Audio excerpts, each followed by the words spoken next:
You are watching Trending Vlogs with UB.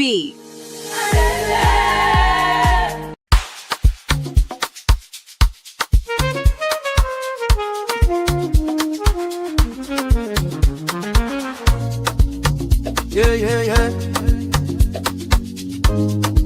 You be in the building. Hey, vibe with Uncle Bino. Let's go.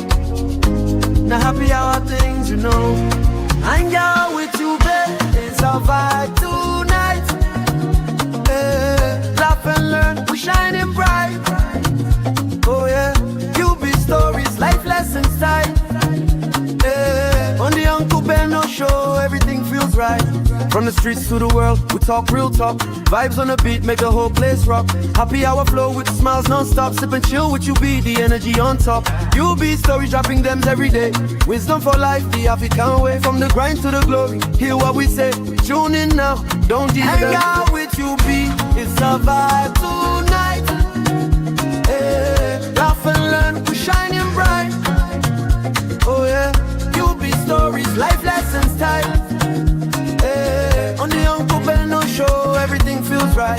Join the sister circle. Oh, what a scene.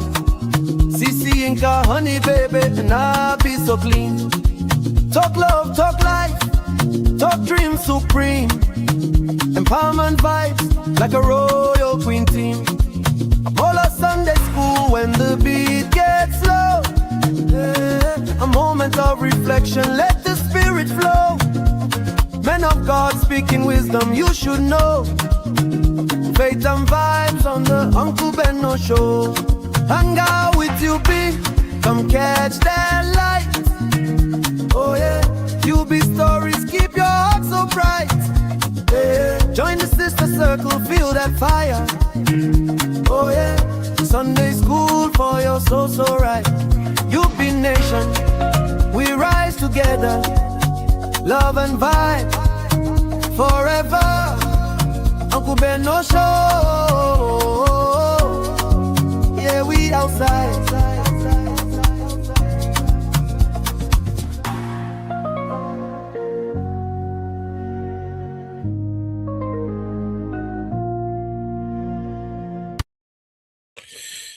All right.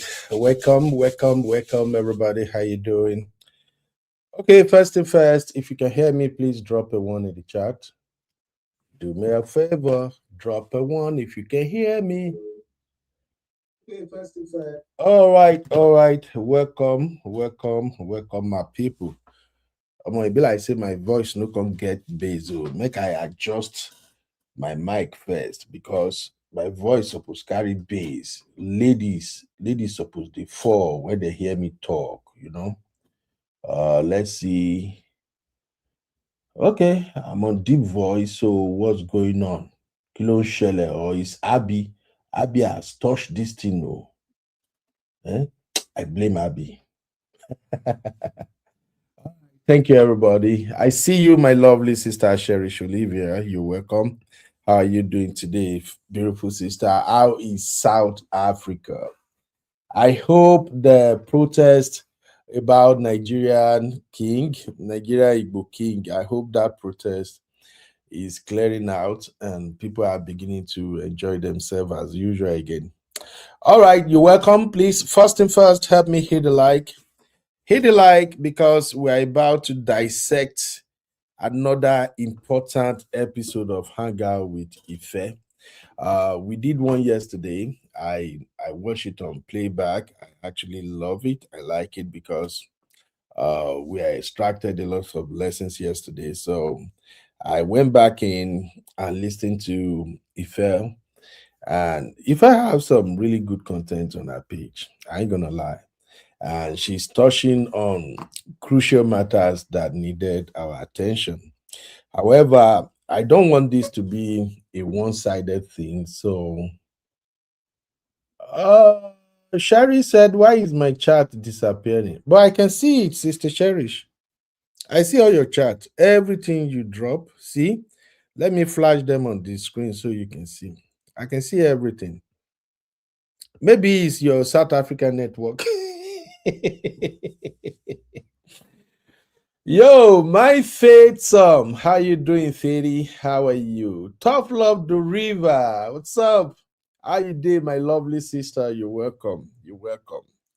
All right, we're gonna continue our conversation on some of the, can I say, critical issues Ife touch on. Ife have this podcast that she also handle, and she usually invite great women, intelligent women, women who have created a niche for themselves, and they will just come over.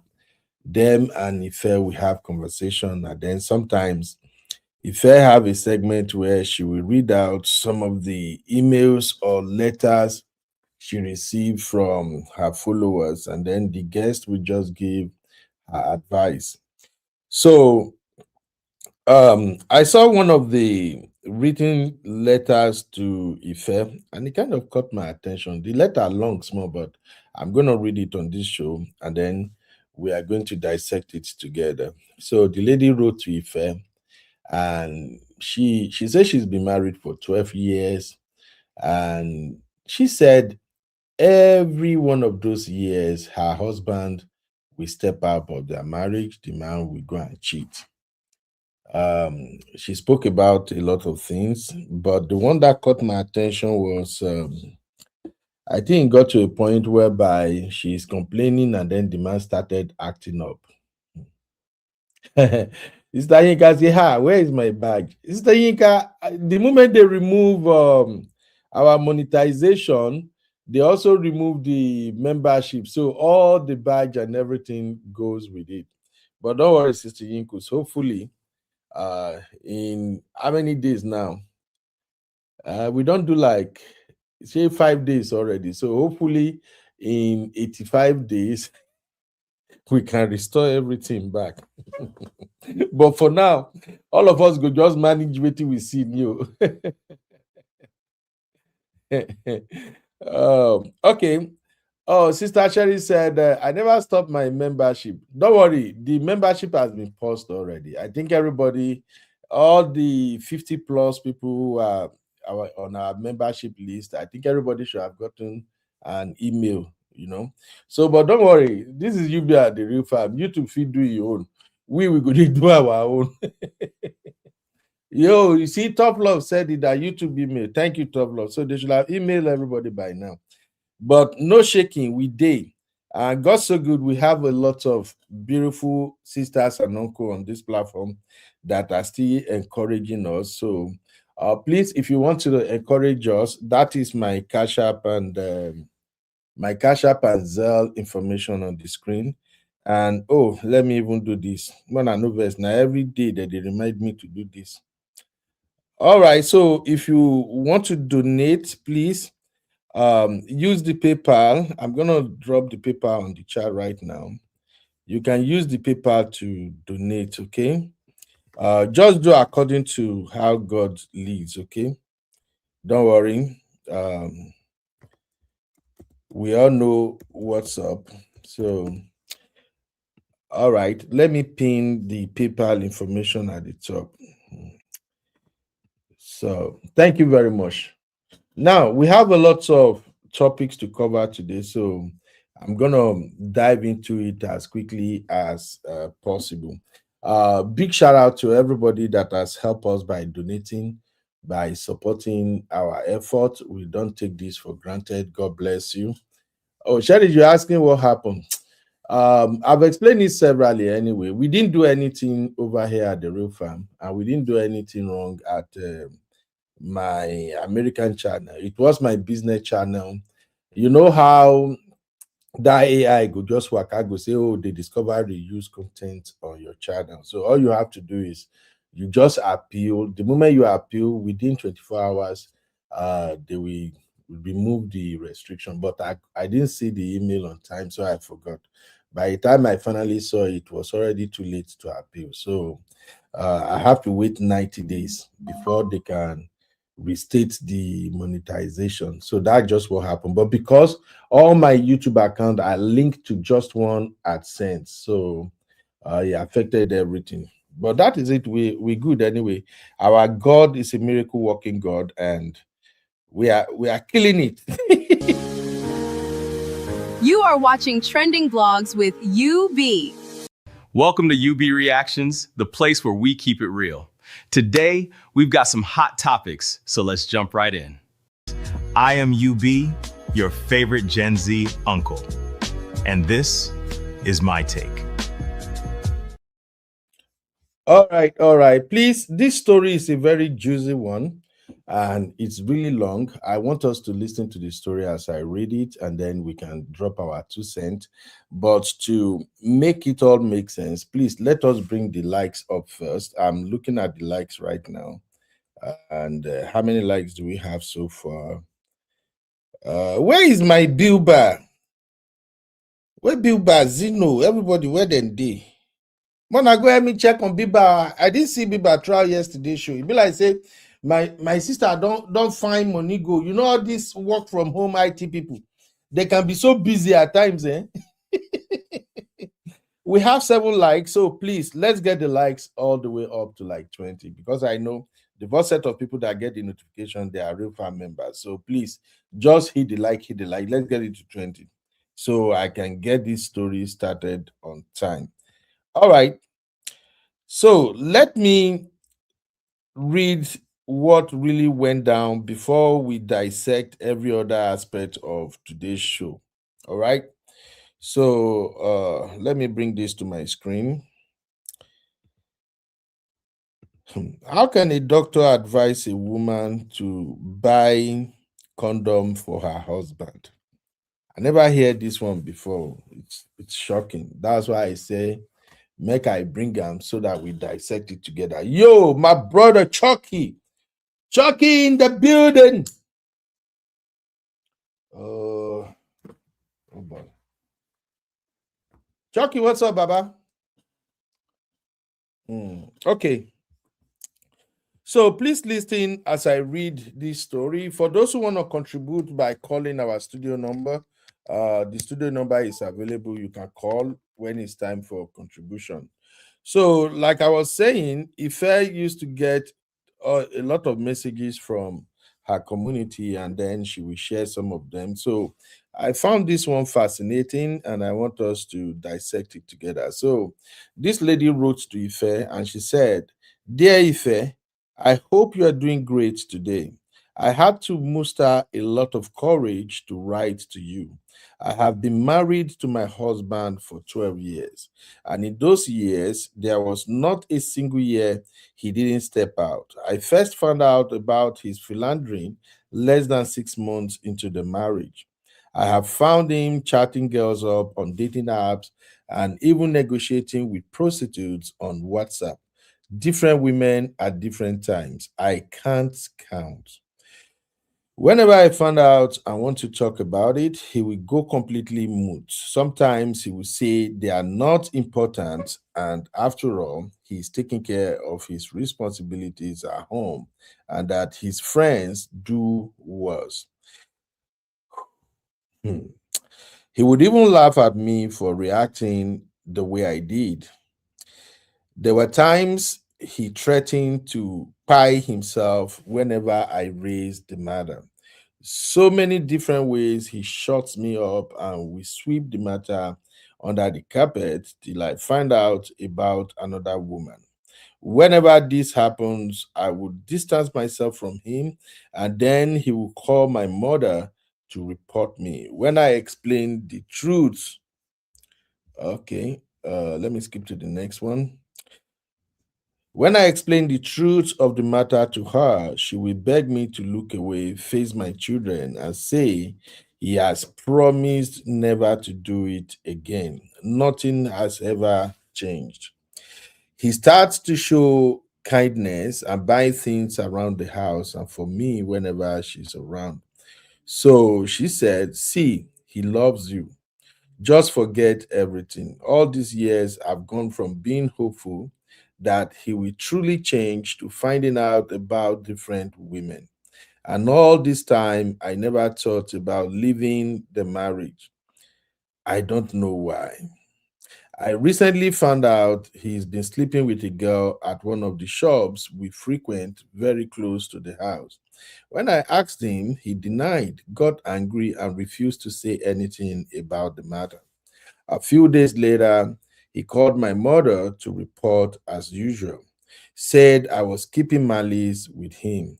She in turn called me to say the usual forget it, face your children. It's been it's been months and this matter hasn't left my heart. I have become withdrawn, quiet, and really distant from him. I get very irritated when he touches me. I don't see why I should trust that he will be faithful after all these years of constantly betraying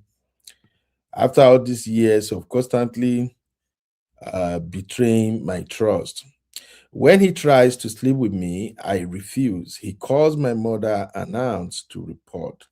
They will call to bash me, saying I will push him outside and destroy my home with my attitude. Not one time have these people asked me how I am coping or protecting myself. All they've done is put pressure on me to keep sleeping with a man who sleeps around and even gave me STI. He has reported me to almost everyone in my family, saying, after all, he said he's sorry and it will not happen again. Another thing he does is claim his health is deteriorating because I have refused to relate with him as I used to. When he presented with high blood pressure at the hospital, he told his doctor that I caused it. The doctor then called me to tell me to buy him condoms and let him be so his health can improve. Let me say that again because this is the title of our show today. Another thing he does is claim his health is deteriorating because I have refused to relate with him as I used to. When he presented with high blood pressure at the hospital, he told his doctor that I caused it. The doctor then called me to tell me to buy him condoms and let him be so his health can improve. He got a counselor at my okay. He got a counselor and at my session I was told that sex for men is just like urination. And what would I be teaching my children by leaving the marriage? I had to stop attending because I got angrier. Hmm. He and my mother have brought almost everyone into the matter and they've persisted with the pressure. But nothing has changed with me. I am sad every day. I can't bring myself to trusting or relating with him as usual. For the first time in all these years, I'm house hunting. Okay, I'm house hunting so I can move out. My mother says she's developed health complications because she's been bothered about this matter and want me to stay in this marriage at all costs. She has told all my siblings that I brought sickness upon her because I have refused to listen to her. They are now calling me proud, wicked, and unforgiving. And till today, none of them has asked how I'm doing in all of this. I am still scared to take this step, but the things I used to worry about no longer bother me that much. I cry going about my day to day. I have absolutely no expectations from this man again. A number of times he said we should end things if I know it can't work. He turns around and said he doesn't mean it. This message is long already. Forgive me. I just wanted to rant and read from other women in the community. Thank you for this community. Hmm. All right. First of all, this is why I know they joke with my Abby baby girl. Yesterday, Abby took her time to explain to the community here that Ife has her own community, and most of the content Ife is creating is for the community. And I do remember yesterday, I agree with everything Abby said, but the only thing I think I was trying to emphasize yesterday was that since he first advice and everything, she's putting it out there on social media. She should bear in mind that a lot of people will get to see it, and not all of these people are in our community. But I just wanted to bring that context in so that everybody will understand the reason why women are writing to Ife to complain. So that is the story. I want to hear from you. Just give me a few minutes to just kind of clean my glasses. I don't know what happened. Okay, yeah, don't worry. This one is way better. So please hit a like and let us begin to dissect this matter. All right, I'm gonna take this information off the screen so we can get into this conversation. First off, from the way this message sounds, it seems like this lady and the husband they are both in Nigeria. That's the first thing I can deduce from it. And second, I think, with all due respect to the lady's mom, I think that mama is an Olijekuje. What is the English for Onijekuje? Um, can I say gluten? Is it a gluten? How do we call people? Kí ni òyìnbó oníjẹkújẹ báyìí torí Ọlọ́run? Because when you say it in Yoruba, it makes a lot of sense than when you just drop it in English. In other words, that mama don't dey chop from that husband. These are just my instinct telling me. That mama dey chop from that husband. That is why it's so easy for the husband to go to the mama to report the daughter on multiple occasions, and then everybody will just turn around and blame the daughter and ask her to stay in the marriage. So, sisters, over to you. Let me know what you think. That is the first matter we want to dissect. Now, for the professionals in the house, uh, mm, I don't think here in the United States, I don't think a doctor would advise a woman to buy condom for her cheating husband in order for her to continuously staying in that marriage. I don't think say they happen here. Because this one shocked me that a medical doctor can actually advise the wife to buy condom for the husband. It no make sense to me. Two, initially I thought this woman is jobless. Probably she's relying so much on her husband for her upkeep and every other thing financially. But because she said she started looking for an apartment to rent, that tells me that she's making some sort of money. Again, 12 years of marriage, and this man has stepped out every year. And every time she complain, bro will turn around and gaslight her.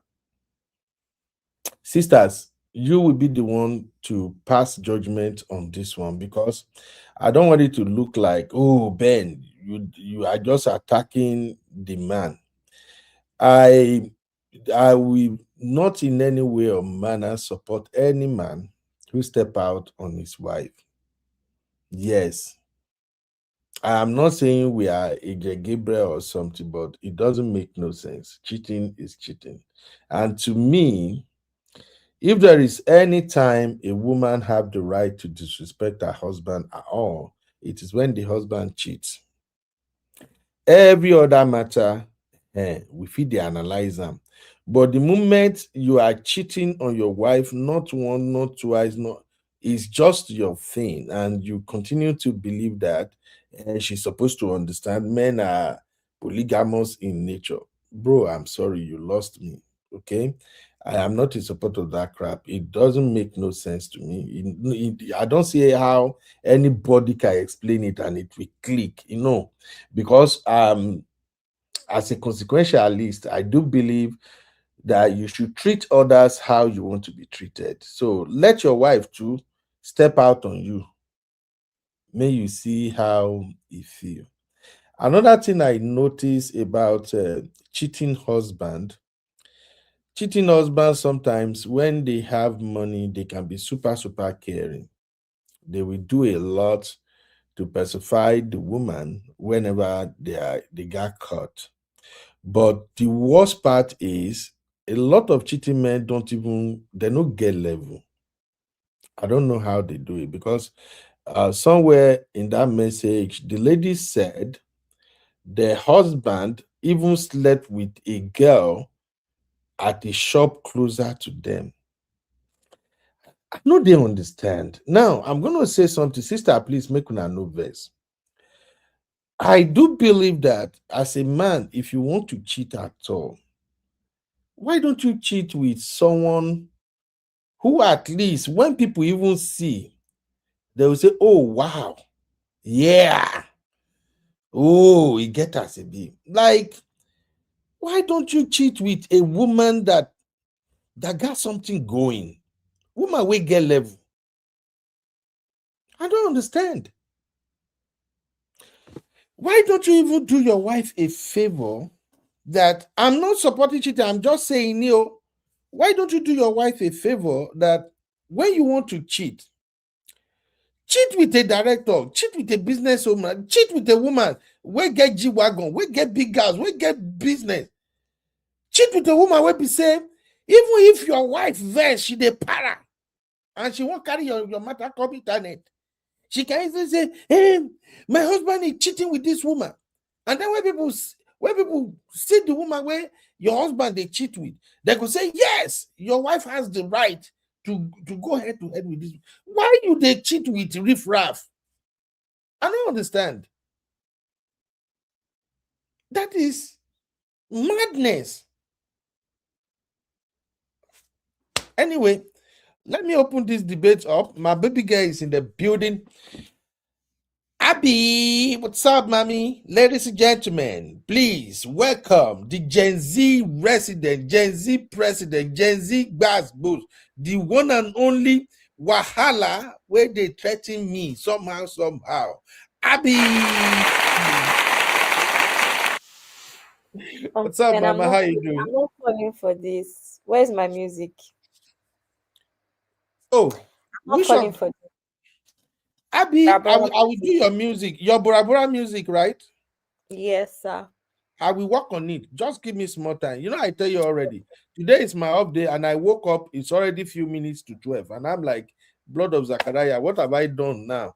The one day where I supposed to do so many things, I don't sleep too much. But anyway, Abby, how are you doing? Uncle Ben, happy Friday. Abby. Good evening, real fam. Hope everyone is good. Thank God it's Friday. Okay, Abby. Do you think it makes sense for a doctor to tell a woman whose husband is cheating on to buy condom for the husband? Let's start from there first. Uncle Ben, Nigeria, that the police tell people that are experiencing DV to go home and sort things out within the family. It's a family issue. I'm not surprised that a medical professional can give stupid advice like that. I'm not surprised. And it's just ridiculous, the kind of things that happen in that country. So anything can happen in that country, Uncle Ben. People don't know their boundaries. There's no, what's the word? Ethical, what's the English, Uncle Ben? Medical ethics, whatever it's called. So I'm not going to lie. It's conduct, sad. ethics, Code of and all conduct, of that. exactly. Yeah, professional ethics. I think that's what I was looking for. So I'm not even surprised. The number of times we've heard the police ask women to go back home and sort things out for DV. So why is it shocking? It's just sad. We had a similar conversation last year, Uncle Ben, I don't know if you remember. And with this, I don't even remember what the context was, but somebody was saying, I think the woman was saying she just puts condoms in her husband's bag. Same thing to avoid STDs since he can't help himself. And you saw how angry a lot of our sisters were. because you can't really just, I don't care what your thought process is. If you have to live in that sort of marriage where you have to take such precaution, you shouldn't be there. You Mhm. shouldn't be there. So yeah, I don't know. Yeah, It's sad. Juliet. Thank you, Abby, for that opening. Juliet Uzo. Juliet say hello from London. My UK sister. How are you doing, Juliet? You're welcome. You're welcome. Now, It's good. to be candid, I sorry, I have to bring this back to you ladies. What, please tell me, those women that say they put condom in their husband bag when the husband is traveling, what exactly is going on in their mind? Like, is that not them? Is that not a kind of admission that, okay, baby, I know you can't stop cheating, protect Uncle yourself, Ben, let me keep send your you way? something on TikTok. It is so relevant. I'm going to play it. It's so relevant, right? It will Mm, answer this question you just asked. Let me find it. I sent it to one of my friends that's getting married in December, I think. okay, Continue, so Sam. let I'll me. play it. It's relevant to this question you're asking now. How women think about cheating in marriage. Hmm. Let me read some comment here real quick. Okay, I'll call you back. Um, I don't know. It be like say my business people don't they call me. Owo ni kemu waja e sha send the owo. We go figure out if we go deliver or not. So I'm taking some comment right now. Sister Sherry said, "Why is she explaining? She should have, she should leave that man." And Top Vlog said, "Who is the wife, Mama? Who is the wife, Mama, or this lady?" Oh Jesus! Abby said, "Forgiving cheating, hey, he's hard and almost impossible. It is just be better to move on and leave. Yeah, but living is not easy too anyway." Istayiku said, "Someone is getting HIV soon because why is he still getting access to your body?" And that's a very good question right there. That's a valid question. Sister Sherry said, "God will punish that doctor."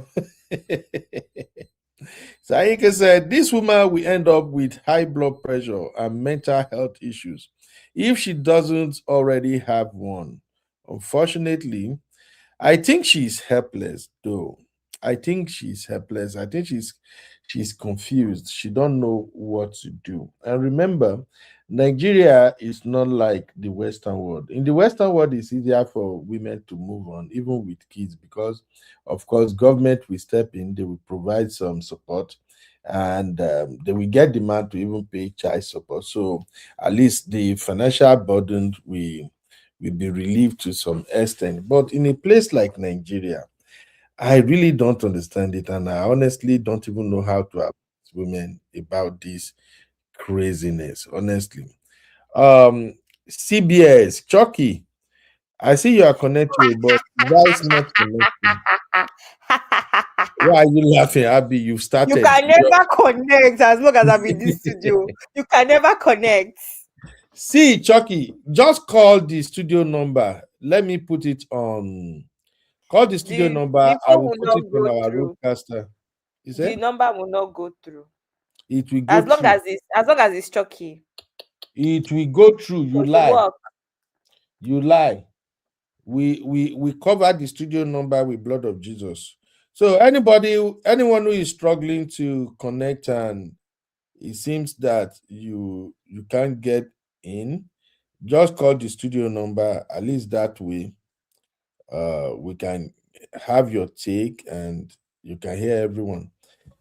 All right, I've set up the studio number for those who want to call in. All right, Sister Yinka say he's a failure of a husband. I hope she leaves him for good. Me too, but it's not easy. Hey, Sister Ngozi, how are you doing today, man? You're welcome. You're welcome. And I see Sister Lola in the building also. Sister Lola. All right, all right.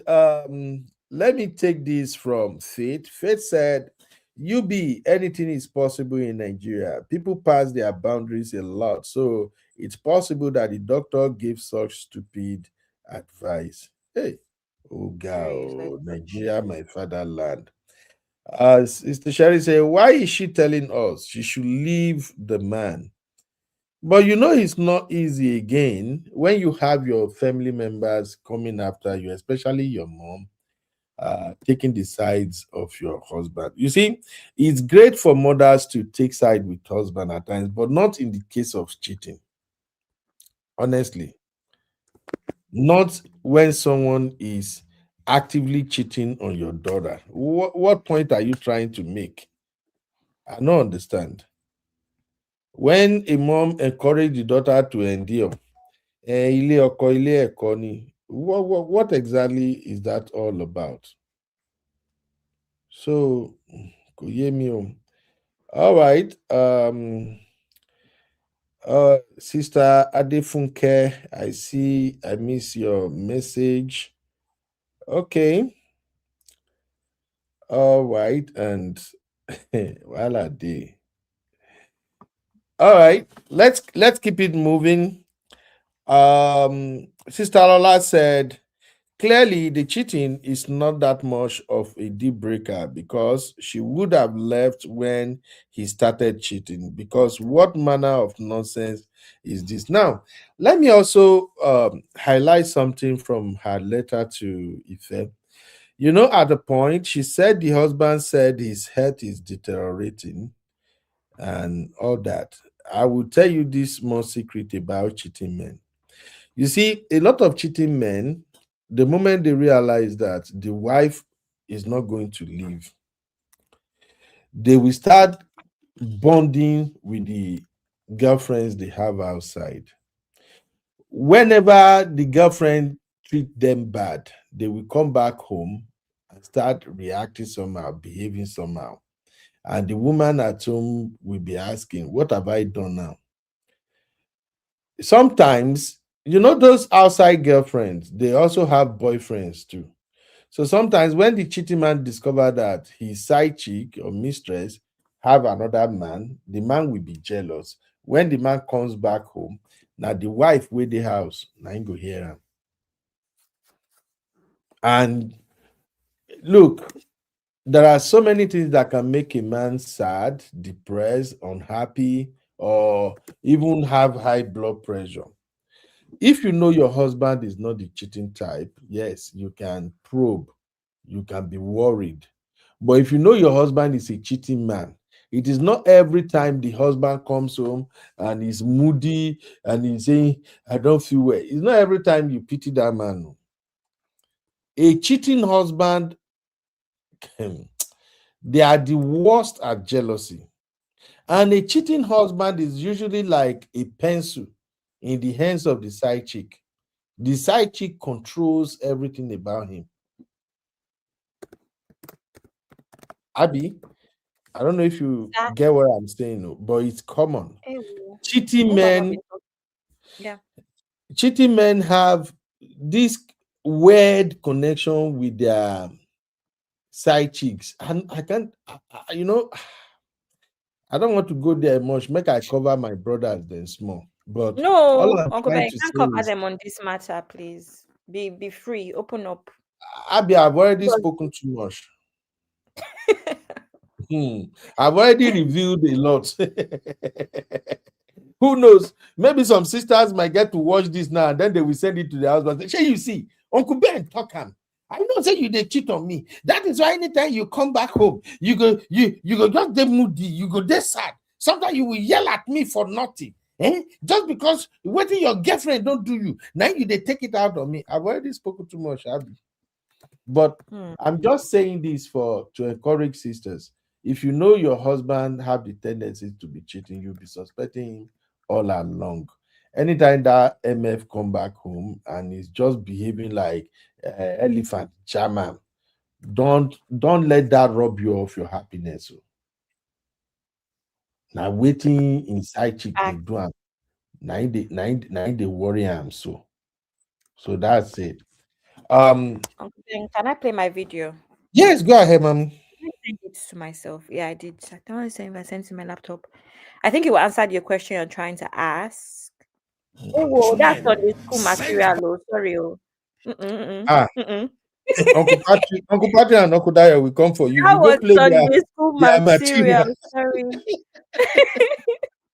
In the marriage, even though the person has cheated, you must Thank stay. you.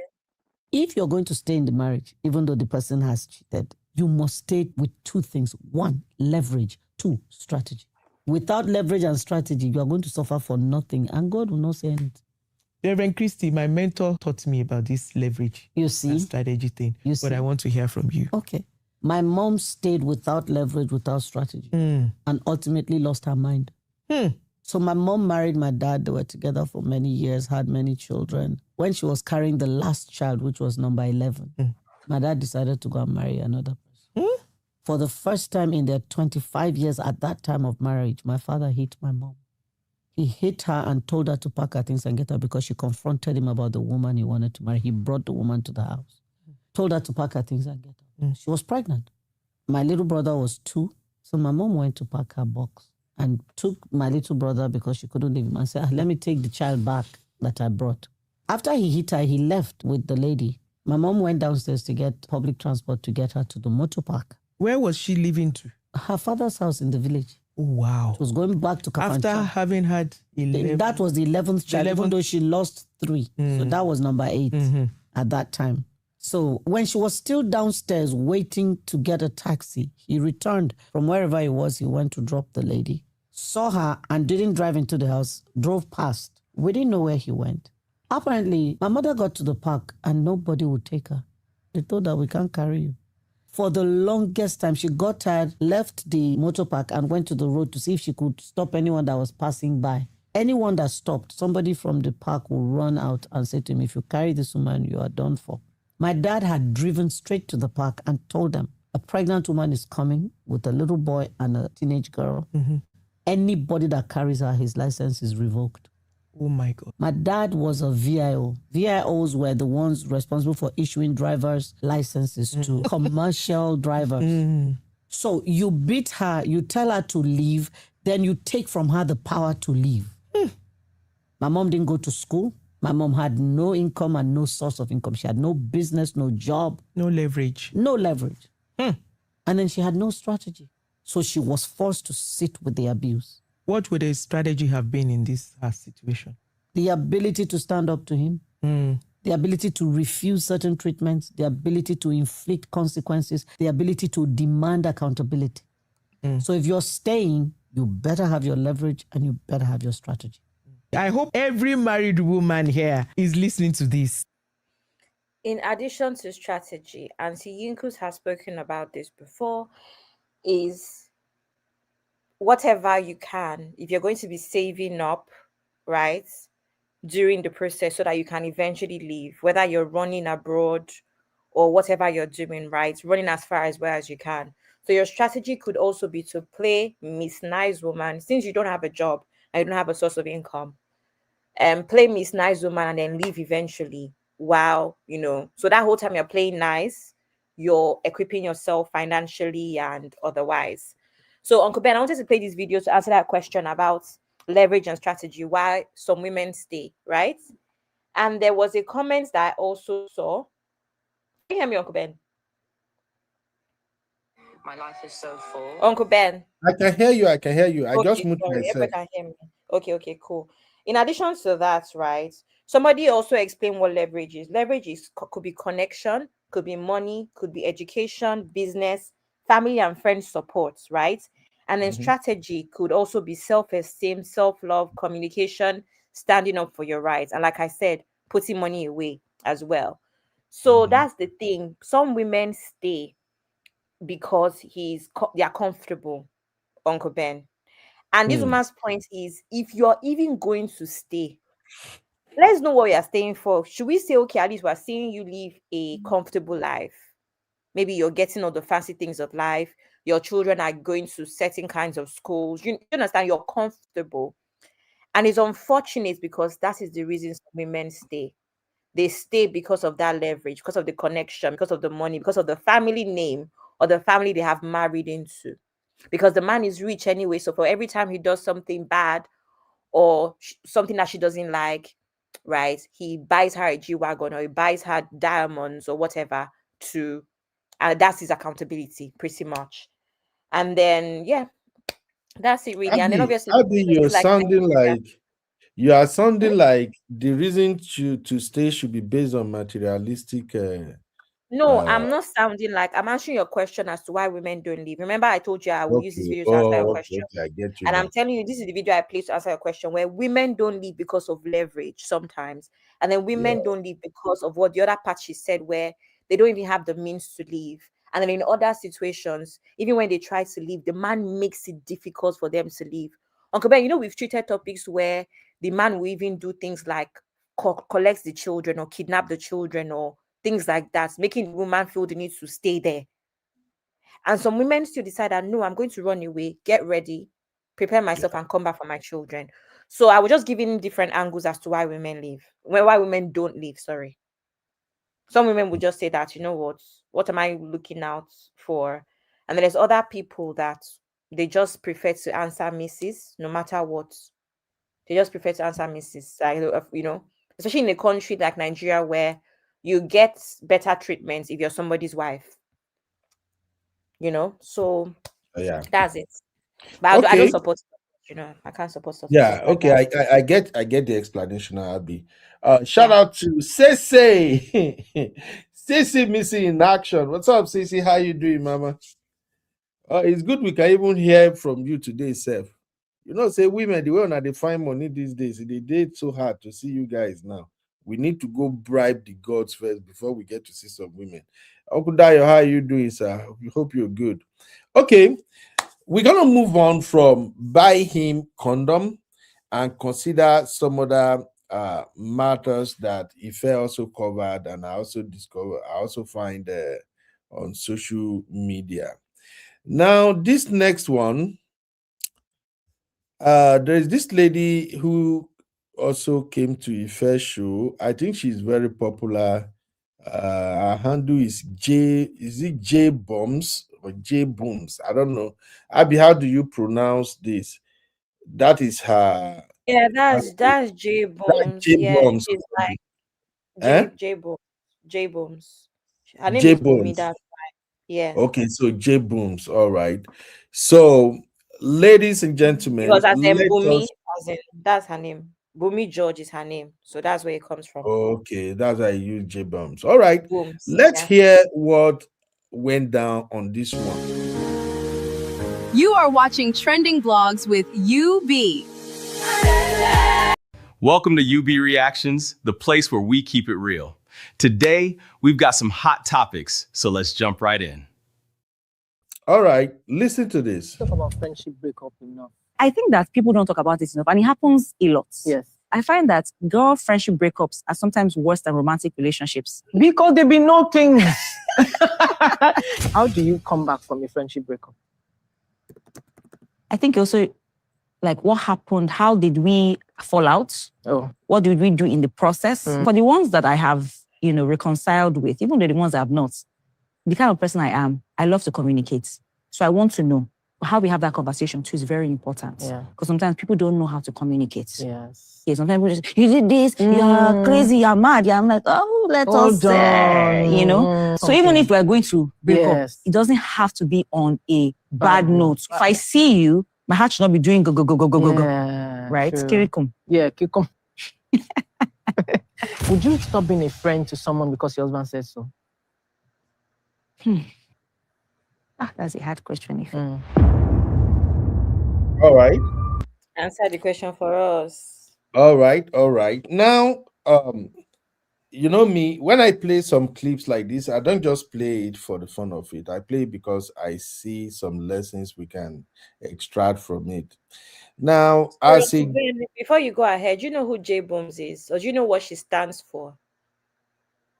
I think is she not a Christian woman or something? So you don't know anything about her and her. So basically, she's one of those She women has a that brand. I know she has a brand. She preaches. She has a husband with log beads, and I think they are really in love. And then she likes to travel. I really don't know okay. much about what. So the context I'm trying to bring in is that she's one of those women. You know, my body to Jesus pipeline. One of those women that are very performative. and known to be performative in that space of Christianity and marriage. I wanted to put that context. Continue, sir. Okay. I didn't even dig much into her. I just check her out briefly and I said, okay, she's a Christian woman, she's married and she likes to have fun, she likes to travel, she's preaching, she's doing her own thing, and then she has this fitness brand where she's saying, I think she said something that I just frown at, and nothing much. But for me, this is not really about her though. I just focus on the context and what they are really talking about here. First of all, before I go, let me shout out to my lovely friend and paddy, my Wahala, Sissy. Sissy, what's up? The soft life sister. What's Uncle going on? Ben, Abby, real Sissy! I've been shouting your name. You're not supposed to be greeting Sissy, I beg. Sissy, you're not going to Bora Bora. You are the first woman that I'm removing for Bora Bora list. I didn't tell you guys I've been to Bora Bora already in my travels. You're not going to Bora Bora. We've added Uncle Ben, what's the other island I've added? I've added Fiji. Fiji Island or what? Fiji. Oh, that's a good one. I've added it. You're not going. My you guys. I've missed you guys. Sissy, I really missed you, but because most time you were with my brother, so I'm just like, okay. Which times? Action. Which times? It's only this weekend. I know. It's what? I know when you are with my brother, so I'm like, no, you need to concentrate. You need to give my brother attention. You're not serious. We need attention. No. It's work. Thank you guys. I've missed you guys. Hope you've been what? Do you know I have so much stuff to catch up on? I'm glad we're not talking about Miss Stage 4 anymore. Thank God. But I have a lot of videos to catch up on. Yeah. There is something new about Blessed See You anyway, but let's go. Maybe we can get there. Has she been arrested? No, Uncle Ben, to be honest, there's only talk about it until next week, because even that next week is when Daddy Freeze that Monday said he's bringing his own final video. Oh God! So we can combine everything on Monday. Let's wait. Good, please. Uncle Ben, don't for my weekend. Sorry, Uncle Ben. On a very serious note, I don't want Chucky to think I'm a witch or I have or something. Why is it that every time I'm in this studio, Chucky cannot connect, and whenever I'm not in this studio, he connects? Abby, explain yourself.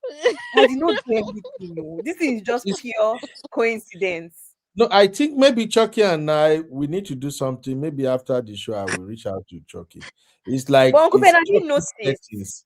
If I leave now, he can come in. No, he's pretending. I don't trust Chucky. He's pretending.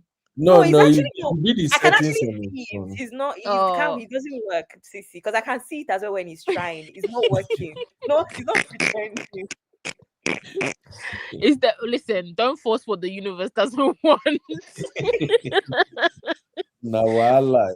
There's a all right. Let's go back to this conversation room. You are watching Trending Vlogs with UB. I am UB, your favorite Gen Z uncle. And this is my take. All right. Thank you, everybody. Let's quickly dissect what went down here. So if I ask this lady two questions, the first question is, why is it that when women friendship breakup is even worse than romantic breakup with men? And also ask her, if your husband asks you to leave a friend, would you do it? So first off, I'm interested in this because I'm a girl's dad. You all know I have two beautiful daughters, and I'm paying attention to their lifestyle, their friends, and everything. And then I noticed them doing something that I found common with many women, both old and young. They do it too.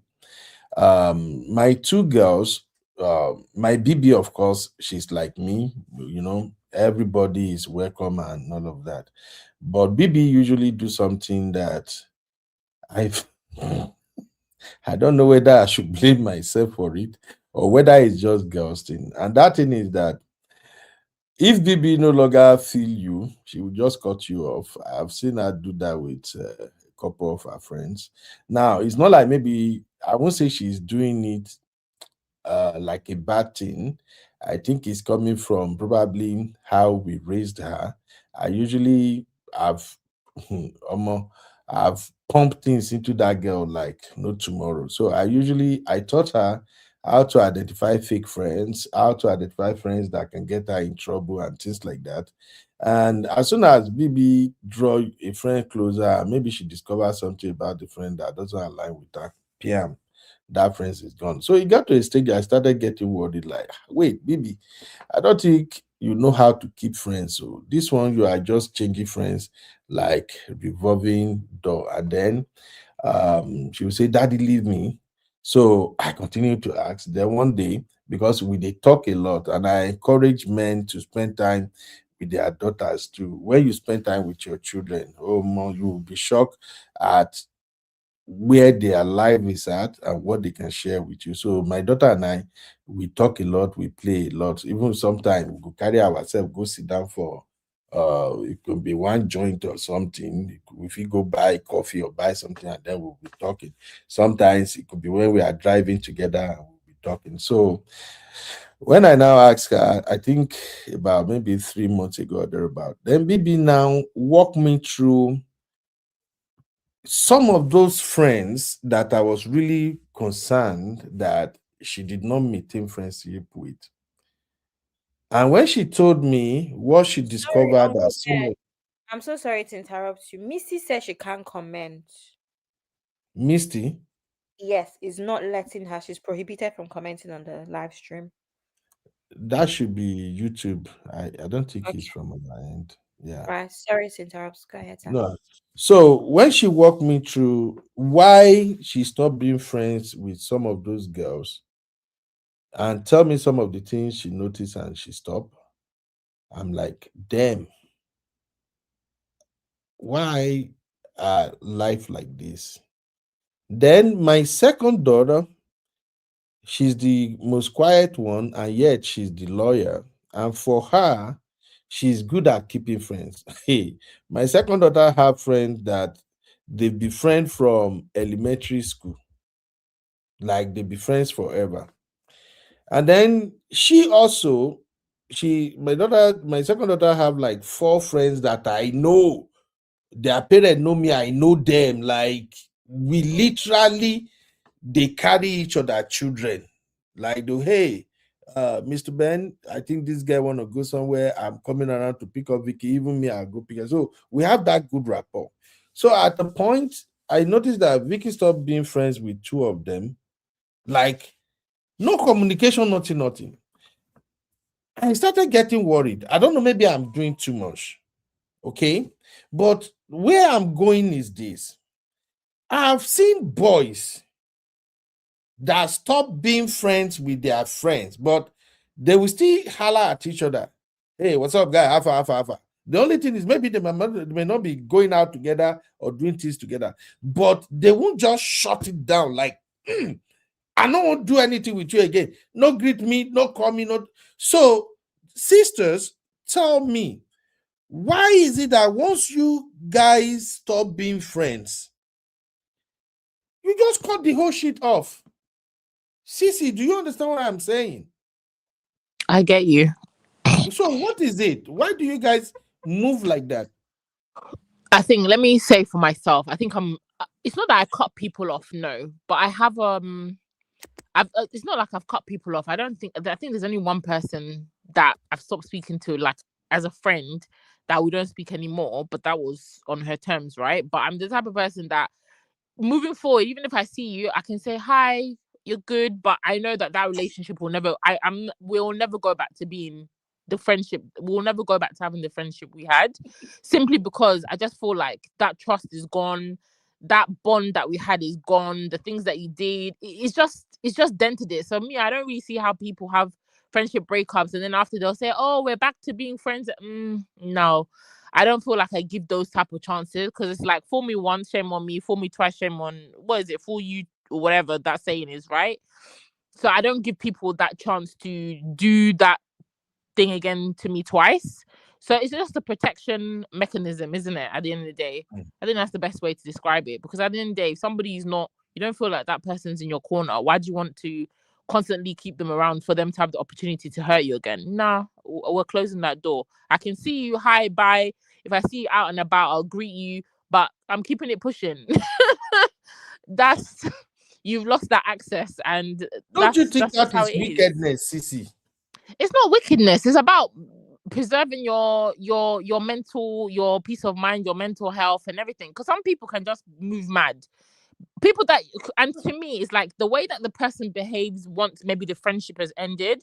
If they now start talking about you, going around talking about you, all of a sudden they start running off a list of things. Oh, I never liked her because of these. Or she did this to me. It's like, hello, when we were friends, you never brought any of these things up. So clearly, you have been my enemy, but you've been pretending and smiling that you are my friend. Those type of people are wicked. Type of people are wicked, and you don't need them in your circle once they've already exposed their true feeling towards you. Because I feel like if your friendship ends and you are really good friends with somebody, at least at the core of it, you would still love the person. You still want the best for them. You'll just think, you know what? Shit happens. We're not going to be friends for whatever reason. And it's okay. It's going to hurt. But if I see them, I'll still say hi to them. I'll still keep it platonic. But when you now break up and your friend starts going around telling people all the things they hate about you, they never liked you because of this, because of that, it's like, girl, so why were you in my circle pretending to be my friend? Why would you want to now open your arms and invite that person back into your fold? No, it's not going to happen. No. I personally am not like that. I'm sorry. You get one chance, and if you F up, you can watch me from the sidelines. Like, I have a friend, she's like, oh no, I'll keep my enemies watching my status. I'm like, I don't have time for that BS. Let every bad vibe go their way. I'll block you. I'll block access to anything that you're seeing in my life. Yeah, because I'm like, what the hell? Sissy, come on now. I don't want your bad vibes preying into my life. Like, it's nothing to me, but I just find it weird behavior. So I'll block you everywhere. No problem. But my friend is like, no, I'm gonna keep them there. I'll keep my enemies. Let them see me progressing. Let them see me succeeding. I'm like, I don't have time for that. Please, everybody go their way. It's okay. If that's evil, like then it's evil. I like peace of mind. Please. I just like people that I like. People that like me. Please go where you're like. Go where you're loved. You don't need to be inviting bad vibe energies into your atmosphere. No, please, everybody go their way. It's okay. Thank you. Sissy. Oh my God. Clock it. It's true. Abby, don't clock. You know what's crazy? There was a time that Sissy and I had a conversation. She told me, Abby, why don't you just talk to the person? Why do you abandon stuff? I said, Sissy. No, Abby, yours is different. No, Sissy, you want me to talk to people that I know that no matter what we say, we discuss, I know that there's no way forward. I'm done. But so Abby's is different. Abby's like, no, I'm not going to speak to them. I don't want to do it again. I don't want to. I've made my mind up. At least me, I'll give you a chance to explain yourself. I want to hear, okay, explain yourself, because I want to give you that chance, right? But Abby will be like, no, I've said it in the past 10 years ago. I'm not saying it again. I don't want any more. Thank you. Move on. Why am I repeating myself? You know, one thing women, God.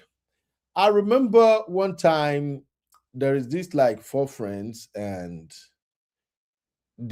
one of them dated a guy before, and they've parted ways a long time, or they've moved on. Everybody dated different people. And it turns out that one of their friend ends up dating that guy, the ex of our friend, again. And then they found out and they cut her off. The other 3 cut that one off. That why would she date that ex? One of them was actually suggesting that they need to go and beat her up. Women. So no, maybe in my younger years, I would have been on that. Definitely. Oh, Jesus. You guys are terrible, man. women are terrible. I would have been like, where does she stay? Hold my earrings. Let's go and beat Why? this girl up. He's an ex. You can't date my ex. I'm sorry. Why? There are how many millions of people in this world? Why is it my ex you want to date? Those people are just weird. I don't care. My friend, any friend adjacent, you do not have any business dating my ex or anybody that I was interested in. I'm sorry. No. I agree with you. No, thank you. It's very good. We'll not be doing the birthday, bridal shower. You will not come. It's just messy. It doesn't make any sense to me. Just let it go. Please. Unless it's messy. And maybe a guy that you even slept with. They slept with each other. Uncle Ben, as in my friend has slept with this man, I'll not sleep with him. No. Ew. No, thank you. I can't even find the same man that my friend finds attractive. We should all have different tastes. Thank you. No, but hey, Jesus no, Christ, I'm sorry, Uncle Ben. There's no your circle should not be that close that your friend is sleeping with your man or your ex. Please widen your circle. Why did you tomorrow they'll sleep with your dad? Because of what? No, thank you. Oh Jesus. No. Okay. No. Sister Natu says we are not friends, we are not enemies. And Misty, okay, thank God Misty finally figured it out. We're not enemies either, but I just we're not enemies, but we're not gonna be friends. Like I will not. Uncle Ben, you know me, I'm very big on loyalty, and I feel like when people do certain things that show that they're not loyal, that thing just nah. Oh I have to move I'm differently just with you. Here because I was expecting Cici and Abby to at least make una pretend more, but you guys are just This is, you know, breakup friendship is deeper. Like, oh, me, I won't do it.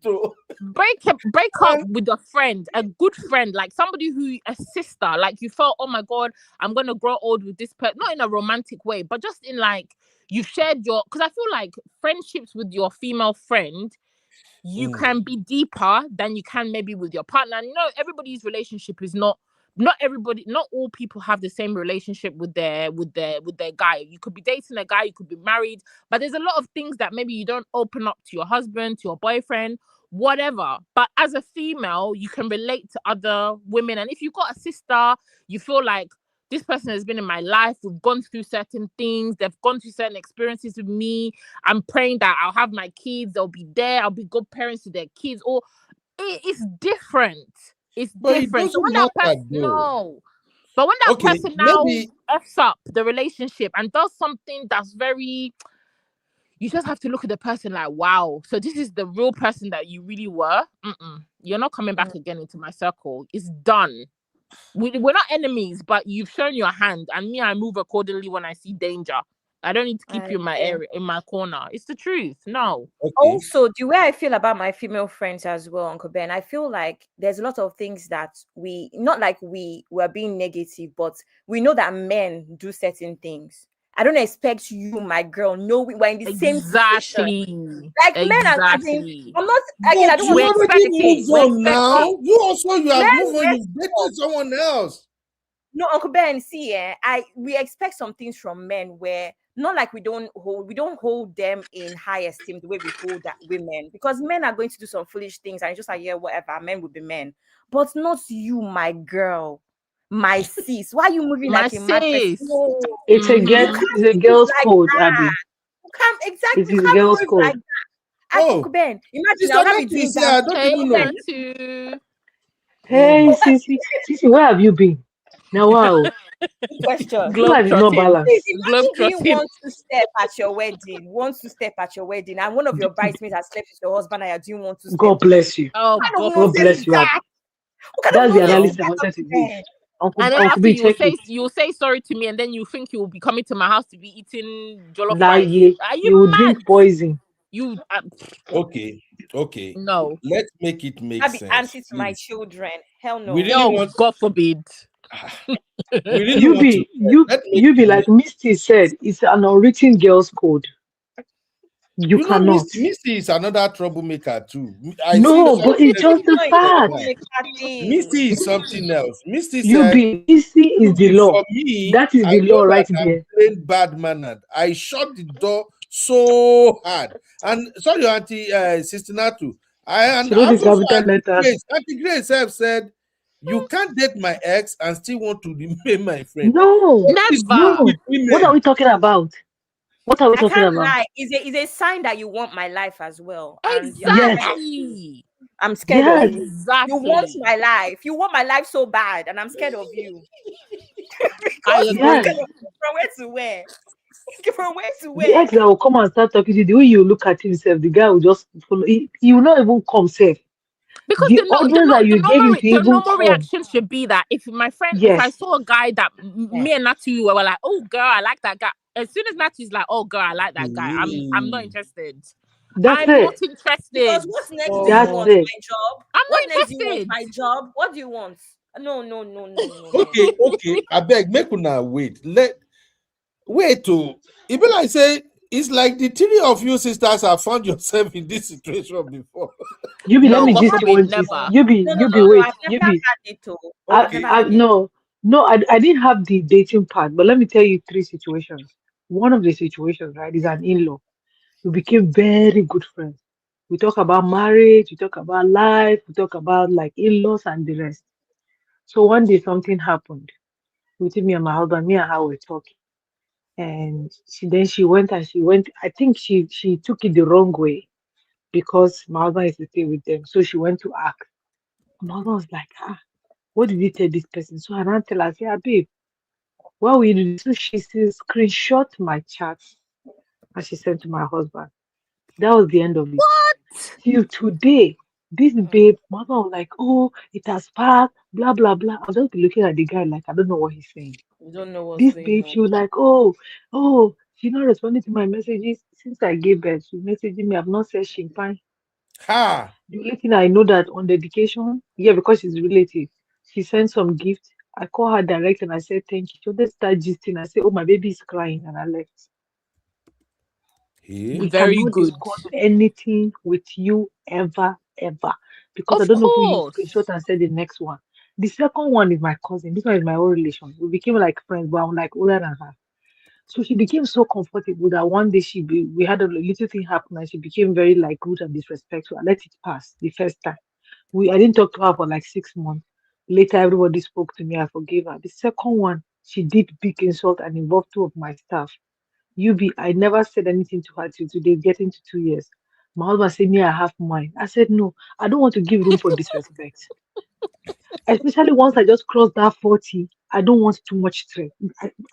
Seriously, check it. Once you just enter that 40, there's one stress that you don't want. Peace of mind. I've not got any once you just start, I just cut you off. There is no long story. There's no thesis to defend yourself. There's no seminar where you come and tell me what happened and try to. No, sir, don't be going. Face your phone. Because me, I believe in loyalty. I'm a very loyal person. I'm a very, very loyal person. See, you cannot come here. I want to bring Abby down and I'll support you. No, I'm going to beat him, Abby. That's how my loyalty is. Even if me and Abby fall out tomorrow, you'll not see me anywhere bashing her. Do you understand what I'm saying? So I'm big on loyalty. But if you want to come and tell me that it's a bit disrespect, you're out. You cannot be in my camp. Cannot. Like me and Abby now, see Abby that is there. See, we have not met. The gist that me and Abby have gisted. There was one day that we talked for like 4 hours. Like we gisted life, we gisted personal talk, we gisted. See, today, I've not heard it here anywhere. The one Abby have gisted me, I cannot gist you. If I want to gist, let her call you and gist you. Let her call and gist you. Okay, Sister Natu, Sisi and Abby, don't you think ladies have some things to learn from men? The way, like what? Conversation so far, I don't think you guys really are friends in the first place. Let me tell no. Let me tell you why hold on 1 second, hold it there. Let me tell you why we cannot learn some things from men. We are 2 different. God has created us 2 differently. Women are nurturers. We don't want to nurture nonsense. Do you understand what I'm saying? So if we start accepting some things and seeing that is okay, we are giving room to be breeding nonsense. and we are breeders. I'm sorry, that's why we call some things off. Because if we let some things go, very soon friends will be marrying your husband, they'll be second, third wife, all of you be sister wives. We don't do that bullshit. Ha. We don't let, yeah, we are nurturers. If we let some things, we will breed nonsense. That's why we cut some things off. Okay, let me be vulnerable for a minute. Ben, read these comments before you are vulnerable, please.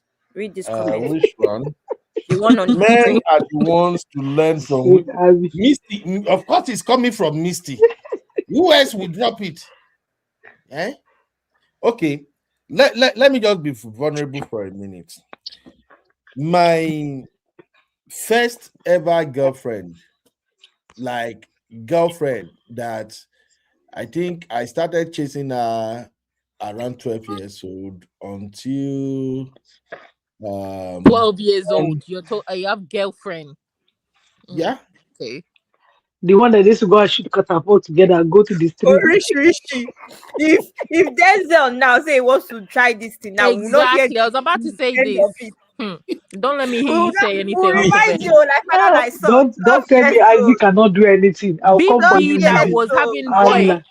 Having admirer, you were shouting. 12 years old, you're reminiscing of first girlfriend. Uncle Ben, you're spoiled. Anyway, see, I'm already all over Denzel. I told Denzel mom, as the mom cute as was he shocked. is.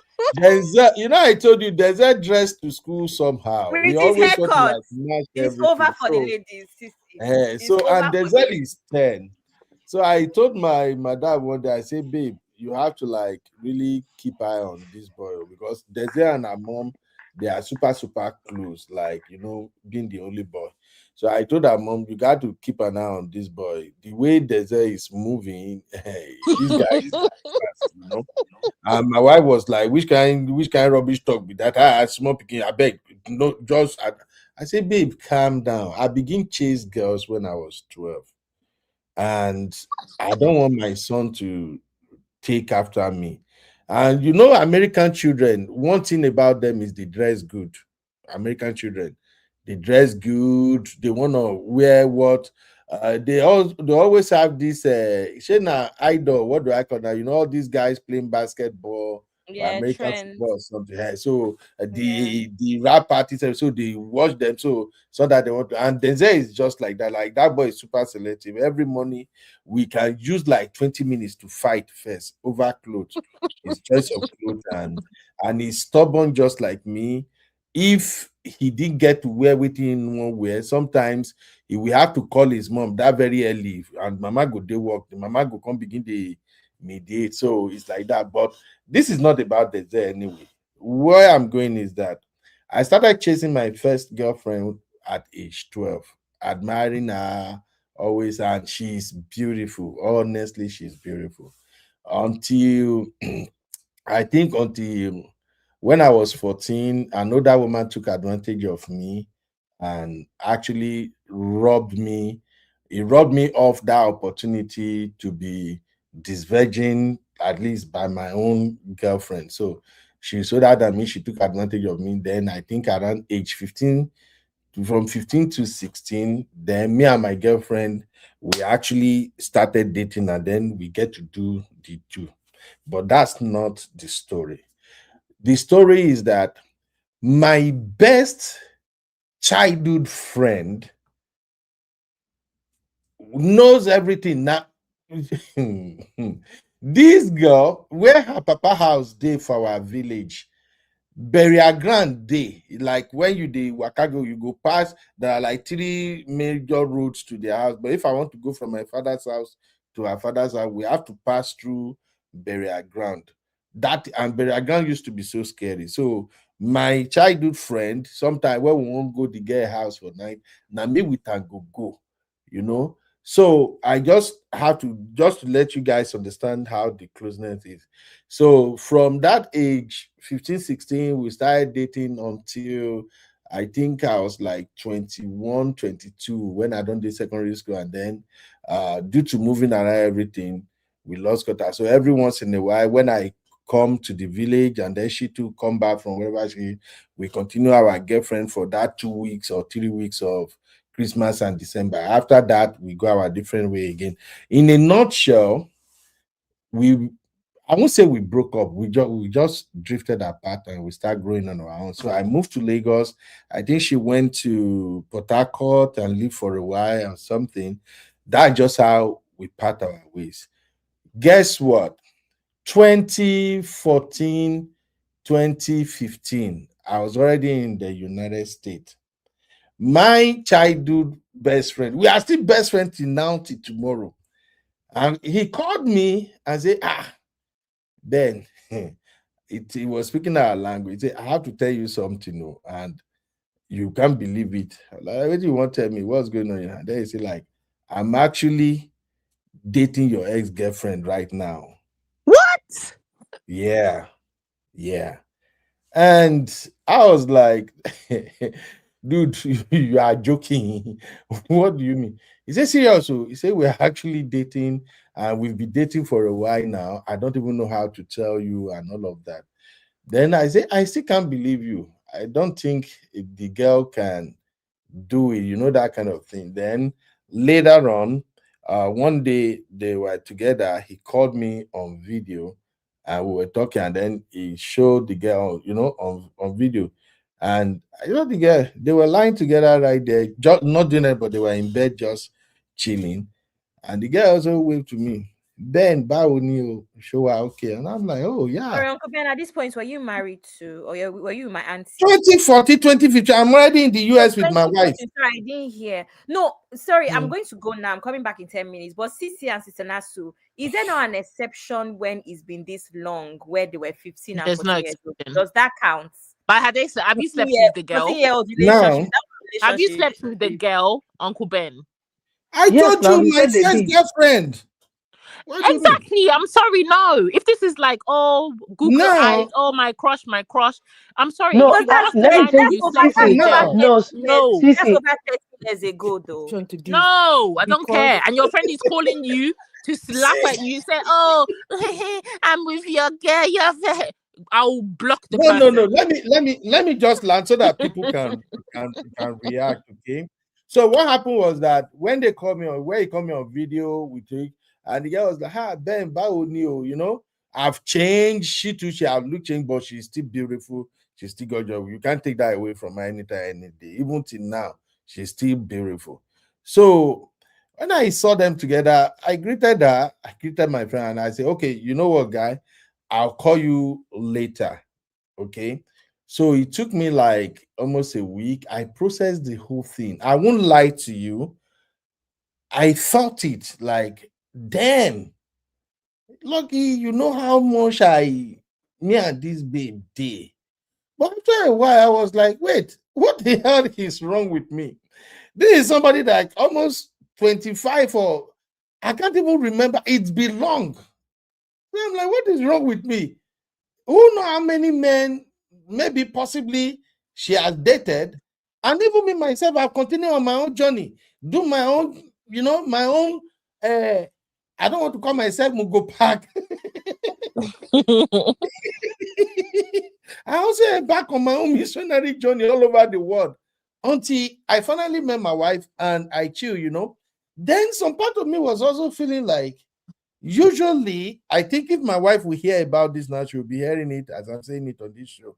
But I know she's not watching the show right now because I know she's driving out. I will send her the video.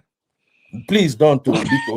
But I never share it with her. And the reason I didn't share it with her was that I just felt like if I tell her, maybe it might affect her somehow, that she might think maybe I still have a feeling for the lady. But I cautioned myself and I feel like, look, this is life. They move on, they both move on. And then I begin to appreciate my friend for telling me, okay? Because if he hadn't told me, somehow someone else tell me. And this is a friend that is like me. I don't have like it takes me a while to have really tight-knit friend. But this is a friend like even right now, I can't do without him. So far, so good. If this my friend call me, he's the only one that will call me from Nigeria with his own money and be on the phone 2 hours. It's called guilty conscience, please. No. He's my cool friend. What the point I'm making here is that is he still dating the lady? Men, So are they married? Is he still dating the lady? Issue, it says women don't handle it like that. Uncle Ben, is he still dating the woman? My friend has gotten married now to the woman, and it's not the same woman. She too, she has moved on. This is the problem. What is the problem?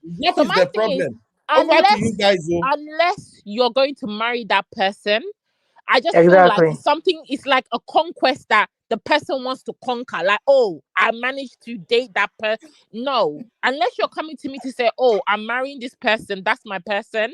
That's the only excuse. But if it's just that you want to get your leg over, I just feel like it's a challenge that they like Abby said, they secretly want your life. They want to sample that person. No, I don't say it like that though. That's the truth. She think that's why. Is that in that village? Is she the only woman in the village? Why is it that? My thing is, there's so many people that the person can date. Why is it that person that they know you had a whole relationship with, that they will go and make sure that they date that person? Come on, it's weird. See, life moves on. No, anyway, that's Uncle very Daya is here. Shitika is here. Sister Natu is here. Uncle Dayo, hey, Uncle Dayo, hey, Shitika. How are you, Shifi? Now, Shitika came in first, and maybe she did busy now. I don't know. Maybe we just allow her real quick. Okay. Shitika. Uncle Benno, good evening. Hey, Shitika. Hi, Fifi. Uncle Dayo, good evening. Natu. Shitika, please. My sister.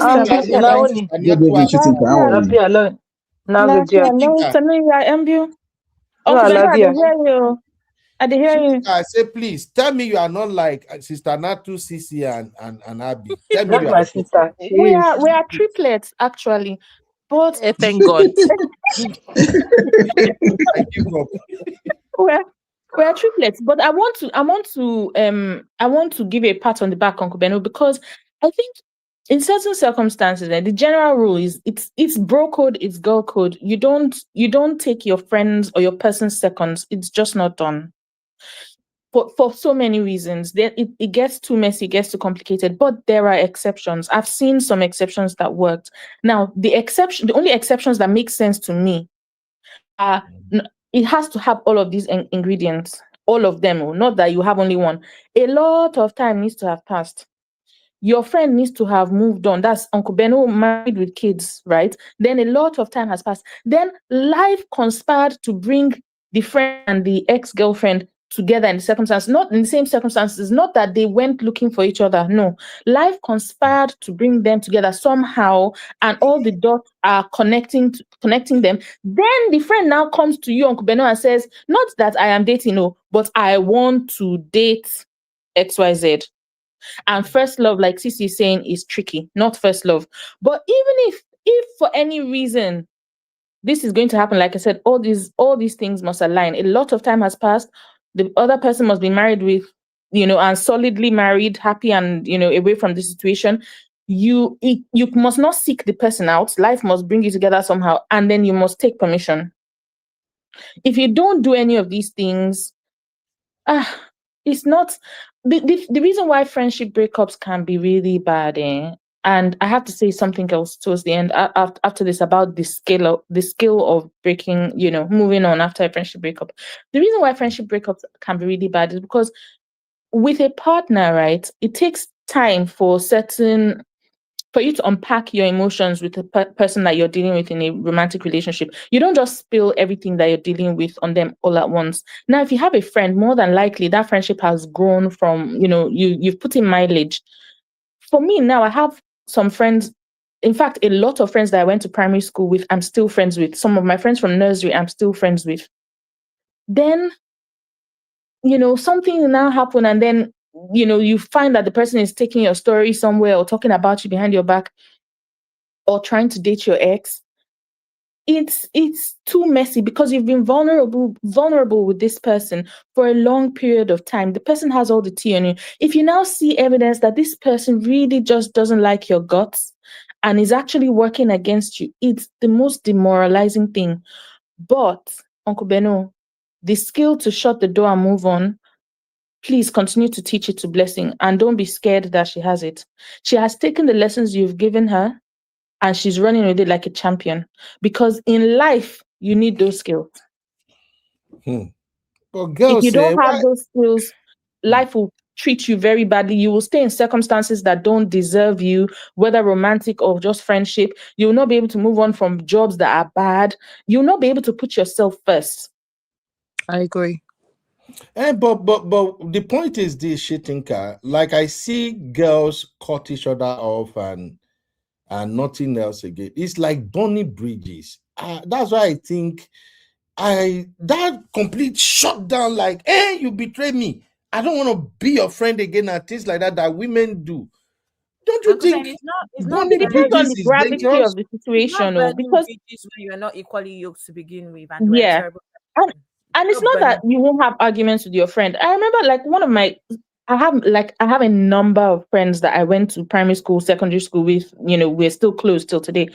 And even back then, I remember arguments that we had, but they were not arguments about substantial issues. Not that you won't, have, disagreements here and there, but they were not life-changing issues. So I think one of the skills, in addition to being able to shut the door on people, one of the other skills that people need is to be able to determine what is a deal breaker in a friendship and what is not. So I agree. It's not a fear if you cut off a person that is a cancer. Overstepping their boundaries. Yeah. Yes, it's clearly a cancer. You don't want that in your life. But if you cut somebody off because they took the last crisp in the bag of crisp, you need to kind of reevaluate your own sense of your values. Really, it's not one size fits all. Okay. Abby, we have Chucky, Uncle Dayo, sister Natu, and Sisi in the building. Chucky entered studio today. How did Chucky enter the studio when I stepped in? Let Chucky in. Chucky I'm back. I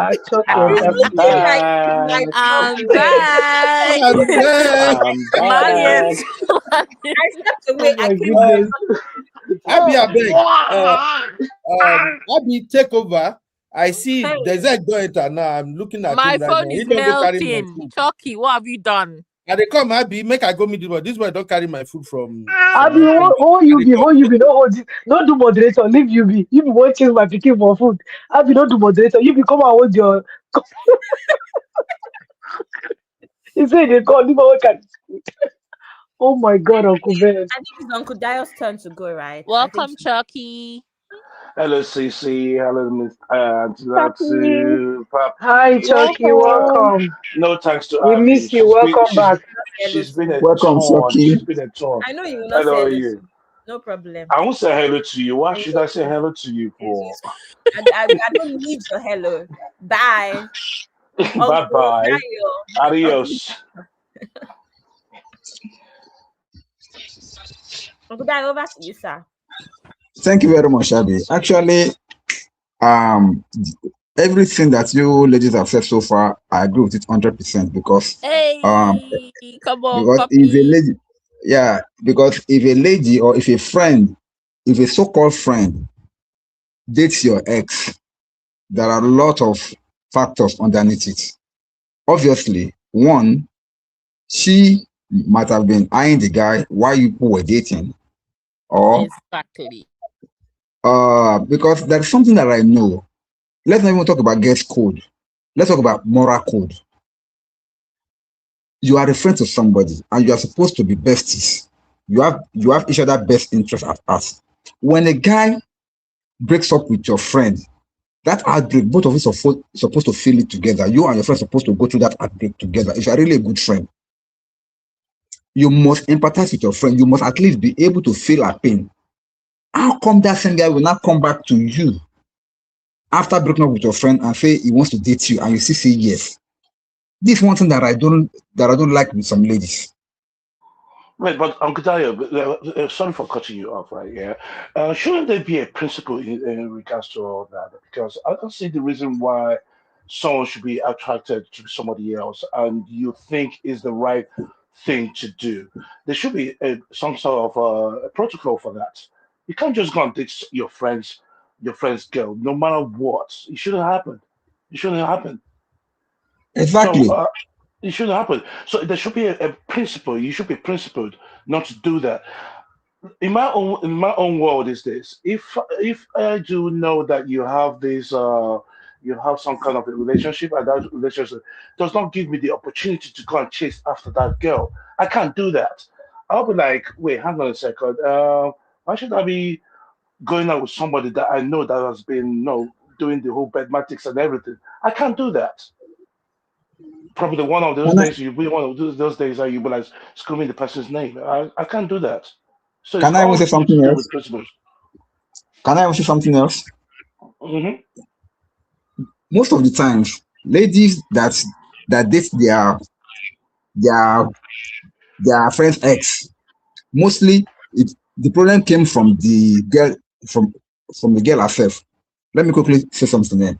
When you have a bestie and you're in the habit of telling your bestie how you and your guy were moving.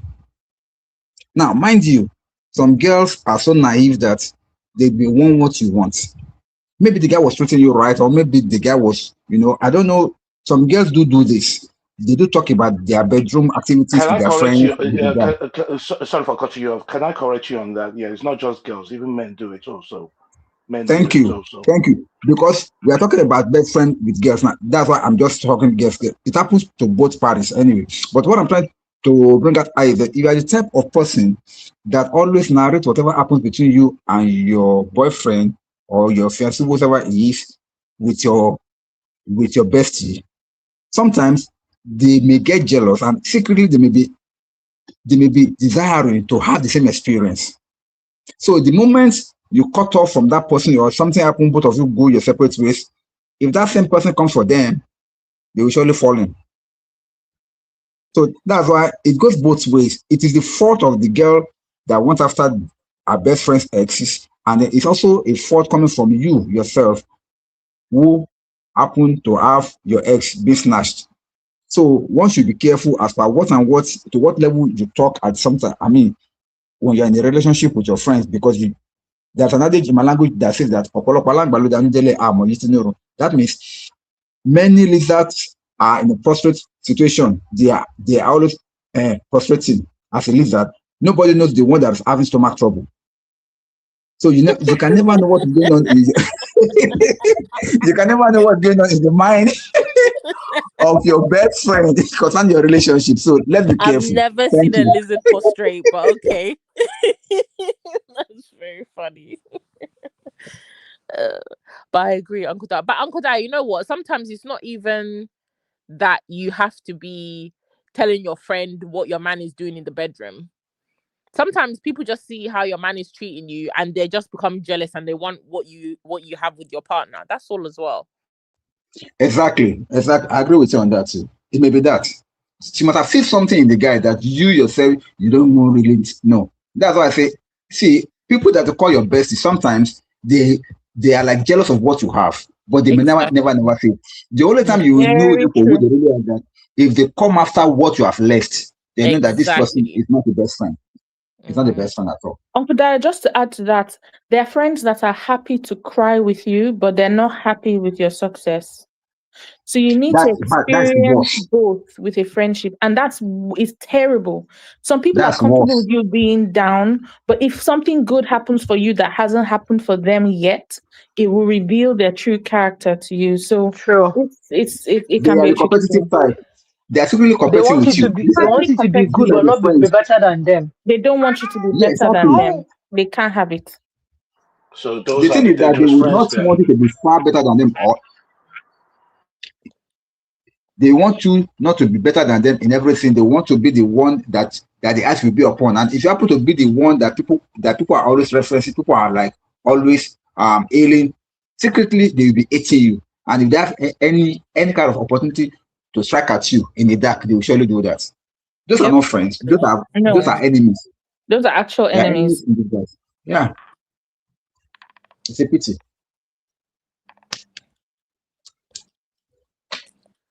So, with true story, right? Something happened. There's a lady that I knew when we grew up in Kaduna. We're close, sha, but we're like acquaintances. We talk, we gist. Like even when I came to America, I'll call and gist. So this lady I knew was not married. Only for one to not text me that she got married. I said, how did you get married? Me that talked to you last month, you were not married. Didn't tell me there was somebody on ground. And the next thing, this lady I want to gist me about one of her friends' husband, that they were not in good terms. The guy wanted to divorce the lady. The guy is a Muslim. She went to Abuja, she was looking for a house. He was like, oh, if she's leaving, I have many houses. Why doesn't she just take one? And then he came and he was like, one day they'll just get married. And the next thing, they called her people, they went to the mosque and they got married. This thing happened like in less than 2 weeks. That's Now, how I wow. blocked her. That's how I blocked her. I'm like, I don't talk to people like this. So when I went to Nigeria, no, I'm not joking. When I went to Nigeria, I went to Wusit where they used to sell suya. I went to buy suya. She just saw me. She said, "Not now, wow. What happened? I can't even reach you anymore. Blah blah blah blah blah." I said, "Not you. It's my phone." She said, "Okay, let me have your number. I will call you." I still gave her the number. She was blocked on my phone because I have her phone number. She didn't know she was blocked. I still gave her the number and I left. See today, I'm like, "Are you mad? Are you mad? You say this lady is your friend. In less than 2 weeks, you're talking to her husband, you're married to her husband. Wow. Ooh. That I said, person no, this is not. can fire Can a I person. ask No. the panel the question? Go ahead, sis. She thinks. No, She I thinks. was just saying that person can fire a person because Yeah. the level of audacity to Absolutely. within 2 weeks take your Absolutely. friend's man to the point of Absolutely. marrying him. First of all, who dates anybody for 2 weeks and marries them? Then it's your friend's man. That person she had designs on him all along. And this is Do the you story she's understand? telling you just by Yeah. telling you that she needed a place to stay. You don't know the She think actual, she she think may I'm not a even be telling you mumu. the real thing. She'll be thinking you're a Oh, mumu, that you just be accepting babe, everything she said. please. She may have had She designs has on this been talking guy to that man. since. I believe she has been talking to that man. There's nothing she can tell me. She has been talking to that No, man. that one is a danger sign. It's a big, bright red danger sign. Can I ask the panel a She's not saying that question? the other girl is mad at her. That but the guy is a Muslim. I'm like, are you okay? Ah, She a the Muslim, way I sorry. grew up. No, she's The not. Amaria. The guy is a Muslim, but she's a Christian. Oh The my Amaria God, is a I've had a Christian. friend give a reason for Wariati. dating a married man as that. One of my friends, right? Well, Yeah. she's now an Jesus. acquaintance. She claimed that she was dating a married man. And when I got angry about it, she went, "Oh, he's Muslim." And I asked her, are you Muslim? Because I'm not understanding. He's Muslim, so you can date other people because there's potential to marry a second wife. So are you Muslim? Like, why are you using that weak ass excuse for this nonsense that you're doing? Anyway, what I wanted to ask is Abby, seriously, before you ask your question, right? Mr. Real quick. Oh my God. Oh boy. Sorry. No, let me tell you, this thing happened to me when I was like much younger. I think I was like 25. I was dating this guy that was from Casina. And he was married that I didn't know. And when I found out that he was married, he tried to use the excuse that he can marry second wife. That was the end of the relationship. That was the end. Till today, this guy will go to my IG and drop message. I used to leave his message in message request. I'll Oh, not even it's not. accept it. I'm Because the like, are you thing is, okay? when people do it, like what your friend did, Abby, when people do this, they don't realize that even though, yes, Islamically, people can take 4 wives, it doesn't change the dagger in the heart of the first wife. Exactly. She also feels, yes, the religion allows it, but many of them will tell you The that they feel betray, a they feel dagger in their betrayed. heart and they feel Yeah, betrayed. And there are yeah. many men who, when they're courting their first wife, they will tell them they will not take a second wife. And then they later My, on turn around and do it. let me And then tell you, there I are have a some. friend that the husband told her that she went into depression when she found out he was dating somebody. It was a battle. Oh. It was we almost lost that girl. We almost lost her. Hi. I'm not joking. And there are Okay. some Yeah, who probably she actually went stay on with depression their because one of wife the betrayal. entire time. Yeah. There are a few families, there not even a few, there are many northern families, Muslim families, where the man will stick with his one wife because he realizes he doesn't want that kind of trouble. He doesn't want that kind of stress in his house. So it can be done. It's just that some people have ojukokoro, and then because the religion allows it, not thinking about the fact that in the cultural context in which that was happening thousands of years ago, things were different. Okay. Thank Can you, I ask the everybody. question You be, you before don't you? have shame. You don't have shame. You left us on this left to go and tease our nephew and collect food. Sister When you know Natu, that his aunties can come for you. That boy they stress me. If I no go, you get this stew where my wife make. It's a kind of like maybe local stew, but my children like am well. Anytime when she prepare am like she go put am for like maybe 6 plate, put for deep freezer. Now they don't eat am. She cooked that in about 3 days ago. Now only 2 plate left. As this boy come now, the one before I start this show, I put too much money, then I add this stew, put am for microwave. Now from camera, I see this boy. You don't even say hi. You don't carry him down. Now I keep go chop. No, you know go do that. Uncle Ben, do you hear yourself? A mother would not do this. Only this is why men are not celebrated on Father's Day. Defend his food. Defend his That is why Father's Day is once a year. You can't believe. And they'll say, why are the fathers not celebrated? How can you be chasing? The moment he hear me, they come down from upstairs. That's why he carry the plate. He don't go where that. I go there, I go collect off my hand. Nonsense. You're not ashamed. No shame. So you chasing me the food. Somebody should have been recording this. I know, right? Tom and Jerry. In my house, now both for Basso. They know they give me. Uncle Ben. Oh Lord. Uncle Ben, I want to make a pushback on your story because you said something that I really want to talk about. Good. Maybe Thank somebody will learn from there. You know, I really appreciate the fact that you are good with your friend. That is, both of you are still good till today, after your friendship level. I still appreciate that. That's a good one. However, I want to know for sure the fact that this your friend did not marry this your ex shows clearly that he only wanted to have what you had. He saw the way you people, because he was your best friend, he saw everything from the beginning how you people were, and probably he was like envious of you that you are the one like having this beautiful girl, blah blah blah. You know, some friends are like that. They want to have what you have because they believe that they deserve something good like that. Now, when the opportunity now comes for him, now you are married, you have moved on, and now question is, how did they even get the guest contact in the first place? I'm sure he must have looked for her. Let's even say they even ran to one another on the social media. If it's really a sincere friend and it's really serious, it's supposed not to even make that move. But because it wanted to enjoy what he used to enjoy before, that's why he just had what he wanted and left the girl and go and marry somebody else. So to me, that friend is a kind of friend that, you know, if he has an opportunity to grab what you really want as a friend, he will grab it. I'm not saying it's not a good friend, but I'm just using what happened as a case study. Thank you. And then I bet you the conversation would have been, I can't marry you because you've dated my friend. That's how mad you men are sometimes. That's how mad you men are. That'll be the caveat. Oh, I can't marry you, dated my friend. Whatever. That's actually true. But then again, Uncle Ben, you know, like there are things that people call crime of passion, crime of different things. Then there's crime of opportunity. So for this particular situation, again, it's not a crime, right? But it was a situation of, it was an opportunity. The opportunity was there. He rationalized that you are married, you're in another continent. He is not. He can do what he likes.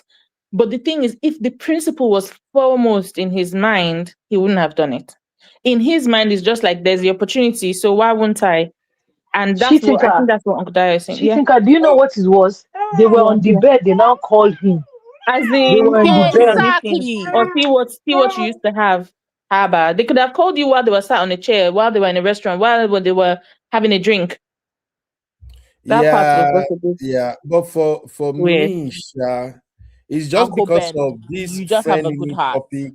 It's because of this friendly topic we are covering now that made me share it. Now, for me, like I said, when he told me, I didn't really think it's true until he made that video call and all of that. And honestly, I felt hurt. The thing, it rattled me like a day or two, and it takes like a week before I called him back. Now, for me though, the fact that I thank God I'm married to like my paddy, my me and my wife were like, we play everything. So I think that helped me to kind of like say, what does it even matter? Self? After all, I'm happily married and things like that. But again, maybe I'm selfish, or maybe I did not really rationalize it well. I kind of blame the girl for that. Please forgive me. I'm just telling you how my mind processes. I'm just saying how my mind processes it. So I kind of blame the girl. And to date, honestly speaking, I don't even have a number or anything. I just Oh see that wow, but you're every doing damn best thing. friends with your enemy. Yeah, no, that girl, she's married now with another man or something, but I just make sure, in fact, I cut everything off. I went to my socials. I tried to find her among my list of friends. I block her and all of that. But I why did you blame block her. her? She doesn't owe you any loyalty. Your friend owes you loyalty. But I'm explaining how it appears to me, because when I weigh it, I kind of value my friendship with my friend more than whatever she and I we had in the past. And like I told you, if my wife will hear this story now, she will hear it. If she replay this, I might even have to like turn this video private. But although we can talk about it. Yeah. I didn't tell my wife because my wife really respect and like my friend a lot. And I know the person where I marry, she's this type of a no nonsense kind of person. If you go cut my friend off, I don't want her to do all of that because it's all past stories, So I didn't tell her at all. But to me, I valued my friend more than what I had with her in the past. So I don't want to lose my friend. He still remain one of like the most loyal friends that I have in Nigeria, that kind of thing. So after he So Uncle got Ben, married, playing devil's advocate, I'm just saying, God forbid it will not happen. If tomorrow something happens and this best friend, this good friend, does something that again shows his hand that this person is not as loyal as you think, would you be surprised? Like, would not you too say, "Oh, surprised, but this person can never do this to me"? Would you be surprised if he did but something to you? no, I won't be surprised. But the thing is, Why to wouldn't you be me, surprised? see, to me, his loyalty, calling me, telling me this No, thing but he called you happened, when you already and committed the crime. He didn't and call you see, before. Sissy, the point we are making here is how men keep friendship and relate No, compared I to think it's only you, Uncle Ben, because Chucky and Papi disagreed completely. yeah, we It's are only different you that is individuals saying now. this. They said they Can I would never just keep say that that? friend. Can I just say that I'm not exactly personally, I'm not against you still being cool with this person Oh, because what's of how going on with long this ago it incident? happened, right? But the issue I have, Uncle Ben, is that you're saying he's your close friend. He can be an acquaintance. He can be somebody that you know, but I don't know why you're calling that person your close friend anymore. He's I my understand G. that's what I'm saying. I Can you hear understand that with me? how it happened like over 30 years ago and stuff, right? I understand if it doesn't hit as hard. But I just don't understand why I they're your can't hear close friend. anybody. Uncle Yubi, can I ask you a Can question anybody if you hear me? don't mind? Can anybody Okay, hear me? Chucky. Yeah, we can hear you, Abby. So I just don't understand why they are your close friend and not just an acquaintance. That's the only issue I have. Do you understand? I Because agree he's with my Abby, and I'll G. just say, sorry, Chucky, just to say, I agree with Abby, and I also think that Uncle Ben, even if you're going to keep him as a friend, just be mindful that this is somebody that can, move a bit mad. Just be mindful. That's why I asked my question. Just be Would you be mindful. surprised if he did something dodgy tomorrow? Because to me, I'll Mm. just be like, he has the potential. Yeah, I wouldn't be surprised. He's done it before. You see Uncle Yubi, can women. I ask you a question Anyway, if you don't mind? yeah, Chucky. Yeah, I was going to ask you a question, right? How long have you known this friend of yours? My childhood friend, we literally grew up together. Okay. Now, the last question I'm going to ask you is this. Has he ever told you about his own marital problems so far? Sometimes when things are difficult, we share together and we try to figure a better way out. So you That's sit how. down there. So you sit down there with your coconut head and try to solve a solution like that. He's my friend. Uh, Baby, there's no way. There's Chucky no did way. not. Chucky said, No way. No "Oh my way. God, I'm dying." No I'm so way. There's cold. no. See, Uncle Yuri, there's some things that you don't go to, and that's your ex, be it a man or a woman.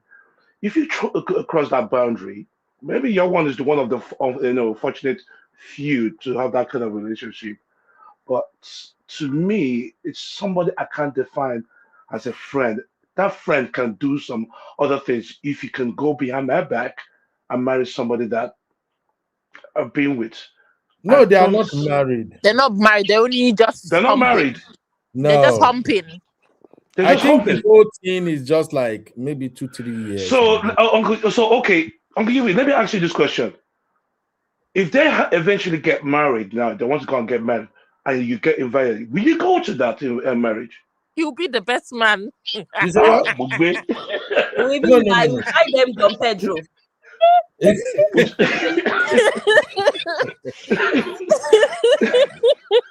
Didn't know. So they're not married. So Uncle Yubi, so you will fly all the way from the United States and all the way to Nigeria to go honor this invitation, if I'm correct. For your ex-girlfriend and your Look, best friend. Go look, for it. this is the way me I roll. Let me just be That is honest. very awkward. See, Chucky, let me just be honest. The way me I rolled, my thing is right now, if they are having wedding, like you say, like let's say it turns around like, oh, the lady is actually who my paddy is now getting married to, and I'm invited. The fact that I am married to a wife that I love and I don't really have anything attached to it or something, honestly speaking, I will attend because at the end of the day, the lady might be the one who will not enjoy, who will not have fun seeing me at the wedding. But for me, it doesn't mean anything again because I'm already married. I love my wife, good home, everything. If it is something like I am married to somebody I don't really love, I mean, not, but to me, the way my own mindset be is just, it's not just that important to me like that. And again, just to answer what Uncle Dio was asking earlier on, you see, the way our town is set up, we are like the Igbos. We usually go home every December. Okay. So it's now that I'm in the US that I don't do that no more. Back before when I'm in Nigeria, every December I want to go home. That's where we all get to see each other and play Natila. So I get to understand that maybe it was one of those periods when they go home, they get to me or whatever happened. But I just weighed the whole thing and figured that I really I can't lose my childhood friend because of a lady who don't know that she shouldn't cross this line. That's just the way me I see it. Now, I told Uncle my Ben, why friend, is the onus on the lady? I don't Hold like on, how hold you're on, hold putting on. everything on the The lady lady. that should What's the not lady cross got which to do with line? it? You be, are you for real? Why is the onus on the ladies to not cross the line? It's Wonderful. your friend that crossed the line and then came to rub your face but in the it, and you're lady is still the his one that best opened her friends. legs. Oh, okay, and who did and She's who a helped free her open her agent. She Yeah, legs? wasn't your she Are you for opened. friend. Uncle real? Ben, No, Uncle Uncle Ben, Ben. you're getting it wrong. You're getting it wrong. You're totally getting it wrong. He shouldn't even attempt to say hello, hi to her, or anything like that. Exactly. Nothing. He's not supposed to do that. Even though she's the one trying to um, take a shot on her or him taking a shot, you shouldn't go there. Oh, you should think. Oh, hang on a second. You're my friend's guy. I can't run with you. Yeah. So I don't see. Anyway, it's your friendship over there, but Uncle Yuri, there's something which you Okay, said earlier on. Yeah. Uncle Ben, I real have a quick, question right? for you. I have a chat that I saved on my phone in 2014. I think I dated this guy. So I think in his circle of friends, they used to have something. They want to break up with a girl. I don't know how to. They will send one of their friends to go Abi, and ask toast your the girl, question. and then they'll use that as an excuse.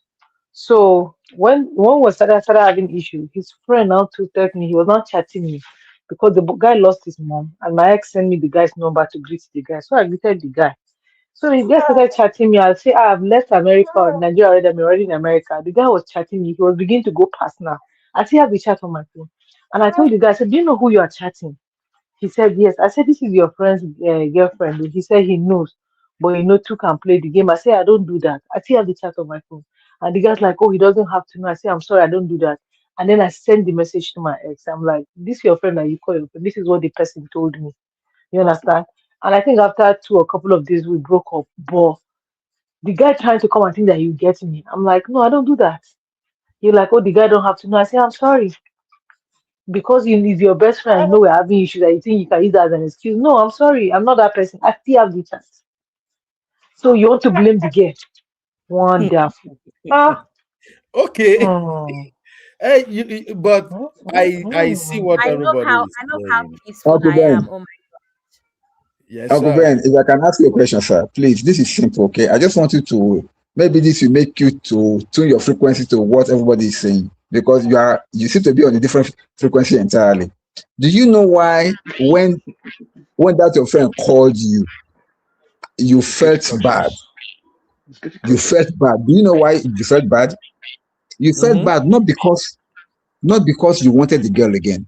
You felt bad not because you had feeling for the girl. You felt bad because something in you did not agree that how could my best friend do this to me? You had Absolutely. expectations of him, But Uncle Dayo. Absolutely, I agree. yes, but you cannot hold anything against him because why? It will be as if you are still interested in the girl, and it will be as if you just want to have the girl back. But that brotherly code in you say like no. If if the if if the situation is to be reversed, you can never do that to your friend. But he did that to you. That's why you felt bad that no. It took you, as you said, it took you almost a week for you to be that the thing was still disturbing your mind because it was odd, it was wrong. And I must warn you also. Now, this is a particular situation that shows a kind of weakness in your bestie's life. Please be guided. I know you're a smart guy, sir, but just be guided against him. You can still No, keep him basically, as your friend and as a but just be guided. That's all. yeah, honestly, for me, I just feel like we're on a different path right now, different world, different activity, different everything. Though I see what you are saying, but because he's still my guy, I can't go deep to discuss some things. But what that just tells me, what I learn out of that is that look, you can't count on people that much. Things is happening that you are not aware of. That just the lesson I took out of that. Then I just kind of like redefined my boundary. But at the same time, I still don't want to lose his friendship. Now, my own redefining of boundary is just like, okay, now what do you share with this guy? What do you do with him? That's just it. But I don't want to like go deep down into that. The reason why I shared the story is because women they cut friends off and that's it. But sometimes for men, you can cut someone off, but not completely. That's just the point I'm trying to make. But when it comes to like trust and what you do with people, no, no, no. You got to think and rethink about it. That's just how me I move. For instance, now, will I go to a party, open my drink and leave it on the table and go to the bathroom and come back? Nope. Will I just hop on, hey, guy, may we chop? I remove spoon, I begin chop? Nope. But I'm speaking in code right now, if you get it, Uncle Dai. Yeah, I But the get you. thing is that Yes, I sir. just like, as somebody living far away from home, and there are still some things you want to do back at home that you're going to need people. Is it worth it to just cut this guy who has been through thick and thin with you just for these kwekus and Did bulag? the guy know that you went to the canteen with you? Did he know that? We go through But you everything know what? together. I Uh, actually understand what So, Uncle Ben is saying. It's just that he's used the wrong term, saying close friend.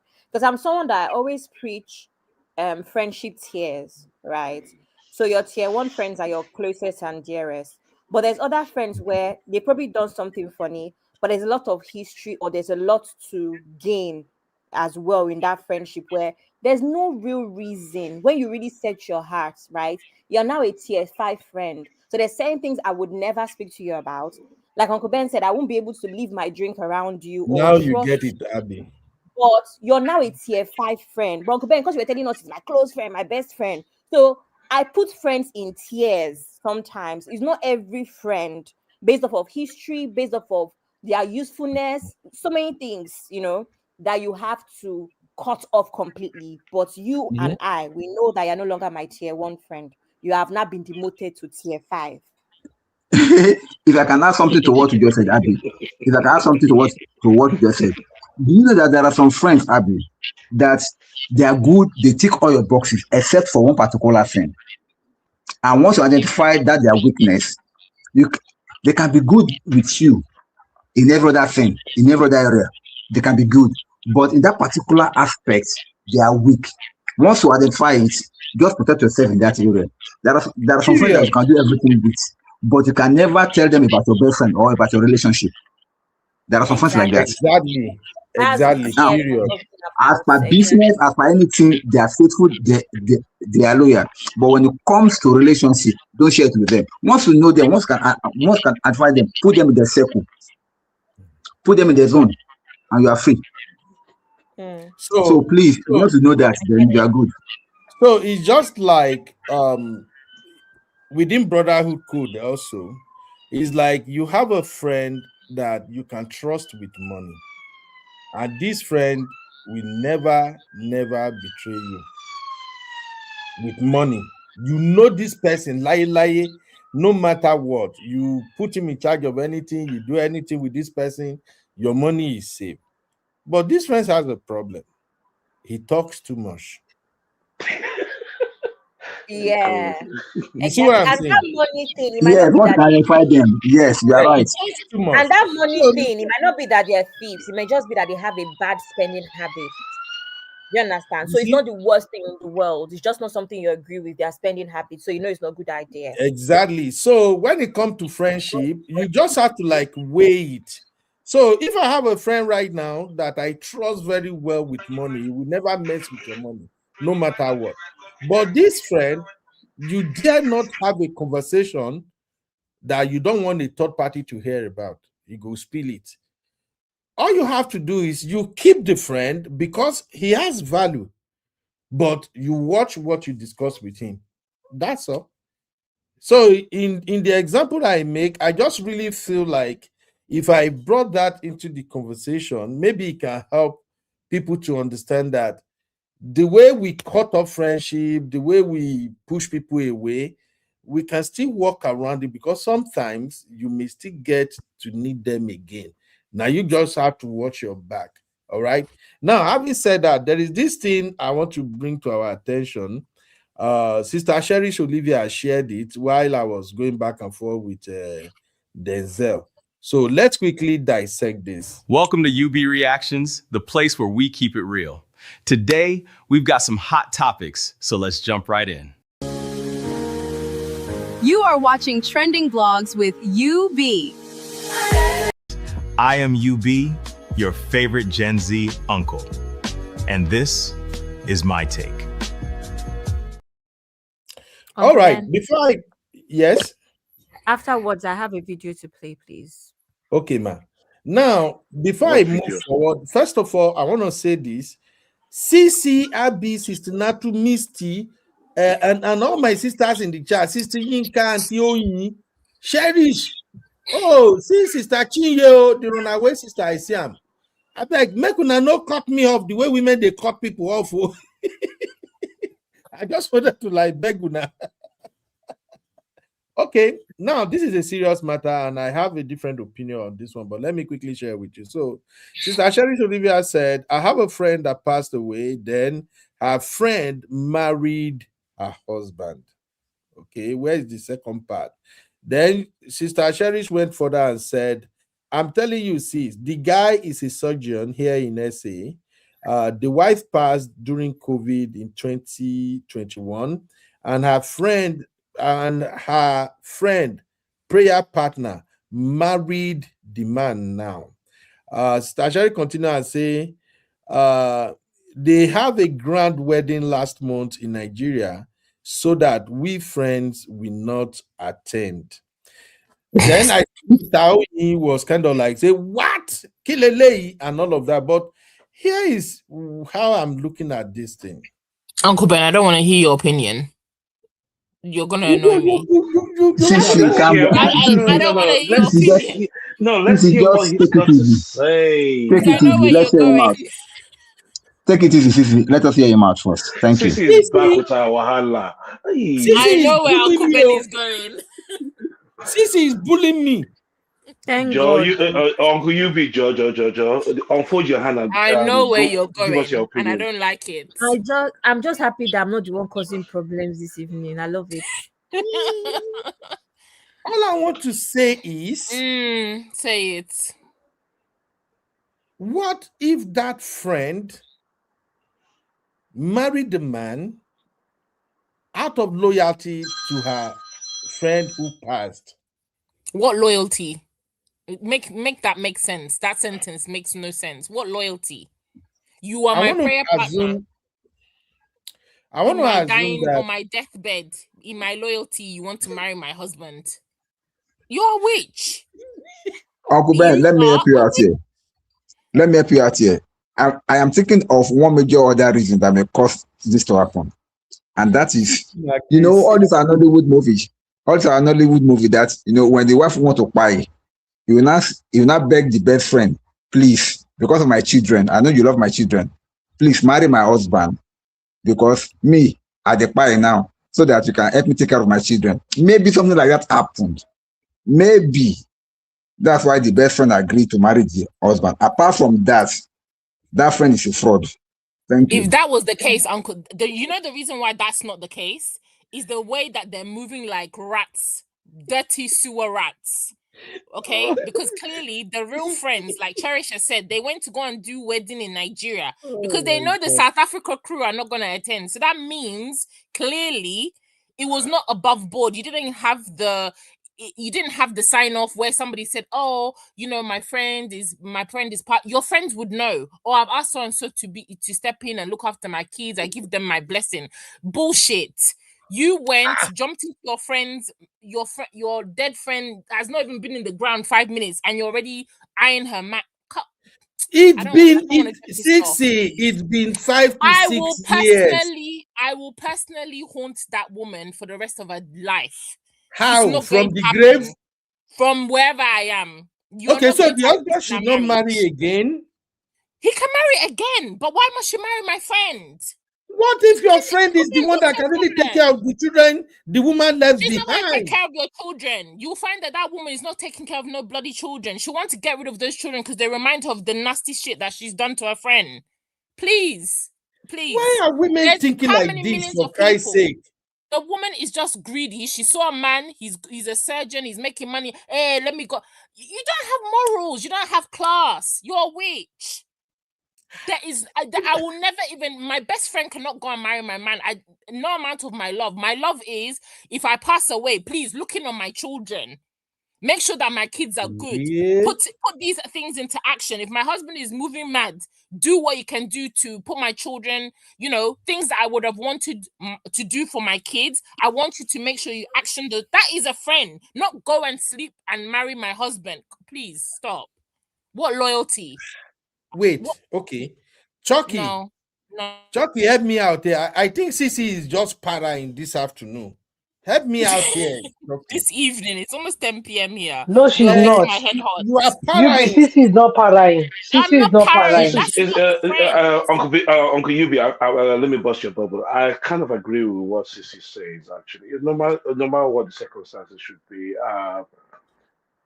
despite whatever the arrangement the lady might have had on her dying bed or wherever, you don't go there. People will talk, and I don't see the point for all that. I really don't. So no, I don't see it. I don't see it at all. Can I say something? I had a friend. I heard the story through a friend in their family, right? Her sister the sister of the wife. Guys, follow me. The sister was married to the husband, and the woman died of cancer. Sorry, we're talking about the big C again. The woman died of cancer and told us her younger sister, "Oh, I'm going to pass away. I want you to marry my husband so that at least her children and the kids that she have, they'll all be one family." Right? Do you know what this sister eventually did? She got married to the husband. The husband brought her to I think it was to Canada. If you see how that woman is mistreating her sister's kids, you can never believe it. My God. If you see how her sister is mistreating her sister's children, you will think that they have not come from the same womb, because the sister is not, because it's like something that is not comfortable in her spirit. Those children are a reminder of a life that she's stolen from her sister. That's just what it is. I'm sorry. So all she wanted to do was to get rid of her children's her I think the wife had three kids together, like young kids.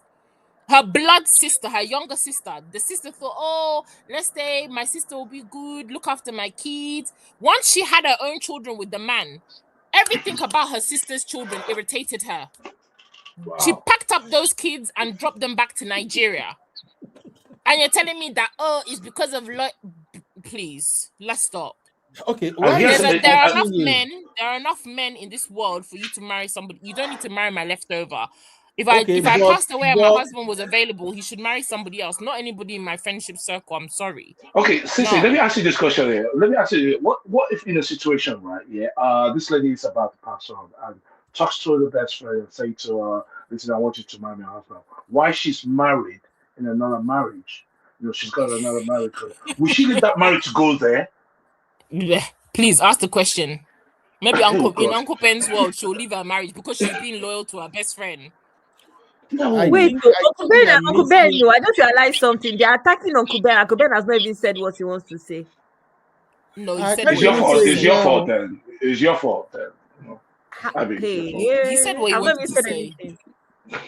I can't even say it now because Sister Chinya and Sister Yinka, they are already calling the woman witch. They are calling her thief. They are calling her witch. Sister Yinka says she's a crook. And even Auntie Of course, that's what she will go through. Of course, that's what she will go through. Of course, that's what she will go through. Oh man, it's very weird. It's very weird. It's weird. Uncle Ben, speak your mind. I will protect you. Speak your mind. What kind of yeye love is that? What kind of yeye love is that? I will protect you, Uncle Ben. Abby, you didn't hear Uncle Ben. He landed his point. He said that the woman is being a loyal friend. Hello, everybody. Can you hear Sister Sherry? Can you hear Sister Sherry? Not yet. She needs to say something. Okay. Hold on, Sister Sherry. Let me switch this to the roadcaster. Maybe they can hear you. Sister Sherry is the one that actually told the story, so maybe she wants to give us context. All right. All right. Can you hear Sister Sherry now, guys? Hello. Can hear.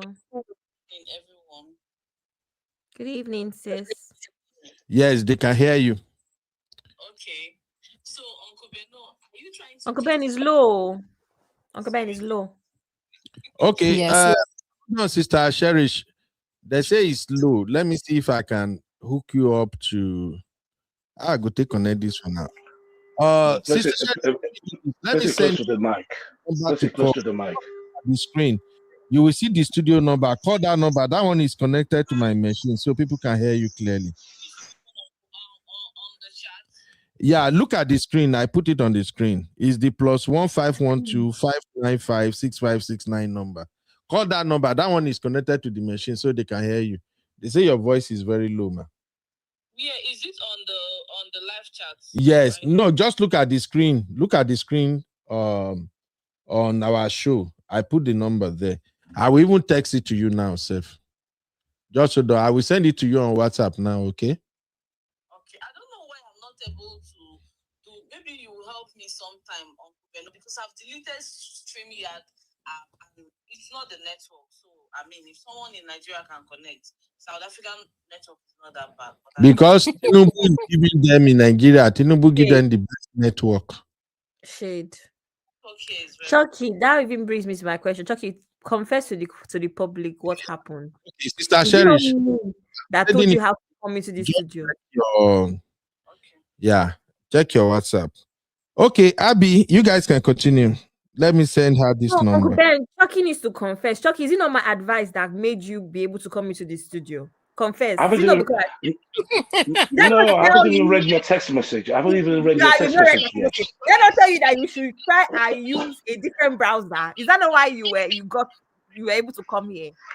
If you check your message, I didn't read your messages. I don't know where people read their messages, but I cannot take that from you. How come all of a sudden, miraculously, you were able to connect? Because you took my advice. We have this serious matter to deliberate on here. First of all, I want to ask Sister Yinka and Sister Cherish, why on they call this woman a thief? Why can't we just agree that, okay, Sister Cherish is calling. All right. Hello, Sister Cherish.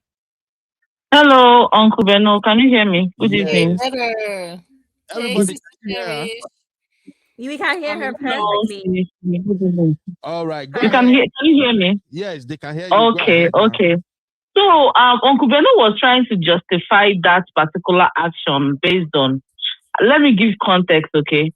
Okay, say this lady passed on 2021 due to complications of COVID, right?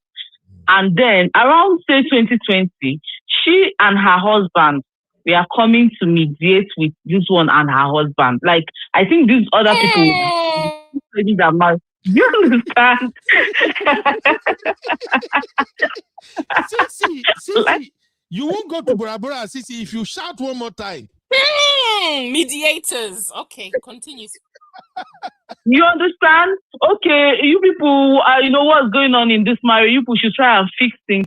So my own is has this guy, has this woman been eyeing this guy? Or I don't even know what happened. I don't know. So I don't think it's a case of please marry my husband, because where you will do that kind of marry my husband situation is if this person has been single and you know that she's not married and she's been. I don't even think women do that kind of thing. You'll be jealous to your grave. You're not handing over your husband to anybody. If you pass on, let the person sort himself out. In the real, if we know ourselves as women, yes, that thing is movie. It's Nigerian movie. Don't believe that. You're not handing anybody over to anybody. As a woman, I'm speaking for most women, and I know this is how most women think. If you pass on, let the husband sort himself out. You understand? That's the real mentality of most women. Nobody's not to talk of somebody that you were coming to mediate in their marriage. Yeah, you should try and pack things up now, And now the guy now became rich. He finished his residency. He's now a big surgeon. He has money, a lot of money. And they took the wedding to Nigeria for us not to attend. Why? How? That's the one that is paining me. Because I was planning I need to go and object. Absolutely. Uncle Ben, justify this one now. So this lady was married, doing counselor by somebody's husband that your eye.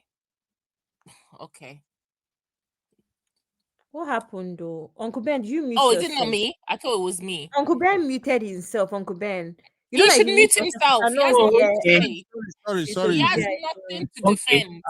I mute myself. When I do that, they won't be able to. No, but Sister Olivia has not even finished talking. Sister Olivia, continue with your story, please. So Sissy was trying to tell you to justify this one, because I said previously that women, I don't think we have that mentality of please marry my husband. If anything, no. An average woman will want you to sort yourself out if she's no more. Nobody is handing over anybody to anybody. We don't think like that. An average woman is jealous to her grave. You're not giving. Do you understand? Women, please. I don't know if it's only me. I agree. Me even beyond my grave.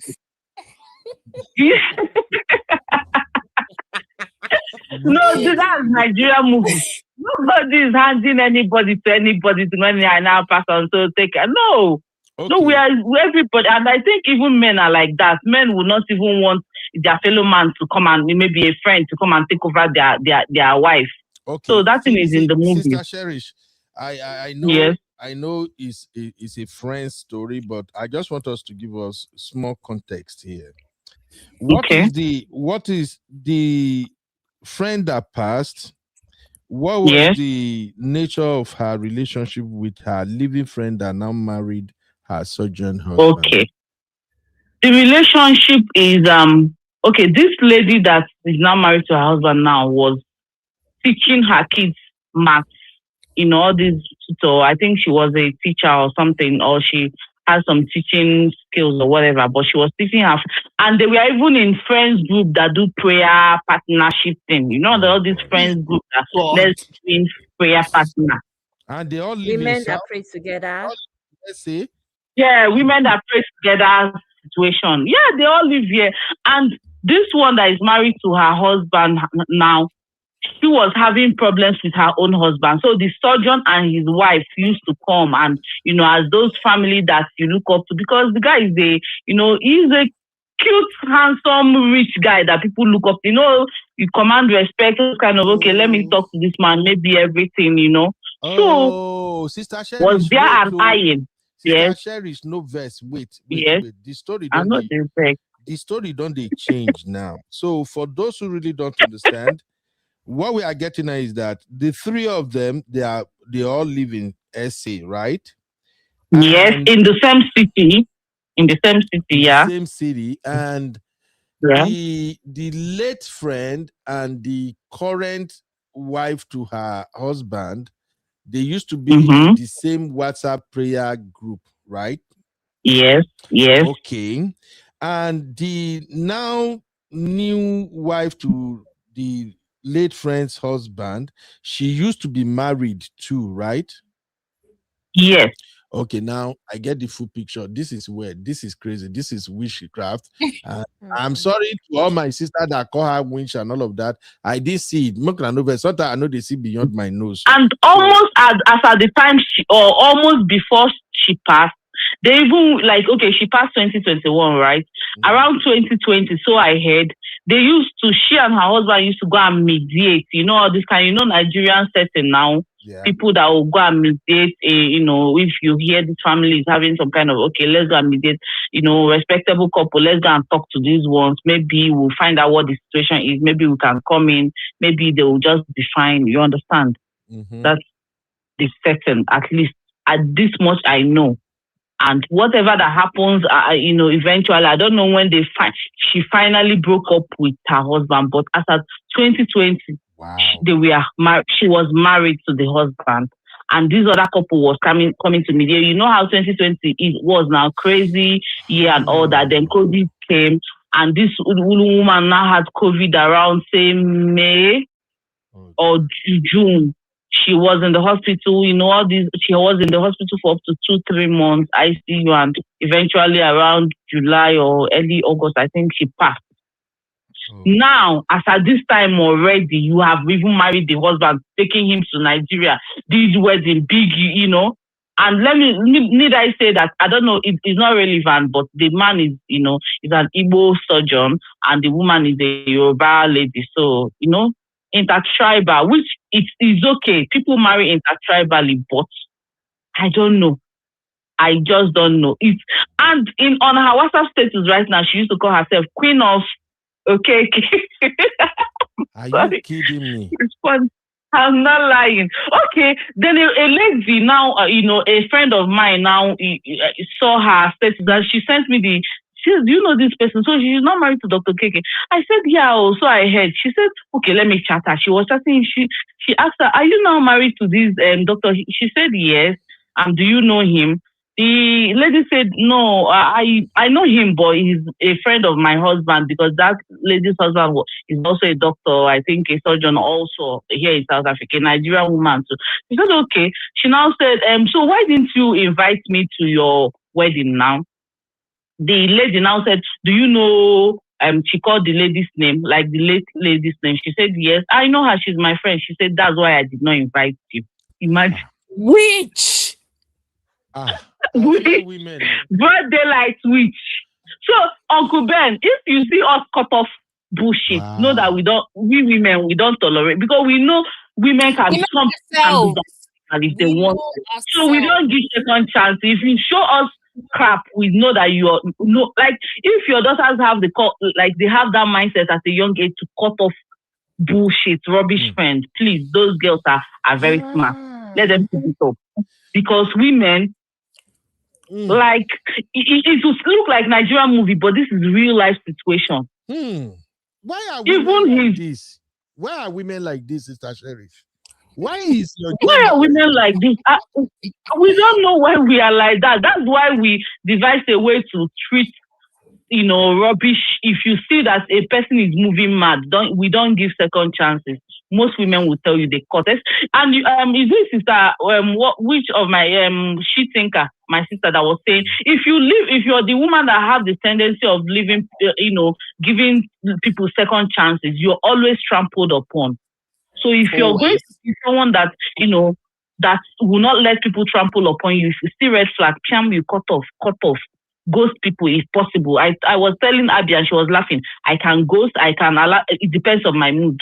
So it depends. Anyone.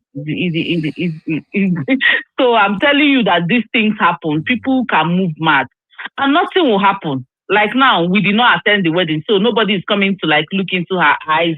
That lady said, I'm coming to your city. She said, no, we are moving to Joburg. I'm no longer there. So she has collected the man, and the kids, we are not. You're even talking about the kids are in boarding school.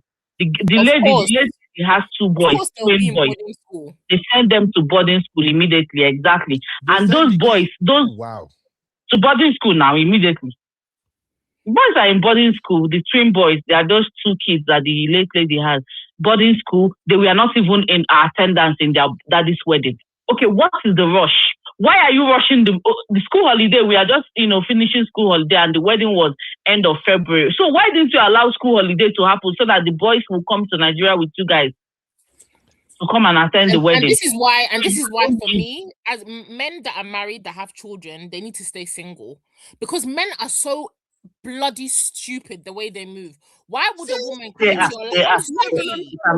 They can be. Uncle Ben, no, they can be. Allow the woman to pack his kids to boarding school, not attend his wedding, and he's there living his best. Don't blame men on this one, Stacey. I'm blaming the man. I'm blaming the man. And men do this all the time. As soon as a woman comes into their life, they'll just start moving like a wizard. Your own kids should not attend your wedding. You pack your kids to but I'm telling you. And women have power over men a lot. Uncle Ben, that if you use that word, but I'm telling you, men can be stupid. Sorry. If I have kids with you, please stay single. Dayo, please. Yes, sir. We need to speak here, please. Yes, now. See, I wanted to say something here.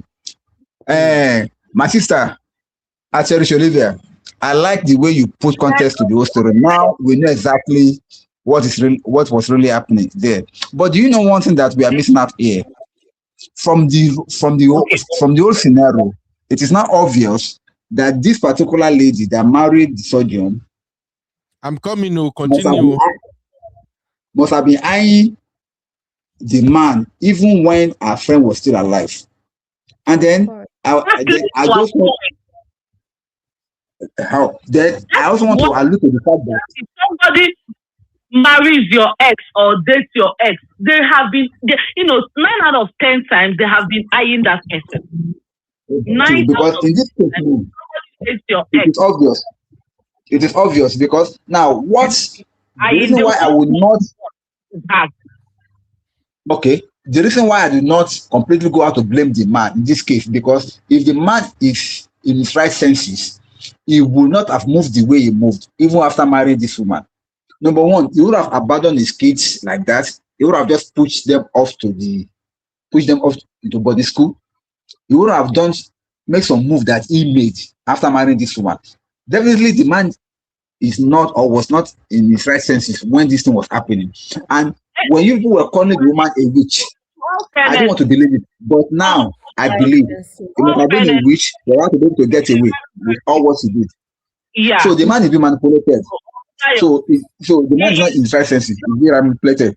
He's in his right senses, He's in please. his Uncle right Dio. senses, I beg. Anytime, No, anytime. no, no man He's can in be his in his right right senses. senses. I'll be watching his own kids being bundled away like that. No, Men do that all the he's not in his right time. senses. Immediately, the woman passed on. The kids went to boarding school because he's very, surgeons, they are very, very busy. And I mean, they went to boarding school. But I believe that if you ask me personally, I believe that as at the time where they were he was mediating with son and the husband, is that kind of thing. Maybe they had they had exchanged contact and they were now talking private. Private WhatsApp, you can be chatting with somebody and your spouse don't know. And immediately this one died. Immediately, okay, can I bring food to the house? How are you Always. coping? Women. We know ourselves. We know ourselves. My partner's one of the friends, the wife passed away. If you see the way that the friends were coming to be cooking for the husband, whilst they're still doing mourning. We're still mourning. Can we bring food? We'll carry this. They'll be knocking every day. Bring it. Anyways. Women can they don't surprise us. So we know ourselves as women. Men just pretend like, we didn't see, we didn't know. Oh, before you knew, exactly. You're walking up the aisle with a woman acting oblivious. Exactly. Your hook. Shut up. You can imagine a man that was used to be involved with, Nigerian Doctors Forum, Nigerian Igbo doctors. This year, I think in the past 2 years now, he was not in that. He didn't attend the end of year gatherings that all of them as doctors here, they're always excited and they look forward to it. Women have power, forget. So we don't underestimate our gender when they mess up. Sorry? I said now he's secluded from his main community. Yes, he's been secluded and he had this wedding. None of them were attended. People that were there for you when your wife passed on, they cheered you up. They were there for you and all that. You made sure you had a big wedding. I'm telling you, grand wedding that all the big people that he said he used how many million, I think 30 million to, according to what he was saying, my husband, to host. It was a big wedding that nobody that in your current life, because someone that has left Nigeria over 20 years ago, if you're coming to do, host a wedding in Nigeria, who do you know now? People that are in your real life, none of them were there because you wanted to sneak but around. I think it's because of the wife. The wife, they're both ashamed of what they're doing. And the wife is not embarrassment. I won't let me not blame the wife alone, yes, because of course her community, the wife's community is his community as well, because maybe, let's say the Yoruba community here and the Igbo community here, we are all Nigerian community, so we know ourselves. Do you understand? So it's both him and the wife. They both don't want anybody that knows them in their real life. They just want friends or Nigerian people to just attend so that they will know they've done this. Sister Cherish, Yeah? this is where we were talking about earlier with UB. We're telling UB nurturing nonsense, because they will now start telling the woman, since your husband is not treating you right, God has brought somebody that will treat you right. You don't even need anybody to be at your wedding. People just go and enjoy yourself. No. That's how the whole conversation starts. And UB, to be honest, we women will smell bushy from afar. If all the men here, if any by any chance, any day, your wife see you with any girl and say, I don't see you, that girl, avoid the girl. It's not just because we are jealous, but you see trouble, we smell trouble since before they started the cook up. Before smell we see it. Exactly, we have that intuition. God has blessed us with that one. If you don't listen to trouble, that's the truth. See, we have one friend in this America, right? He's not. I think he was just our friend. I knew him through a friend. Then when he became to work in New York, he always come to us. We make food for him. We take with him. And he was dating this girl that helped him do his papers, and he married her for his papers. And then they had one child. And then one day, so he will always come to us weekend. He will tell us, and then he will send money. Then we'll make soup. He'll come. Then all of us will like go to the cinema or go to the mall. When we come back, he'll take his food and go, just like Hangout, like family stuff together. Yeah. Then one day, the lady came from California. One night, 12 midnight, I was sleeping. I just saw a call from his house number, from his landline. And I picked. I thought something was wrong. I said, hello. She now said, I had the because I know she told me the lady is from Haiti. I've never spoken to her that he has so lots about the lady and they were having issues at the time he left California to New York. So, and him, it was through a friend I know him. So I just said hello. The next thing the girl just started saying, I want to warn you to leave my husband, blah, blah, blah. I didn't say anything to her. I just dropped the call. I just text her friend and say, call me. I said, I won't give you one last warning. If no be your paper where this girl they do, I swear on my father's life. If I tell this girl something this night, she no sleep. The guy started begging me. I said, first of all, she be you and this girl the get issue. What the guy from California come in New York again? Say no, we never finished the paper thing. So they have to make it look like together. I say, you see they sleep with the girl. I said she go born second and third. Guess what? She born second and third. He didn't tell me because I told him already. I said, guy, this babe they visit you. I said second and third one go come. He said, no, why go talk this kind? You No, don't trust your brother again. I said, brother. I said, I women. trust my brother, but the things that my brother trust, I don't trust her. Second and third came. He didn't tell me, it was our friends that was telling me that you know so and so that lady gave birth second and third. I say, hello, butter. I told you. You thought that me, I was just being, I'm like, we can smell it. If we tell you be careful, You know listen. they're very manipulative. Exactly. Women. Very manipulative beings. Okay. Oh my Women God. like give deceive. Women have very strong power. That's why we are, as our gender, we know the energy we carry. If somebody is acting out, we just let them go. That's why Uncle Ben, you say we don't give second chances, we burn bridge. As women, we would rather burn bridge than, enter into trouble because we know our gender. Our gender can do and don't do. So thank you, Uncle Ben. Sister Cherish, Yes. thank you. But let me put some context here. Maybe we can make it make sense. Uncle Dayo, I will need you to help me reason along here because I know, say my sisters, they don't already take. Uncle Dad, don't fall for it. Don't fall for it. Uncle Dayo, don't listen to Abi. Abi is not in our group.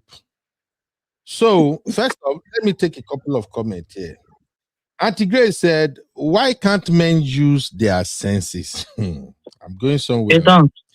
Sister Yinka say, Ajeni, which in capital letter. You know when Sister Yinka is typing in capital letter, well, I don't they call me that.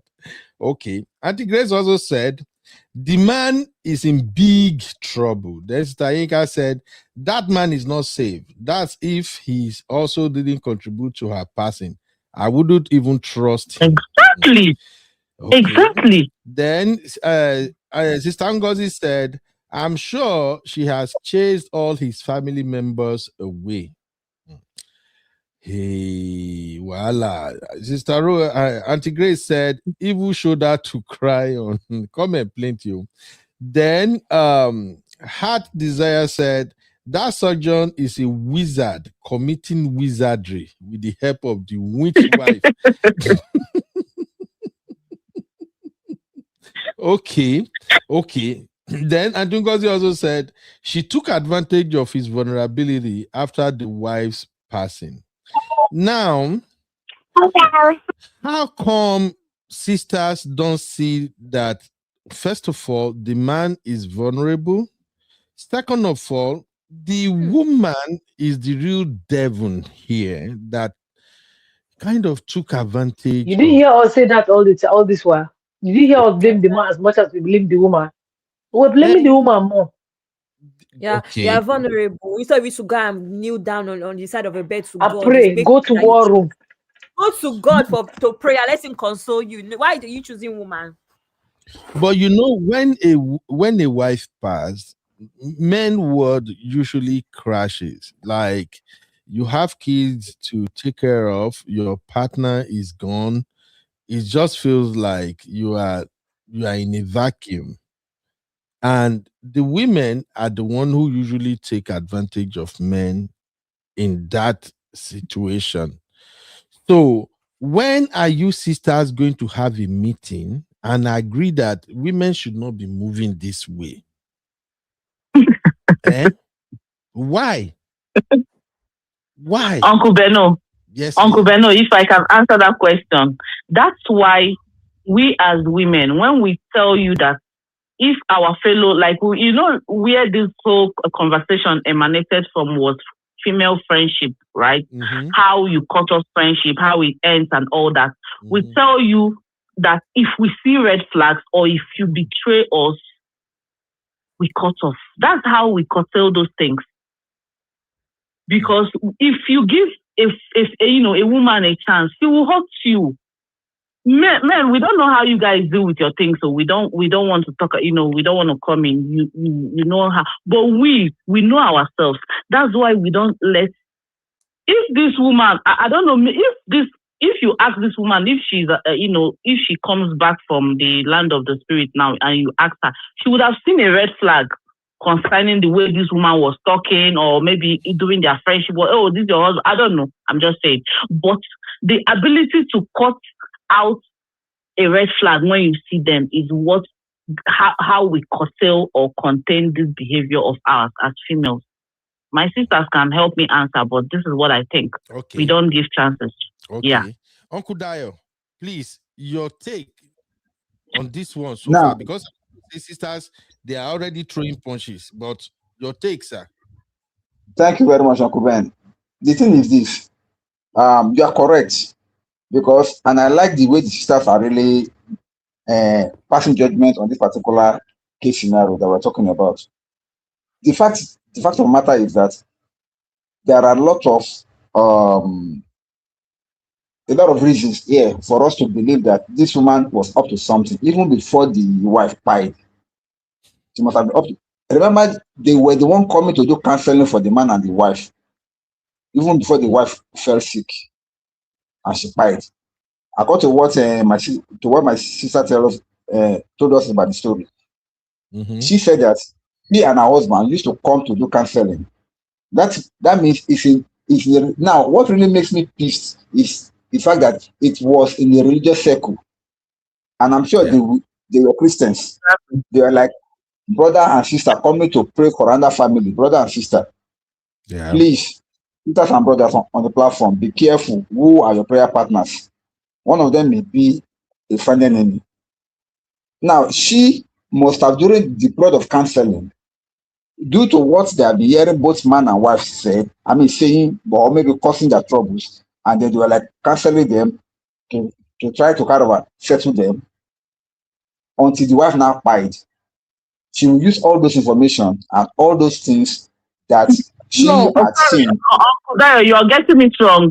It's the surgeon and his wife that we are counseling this woman that married the surgeon now. Does it make sense? They were not going to counsel the other couple. Yeah, he's oh my God. Married now. My God. Everything. Yes. It's the surgeon and his wife that used to come and counsel this woman now and her husband. These ones are Yoruba couple and these ones are Igbo couples, but they are, how we do in our community now. We are all friends in church group or whatever. If that's the case, then that means she just jumped from her boat into the dead woman's boat. Unprovoked. No. This is not right. Uncle Dio, let me explain to you. Let me paint it for you. So the surgeon and his wife were going to cancel them, right? So when they were canceling, maybe when they were going there, that other woman's husband is moving anyhow. And the woman is the one trying to act like she's the number one. So now surgeon and his wife maybe will be going back and be saying, see this good woman, no, this man does not know that he has a good woman. I wish he can calm down and see that he has a good woman. My sister, just be patient with him. You patient, he will understand with time. But as Baba wife, so that one maybe the surgeon will not be telling them, me and my wife, this is how we settle ourselves. We don't used to fight and go to bed. This is how we managing all this. That's why we are still together. If my wife says this, I just say yes because I want peace to reign. And they'll be like, these people are enjoying perfect couple made from heaven. As the wife die, and she say, okay, let me go and greet. Baba will now say, you see this woman, I've been saying she's good, her husband is not seen. I think I should I'm a good man. Let a good man take care of a good woman. And then this one now say, let me just shake. This man has been saying the way they are moving. I love the way they are moving. I think I will fit into this wife's man perfectly and will make power couple. But that was how negative current and positive current jam, and the light came into full halogen bulb. You get it now? That's a serious wallow. You That's get it? now. If that's the case, then if that's the case, then there's something that I want us to really unpack from here. Number one is that not every person that is pretending to have your good intention at heart really does. Many of them are just smiling. Meanwhile, inside them is T for poison. thanks. T for thanks. So Exactly. maybe the man who was So eyeing the woman was saying, this man is just misusing good woman anyhow. Exactly. I think that was where they connected. During that counseling period, they now say what happened. The woman will say, I do this. They'll not ask the husband, your wife does this now. What's the problem? You know that kind of the man will now say, I'm a traditional man. She shouldn't have done this. They say, bros, calm down. You are in 2025, 2024. I don't want to hear that. She's very stubborn. She don't listen to me. She's a good woman. You know, you can handle her like gently. You get the best of her. As wife just died, this one saying, but I think I can handle her better. And I'll get the betterment of her. You know what? Let it strike. Maybe the surgeon may not be sending message. Hope your husband is coming down. I hope you people are in peace now. She says, sir, pray for us. So, sir, pray for us. It's not easy. Yeah, baby. It's okay. Let me buy you birthday baby. gift. Do you know where I stand Let me buy against you birthday shoe. Okay, now. Do you know where I stand against all this? After the wife died, where she was able to enter the man was in the aftermath of the wife dying. You know, before I think where this idea of trying to come and take care of the man that is mourning. When the man was mourning his wife, she was the one that is coming, probably coming with food, probably coming with so many things, just come and keep the man company. Doesn't want you to be lonely. Already she was having problem with his with her own marriage. Now it's an opportunity for her to catch this man that she has been eyeing for a long time. So she used that opportunity of the man's mourning to come and enter in properly. And then once a woman is cooking for you as a man, now let me send this as a warning. Do not eat any strange woman's food as a man, either single or married. Please, food that we know to be the commonest thing that they use to overtake man, particularly women that they are on missions. They will use food, they will cook for you, you will eat it. Once you eat it, you are hooked. Be careful what you eat. Uncle Dio, can you say that? Can you say that message again? I need to send it to somebody, please. I'm saying please that repeat. Men should stop eating. Men should stop eating. No, men should stop eating strange women's food. From his stomach, right? The waste a man has is from the stomach. That's how they say it in a layman's language. So, Uncle Dio, you're right. Continue. No, it's actually true. They believe that the way to a man's heart is through the stomach. So if you want to catch a man, go through the stomach, because that's where you can easily reach the heart and capture it. So as a man, be careful eating a strange woman's food. Food is one of the easiest things that they use to capture men, particularly men that are not aware of their devices. Once a woman starts coming to your place, or maybe it may even be at your work, the woman is bringing food for you at your working place. I can bet you within the next couple of weeks, you start have problem with your wife at home. Not because your wife does something wrong, but because that food that you are eating is not an ordinary thing. So please, if you can do it, don't eat any woman's food, any strange woman's food. If you are so hungry, go to any restaurant and buy food and eat. Yes, sir, Uncle Ben. You now yes, say when we go to work and a sister find it within her heart to share her lunch with us, we should not eat. Uncle Ben, please don't eat. Talking about Uncle Ben. No, Uncle Ben, please don't eat. The reason is this: why must she bring food for you? Why must she bring food for you? What's her motive? What's her motive? Let me Why must she bring food for you?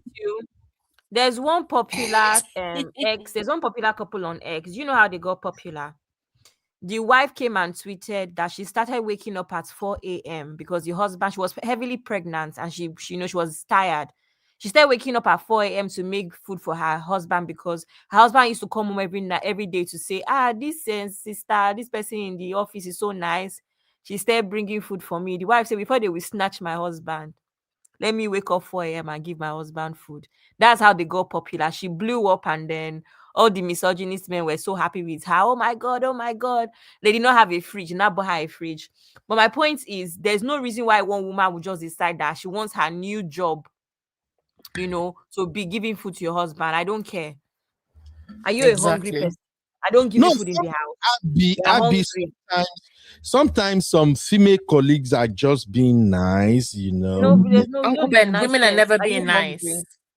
Are you Sissy, what do hungry? you mean women are never being nice? Sissy, what? Women are never nice. Do I not give you food at home? Because as a woman, because Uncle Ben, there's certain things that you don't do because you know that the man is married. Just like I wouldn't come to your house. There's a certain way that I greet my married male, like my married people that are married, right? Male friends that are married. You don't go and hug them on your full chest. You don't go and sit on their lap. You don't have some conversation. You don't call them a certain. You just have sense. You know these things. It's not something that my mom sat me down and told me. It's the way of the world, and you should be aware and know these things, right? Just like I wouldn't go to work, and I know that I have a colleague that is married, especially an African or blacks as we are. We have almost the same culture. Certain things we don't take it like how white people. If it's a white person, okay, maybe our cultures are not the same. They can be doing things. Oh, I want to cook for somebody's husband. It's not a problem.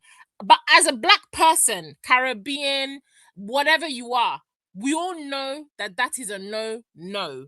There's no reason why I will be coming from my house carrying food for my colleague that is married. Because does your wife not cook for you? Why is your wife not bringing? Even if I'm being a nice person, people around, even if I'm being a nice person, even if I'm being a nice person and I'm just bringing you food, let's say I start bringing you food, I'm sharing, people around are looking and thinking, so this Ben, his wife doesn't cook for him. You're causing problem for your wife. I'm sorry. This story I just told you about this person on X, the woman was even bringing extra spoon. Exactly. It's weird. She was even bringing extra spoon. It's not like and that man was no woman does that. No woman does that. No woman does that without the an only time I ulterior will say that you should eat is if you're doing like potluck. You know, in America, you guys have this thing potluck. You'll everybody will carry food. But that's everybody now. Exactly. That's the only exception. Any other time, I don't expect my husband to be eating food. And the funny thing is, I had my boyfriend at the moment. He's one of his friends. He's single now. He's divorced. So this man, every woman in the area will be bringing food for him. And there was a time that my partner was staying at his house when he came, because before he was living in Denmark and then he was coming between places, right? So he would stay with his friends sometimes. And I'm like, can you not eat any weird woman's food? So that's what I'm saying, Uncle Dio, repeat that message. Because when I'm like, you men that are here, you're eating all these random women. Women are bringing food, carrying food. I said, it's not, please, can you stop that? But my point is, I'm not going to be cooking for somebody's husband. For what? It's not my business whether you've not eaten. There's canteen, there's McDonald's, there's off-license, buy sandwich. You'll be all right. We don't need to be sharing food. I see what you sisters are doing. You are trying to scare the shit out of us. Sister Chinye, Lee, I will raise one vote now. I'm sorry, Uncle Ben, one more thing. And it's not even about maybe the woman wants to snatch you. Why are you not caring about where you're eating? Have you been to the person's house? Do you know if they eat on the floor? Do you know if they cook food on the floor? Did you not just see this man, this Ghanaian man that was carrying fish and putting it in his toilet, putting it in his bathtub? Be mindful where you eat. Come on, it's not everybody's house. Everybody looks well put together. They will carry food and bring you eat. If you see their house, you'll scream. But Abby, why does it sound like you are trying to scare the hell out of us? You should be scared. You and Sister Chinye, I don't like the way that they now. Sister Chinye said, those kind of women, we cook and give the man wash put. Which one is wash put? Where did be wash put? You don't know wash put. What is wash put? When you wash isn't it called tamper? When you wash your down below and you use the water to cook the food. To cook for the person. All the best. Keep eating your colleagues' food. She's nice. They said, Uncle Ben, they said that some of those mama puts that people cannot leave. they go there to eat. And that's what the women are doing to make the men keep coming back. So go and be eating up and down. They will soon they'll soon use you. You guys are just doing fear tactics now. You know, some colleagues just feel like, you know, like here in America now, there are many men who their wives is in Nigeria and they come to work and they haven't eaten any home food for a long time. So sometimes those female colleagues who are from Africa, sometimes when they are coming to work, they will just bring extra lunch pack, you know, and sometimes they can bring jollof rice, sometimes they can, you know, and so you don't have African takeaways. Uncle Ben, buy your food and bring to work. Go and look for the person doing jollof rice. Pay them. Around. Go and pay people to cook Nigerian food for you. If you're a man and you want to eat Nigerian food, your wife, go and buy stew, buy soup, buy all those food, and they will pack it and put in the freezer for you. Don't go and be eating anyhow. See, it's like we never see something. No, maybe we go do more of this hangout with IFE. Now, Sophie said, "LOL, my ex was giving his food to his work wife. I beg go." I think she means her food, giving her food to his work wife. Continue. Yeah, now. Okay, but there's something you sisters have not touched up on something in all of this conversation. When it comes to this eating food from another women and things like that now, why don't you sisters talk to your gender that they should cook good food for their husband? Because if you eat good at home, and your wife also prepare your lunch pack, sometimes you don't even, as I did like this, I know they see any colleague food for work. It's not interested to me. Because why can't you make your own lunch pack? What's wrong with your hands? I make my lunch pack, but already the food are cooked already. My job is to dish warm, and in fact, my madam bought me this. I said I'm gonna do an advert for that. There is this new food that keeps the food hot. He keep the food hot. My wife bought one for me, and it has been very good. So all I did is I dish out the food package, you put it in my lunch box. I go to work, I plug it in. When it's time for me to eat dinner, I eat. Oh yeah, I saw that it has like a warmer inside as electric. Yeah. You be what if your wife just gave birth? Send me one. I want one. You be what if your wife just gave birth? No, she should still come and pack food. Do pack lunch. That she can't cook. Yes. Yeah, she can't cook. No, it's understandable now. Then we pay somebody or maybe a caterer to cook. We bring it at home. I'm just speaking on behalf of brothers, you know, because sometimes some of these our sisters, they allow their husband to go hungry at work, and that is why sometimes the women started. Uncle Ben, nobody's allowed. You allow yourself. You allow yourself. You have. You allow yourself. I can't say you know exactly. You know you allow yourself. If somebody did not make it for you, make it for yourself. Hey, Auntie Grace said, don't eat the food of any female colleague. If you don't take food from home, go out and get something to eat. From the exactly. Uncle Ben, please read this Adesira's message. Yeah. Adesira's message, please. Can you please read this, sir? Can't go to the restaurant.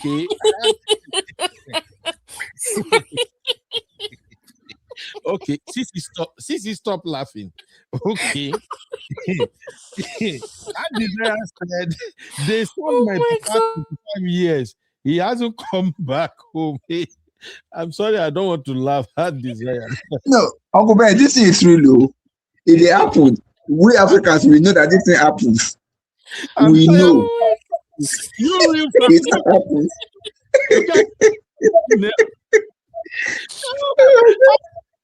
I desire no be food that they carry my papa go I beg. No be food. Maybe daddy just find peace over there. I'm sorry, my sister. I know it's hurtful, but it's just funny the way you the peace where they lock him inside bottle until the bottle is found and broken. Of course, he feels like he's at peace. Hey, cool mama, where have you been, cool mama? Hey, all my sisters there, they just busy these days. Nobody they get time. This is what we are talking about. Now, cool mama, leave us here now. If another sister snatch me and Uncle Dayo away now, then cool mama will say, they snatch in your online friend. Uncle Bernard, the person go return you back by herself. If she snatch you, she will say, now only those your sisters go fit with you. Let me return him back for his sisters. Sister Natu, can you please let me go check on Sister Chinye? Sister Chinye is dropping some things where they scare me now. Sister Chinye, don't eat those things, especially when the woman is in her period. How are we going to know if a work colleague is in her period? That's why you should know when you can don't talk. know. Talking about wash put. That's how they said they do is that women mix their period blood with stew and give to the men. Yeah. Now, wow. Sophie said, you all are saying men. Men carry food for their work wives. What is going on, Sophie? Sophie, no verse. I know say you cook for my guy. Maybe he just feel like sharing. You know, sometimes as men, we have good heart. You not carry 2 plates from food that I cooked. And No, this thing that Sister Sophie is saying, I have one ex-boyfriend that I will give him food. He will not share it with the girl who was cheating on me with. They were eating my food. I know it's put to use Abby. Yes, now the boy will come to my house when he's going, we'll take food. And that's why I'm telling you that when I'm telling you things like I don't cook for men, you think he's coming from nowhere. Blood He's of coming from nowhere. Abby cook for When I men. now finish cooking, she and the girl will not eat the food. They will eat my food. The girl will be licking her and eating my food. That's why I made food. Don't worry, Abby. Your food, you run a belly. Your food is run a belly. How can you be eating somebody else? Like doing my master's degree. This is a long time ago. But I'm just saying that when I say that I don't cook for men, you think I just came from nowhere and made that decision. It came with Abby, experience. It came with experience. How did you find out another woman is eating your food? Because Uncle women, Ben, you guys make this thing up at times.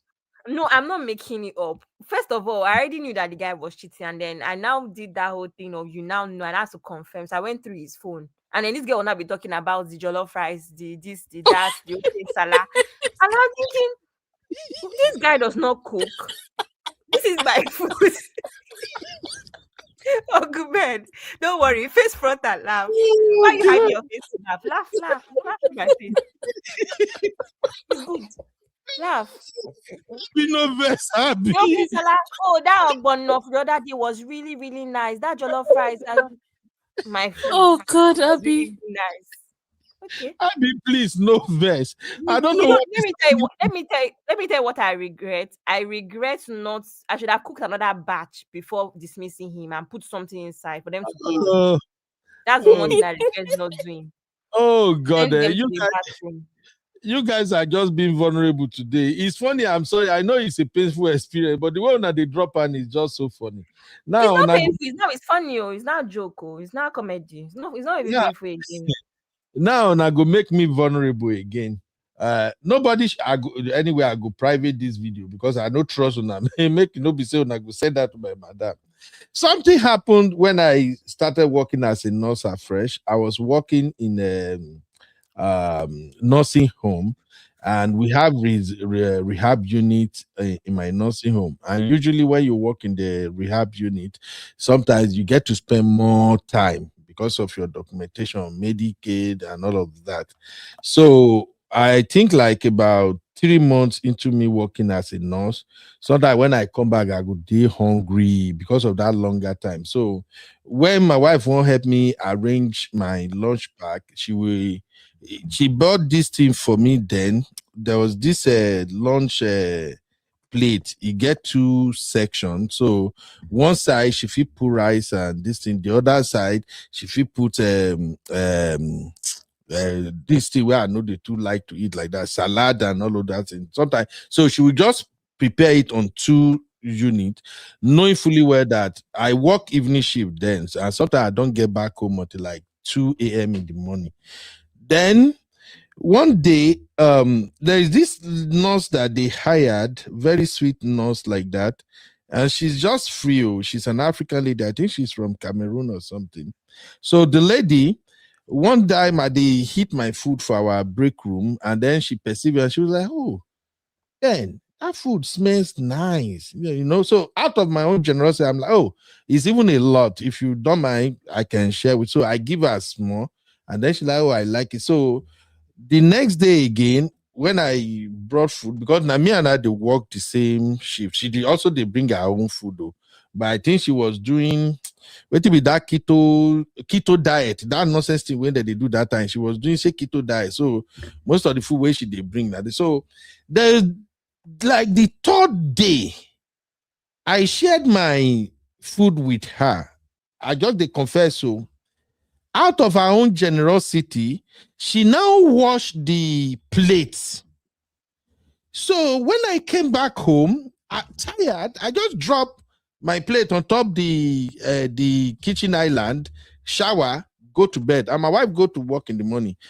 That morning, when my wife was going to work, because usually my wife routine is when she's going, she go help me check that my lunch distance. She go help me watch and prepare everything. She will even like kind of put them on top so it could dry.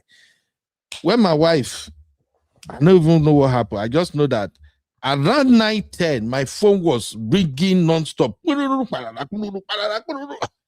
pick up my phone. Now I say, hey, baby, what's up? You just wake me up now. Auntie no even say hello. Auntie was like, who washed that? Exactly. I was going to say that. Box. Sissy. Shit.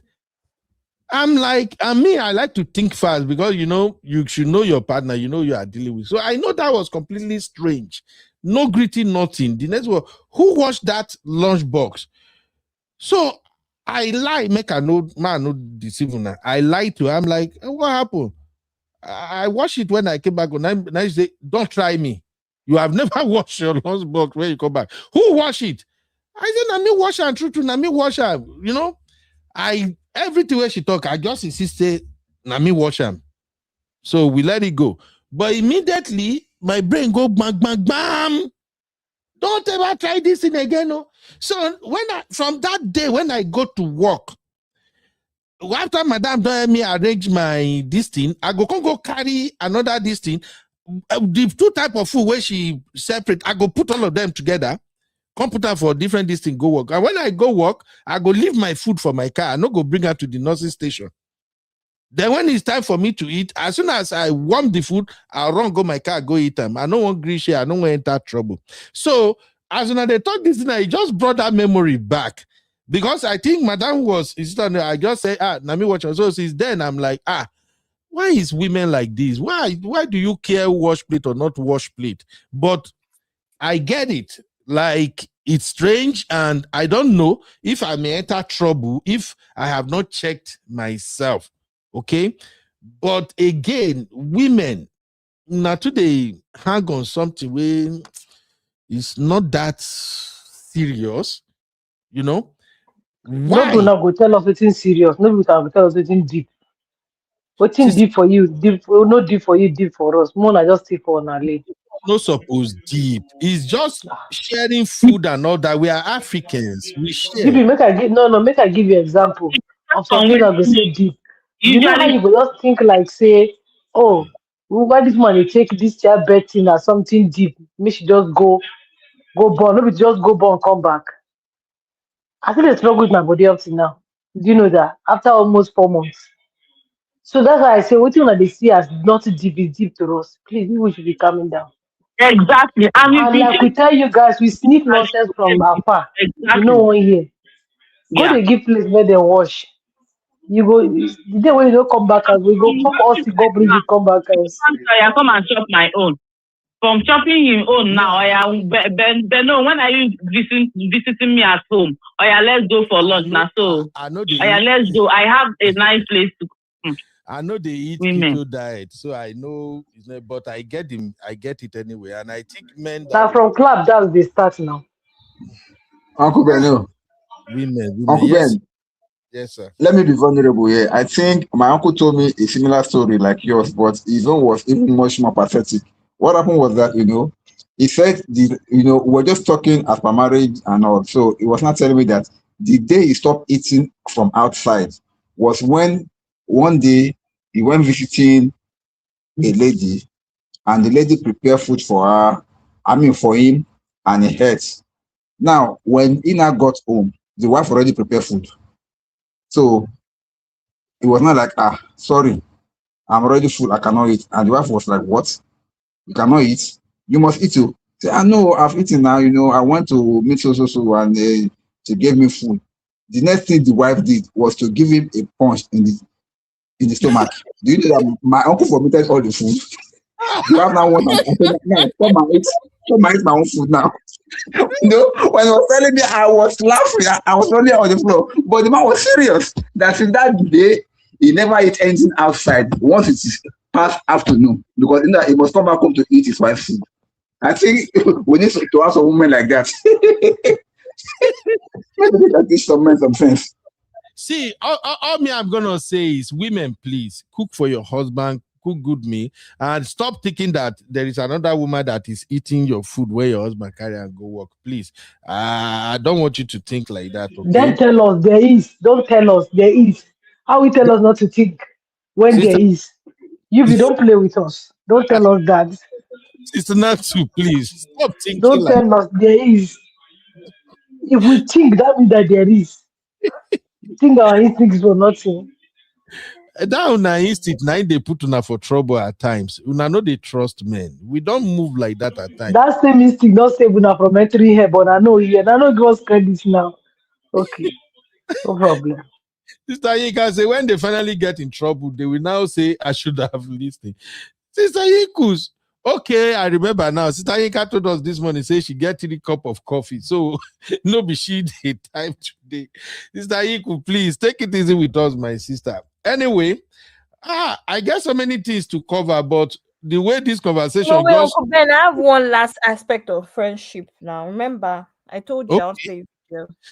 But This is you the know, last people eating your food again, Abby, eating your boyfriend's food. No, it's not about food. It's about something we've not spoken about. That I want everybody's All right, let me put a break here real quick then.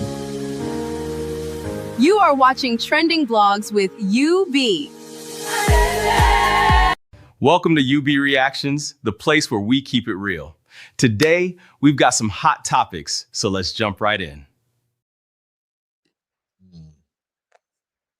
Go on, Abby. Me and you, we're like this. And you're going through if we're close friends, me and you, we're like this. And you're going through a really big chapter in your life. I'm talking about you recently got engaged, or you're about to put to birth, or, this is a very popular one, you're relocating.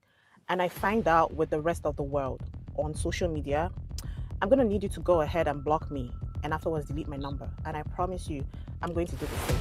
Because I don't know how I must have grossly misread our friendship to a point where I'm foolish. Because all my head is telling me is, I'm a witch. I'm a witch, I'm a witch, I'm a witch. Because if I'm not a witch, how is it that my homegirl is telling me about her engagement with the rest of the world? Or how is it that my homegirl has been planning to relocate to another country for the past 4-5 months, and I'm seeing the ta-da on social media with the rest of the world? Jesus Christ. Maybe you are a witch. I understand the concept of evil eye. I understand the concept of don't announce your good news till it's happened. I understand all of that. But if I thought that I was your support system and you're my support system and you do that to me, I don't think that there's any explanation that will cut it. Because if I was in your shoes, I would never do that to you. I would never do that to someone that I call my person. I don't know how people behave these days. So the reason I really wanted to play this video is because the comment section was split, right? There's people saying that people don't have to share with you. You're entitled. You're being too entitled to people's news. Mind your business. What? How is your... Yes, Sister Natsu. And I started to now think about my life like, is this what people call friendship? Yes, most of the comments were saying that she's being entitled, that people need to learn to mind their business. I say, okay, I don't know again, no. I'm sorry, I don't feel that way. There's a close friend of mine that I only just cut off like last month, January. And I found out about her engagement on Instagram. And it's 5 years later, I cut her off. 5 years later, when I speak to our other mutual friend, I'm like, yeah, this girl has been moving crazy. It makes sense why I've cut her off finally after 5 years. We found out about her engagement on Instagram. That person is a user. She's only been friends to you guys when it's convenient for her. But when it's not convenient for her and she feels that there's some things that she wants to do, yeah, she's a user. Those people like that are users. Let me tell you, I had one friend that we worked together with. We became very close though. Like we share issues about like relationship, about personal life, about work. We go out, we have lunch and the rest of it. Even when I got pregnant, a lot of people that I didn't tell a lot of people. But Haisha, I called her and I told her. Meanwhile, backstory, when we were still working together, that my boss, the Yoruba man, he's like our Egbon. So he knows. So she had an issue with her boyfriend that time. They were living together. And our boss gave me that day off to go and rent a truck, U-Haul, and follow her to that her boyfriend's house to go and pack her kaya. That's how close we were. So when I was pregnant, I now told her. When I was doing baby shower, I now sent her a message and I told her that, she was very happy when I told her I was pregnant. She was like, oh, you deserve this, blah, blah, blah. When I was doing baby shower, I sent her a message. She never responded. Never. I called her twice, she didn't pick. So before then, she used to be that friend that you will call. You call her and it take her weeks for her to return your call. So I didn't say anything to her again. When I gave birth, she called me, I didn't pick. So when I invited her, I born to the education, I think he asked her and she didn't say, she told me that I was not invited.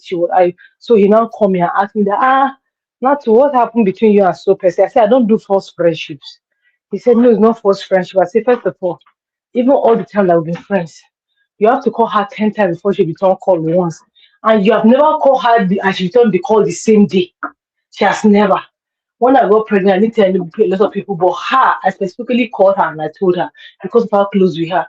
Has she ever come to see me? Has she ever called me? Has she ever done anything? Baby shower, invited her. I didn't even want it just for her to come because my other friends are preparing the whole thing. She didn't come. I was not mad at her. I just left her alone. Like it's not by force. Do you understand? We are friends. I'm your support system. You travel abroad. I didn't know. And you're telling me I'm entitled. That's another level of witchcraft. That witchcraft has a different WhatsApp group. The WhatsApp group is a paid one. Sister Natu, do you know what? I think you're a very good example though. Because I don't consider myself a high maintenance friend at all. I think I'm quite a low maintenance friend. I don't require much, right? I may give way more than I receive. I'm okay with that. For instance, I have a friend who had like 3 miscarriages before she finally got pregnant and had her son. And she had shared all miscarriages with me. And then she decided, because she didn't even want to put everybody, her family through, all of those emotions, she decided that she was going to wait until her first trimester was done for her and her husband to share because of all of the experiences that we all went together or went through together. Do you understand? So I understand that sometimes some things are sensitive, which is why I said they're also a good example, and that's where we tried for so long and maybe we felt like, what, let me keep this close until I mean, I'm. even if you are keeping close, there are people that you will tell. There are some people that you cannot. But Sister Nata, What there are are some they? people that would have felt like, I've seen you through X amount years of marriage and I've prayed for you and you didn't tell me until maybe you were 6 months gone, No, 7 months gone. Don't you no. think there's some So, people that would have so felt that okay, way? hold on 1 second. See, those set of people, I will not wait till I give birth for them to hear. People that have gone through those turmoil with me. If I want to wait after first trimester and tell them, I'll still wait to a certain level, but I will still let them know. Do you understand what I'm saying? I will not wait till I give birth. But people that just consider like we speak once in like 5-6 months. People that will speak every day, there's no way. Abby, even you, didn't I tell you? People Yeah. real from that consider you family. When I was ready to tell, I didn't hear people. I told you guys. It was after I gave her that I posted picture. Do you understand what I'm saying? One of my friends that she's the reason why I even have my kids because we went through all 4 IVFs together. Through the 5th one, it was because she did her own and gave me the protocol that she used. When I went, I told her about the protocol they changed. The day that they confirmed me positive, after my husband knew she was the next person. After my husband knew my pregnancy was like a month old, I was like, babe, how far? They come back Nigeria or they come back America. We are positive. I'm covering my progesterone. Injection starts. Or that one, I'll not come and say, I'll not tell her till I'm like 6 months. She her own too. When it was confirmed, it was 2 weeks old, said she told me. So if that one now, I waited until I'm 6 months, I told her she's mad. She has rights to be mad. Yeah. She has the right to be mad. She's not entitled.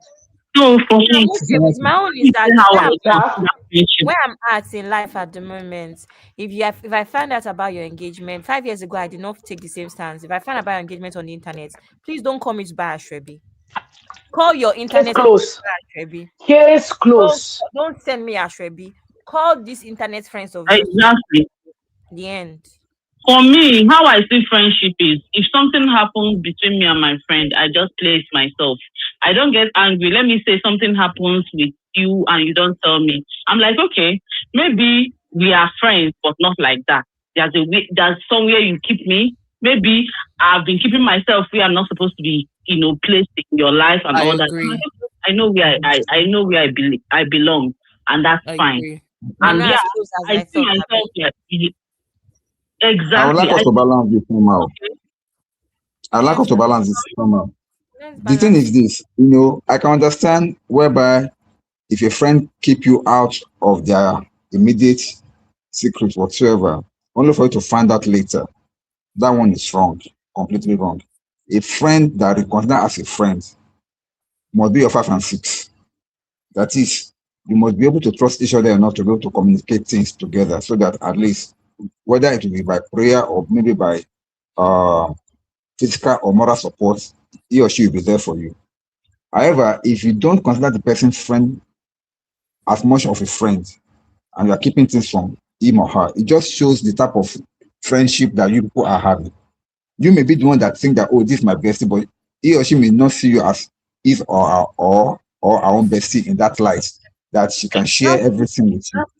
That's number one. Number two is that there are some people, there are some unusual situations, like something may happen or you may be going through something, and the onus is on you to keep it a secret for that time being. Don't tell anybody. For whatever reasons it may be, a kind of a very, very important for you not to tell anybody at that point in time.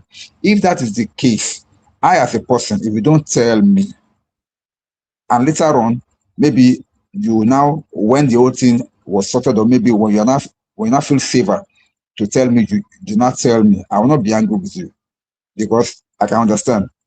Because okay, let me be vulnerable here.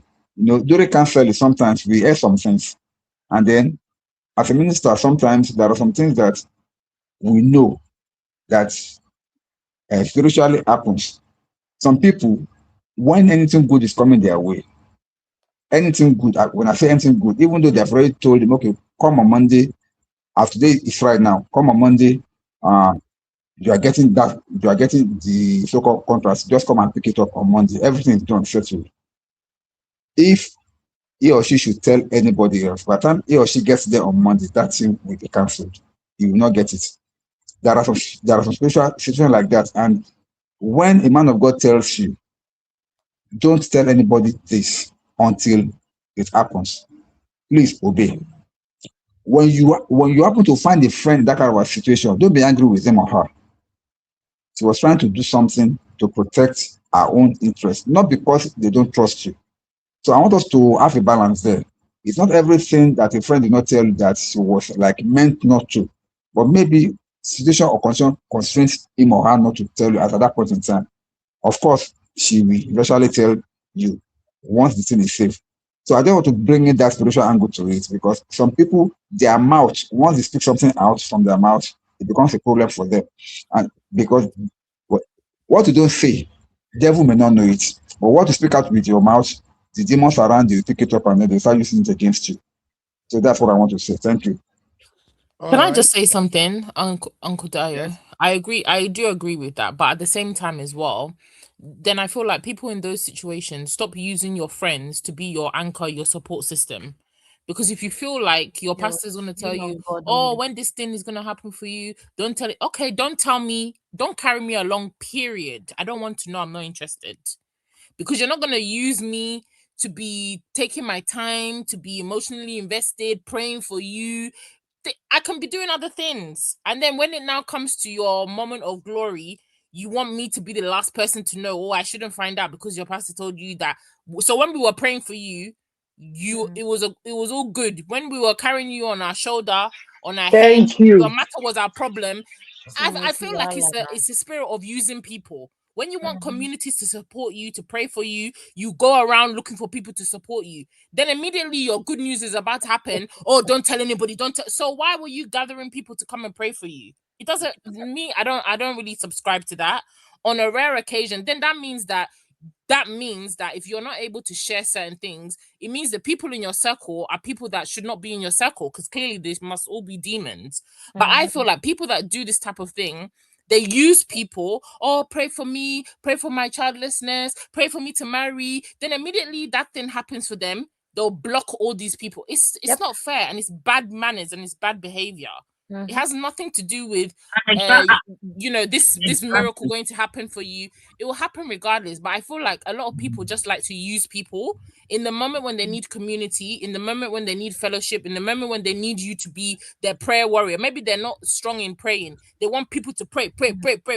It's like, now I'll go and use Auntie Sue to be saying, oh, pray for me, pray for this. And then when that thing happens to me, oh, my pastor said I shouldn't tell you. Rubbish. I'm sorry.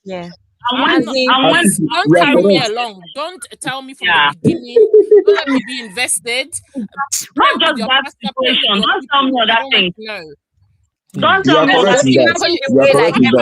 I'm the type of person that I'm very petty. I'm very petty. You can't carry me. If I No, see you and you are not petty. I've been praying for you. No, if I've been praying for you, let's say my friend is that somebody's that, oh, I want to pray for a child, and I've been on your matter, I've been on your. If I see you, even if that child is 10 years old, I'll never acknowledge that you've had a child because you've never told me. No. That's not the scenario here. The scenario here is this: if you are my prayer partner, or if you are in the know of something that I am going through, and you have been supportive with me, of course I cannot hide it from you because you're already in the know. So it will be wrong of me when that miracle happen not to share it with you. Now, if you're my prayer partner, But this is the thing. People do that all the time. This is the situation. No, I understand your scenario also, but that's not the scenario that I'm talking about. The scenario that you're talking about is common with people that use people to get what they want, and they dump them. It's a case of use and dump. That's not what I'm talking about. That one is there. But what I'm talking about is that if I am your partner, for instance, now I'm looking for the fruit of the womb, and you have been joining me in prayer. The moment it happens, because you are still praying with me, I'm supposed to tell you so that your prayer cannot change to praises for me. Babe, this thing don't click. That person that has prayed for you will not change your prayer to praising God for you. Of course, you must tell the person. That one is okay. No, nobody will tell you not to talk with somebody like that. But I'm talking about a different situation entirely. Not the one that will involve people at the beginning and then you have to cut them off at the end. No. That's what I'm talking about. Because many people, as you said, I think we've had this conversation some time ago, whereby people will just come around, they'll use people, and then when that miracle happens, they not shut them off. They'll not let them know. I never buy into that. That one is wrong. That one is just an abuse. It's not right. You shouldn't do that. If you don't want people to be part of your story, then don't carry them along from the day one. Not that they'll be there supporting you, and then when that happens now, you not shut them off. Come on. That's wickedness. I think That's that not what Uncle I'm talking Dayo, Uncle Dayo, I understand what you're saying about spiritual, blah blah blah. Even the lady that I played her video even spoke about how she understands the whole concept of evil eye. Sometimes you want things to develop properly before you share all of that stuff. I get it, but I think generally what we're talking about here is you have close friends, right? Maybe there's even an expectation. For instance, let's use something like marriage. Uncle Dayo, imagine that the first time you heard I'm getting married is on Instagram. After all the prayers then that you I prayed will for. disown you. I will disown you. Imagine, think about this. Imagine the first time you see that I'm engaged is on Instagram, and I did not. Did you understand? So these are the issues. So it's not even that, sometimes people are not even exactly involved in something, but there's an expectation because, we kind of know that this is a waiting period of something. It doesn't mean that you followed me all the way from my dating, my whole dating history. But we know that is an expectation and something that, people have been silently, publicly praying about, something we banter about on here. You will not find out on Instagram. Is it not somehow? Now imagine my friend that I've known for 20 years, 10 years, that have seen me through breakups. Okay, this is what I would say, Abby. For me, I think maybe the person is actually not really your friend. You can Yeah. see a friend, but to that person, you are not a friend. So we've all been there somehow with some people too. I don't know if you understand me, Cece and other sisters. You know, sometimes you truly take somebody as your friend, but to them, you are not really their friend. It's like Lega Miami coming out and say, I'm Tinubu's That's a good example. but Sheyi Tinubu may not be his friend, you know, that kind of thing. But That's women, another anyway, una drama too much. Na drama too much. Sister Yinka say, Uncle Dayo, I understand what you said, sir, but it's when a supposed close friend is finding out your good news with the rest of the world. Yeah. And Sister Yinka say, that's not right. If you've been told not to tell anyone anything, once you are clear and it's done, call your friend first before telling the rest of the world. Well, I just feel like based on today's show, I think women lifestyle is way different from men. Okay. Yeah. It's way deeper than men, so put it deeper. It's deeper. Deeper. Okay. No, let me put it, it's complex. I won't even say deeper. I think women friendship is more complex than men friendship, because I think for us men, we know who is our friend and who is not our friend at times. And then we can set boundary, we can put some Are you barricade. sure about that? Yeah, Uncle Ben. I know for a fact that it's your women that points these things out to you sometimes, Uncle Ben. Men that will carry friendship on their head. It's not your wife or your girlfriend. I'll tell you him. Babe, are you sure about this person? Person does not seem to rate you the way you think they do. Uncle Ben, I don't think so, I beg. I don't think so. No, I seriously. know Some so many people that is their wife that have, or their women that have seen the friendship is not it. No, it depends. It depends. I'm just saying, literally, the way we move as men, we can easily know if someone is our friend or not at times. Because sometimes it takes men a little bit longer before we consider somebody our paddy friend. But for some women, no, not all. For some women, they can meet somebody in less than 2 months and they will say, this is my paddy. You don't see them, they dress together, carry the same bag and clothes and things like that. And I quite understand why the betrayal is so hurtful. But I've learned a lot today. I want to believe other people have learned too. Thank you, Cool Mama. Cool Mama say I agree with Uncle Ben. Thank you, my lovely. See, you get it, Cool Mama. That's why I love you. Shopper Helper say I agree with Uncle Ben. Sometimes women will allow too much. Seriously, we can't really understand. And you know, this hormone when they talk of at times too. Sometimes we just don't even know what's going on over there. But here is something I found, I won't say strange though. Did you know that sometimes when women are friends with men, nothing is going on? Like they are just plain friends, like they are just fond of each other and they start confiding on each other. When they have a when they have issues and they no longer want to be friends, they usually don't cut that man off completely the way they do to their fellow women. Did you notice that? Because Anybody? we know ourselves. Because we know ourselves. Uncle Ben, Okay. sorry, repeat your question. Sorry. No, it's not a Don't call question. me now. You're just about to be forgotten. Don't call me now.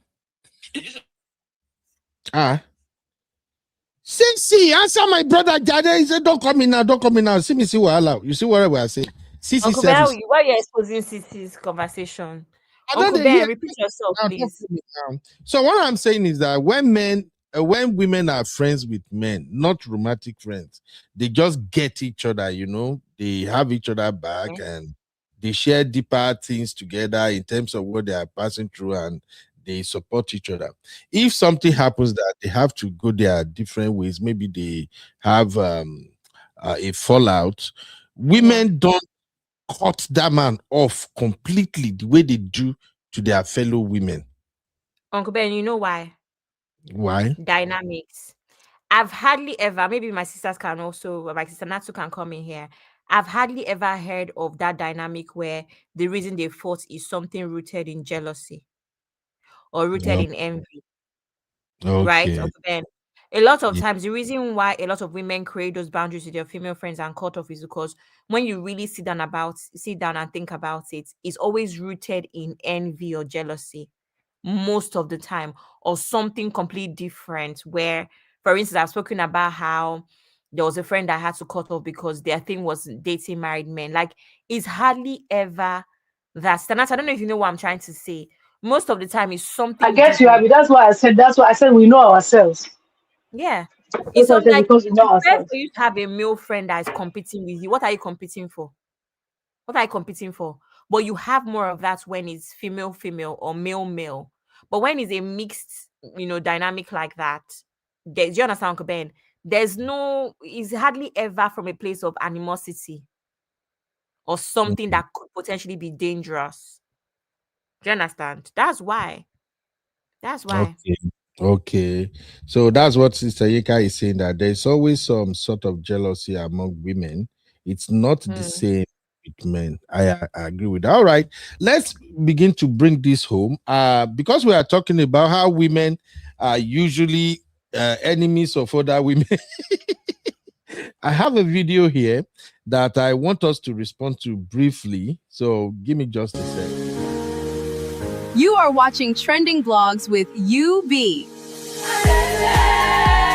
Welcome to UB Reactions, the place where we keep it real. Today, we've got some hot topics, so let's jump right in. All right. Welcome back, everybody. So I found this on Linda Ikeji's blog. I guess this lady is a celebrity or whatever she says she is.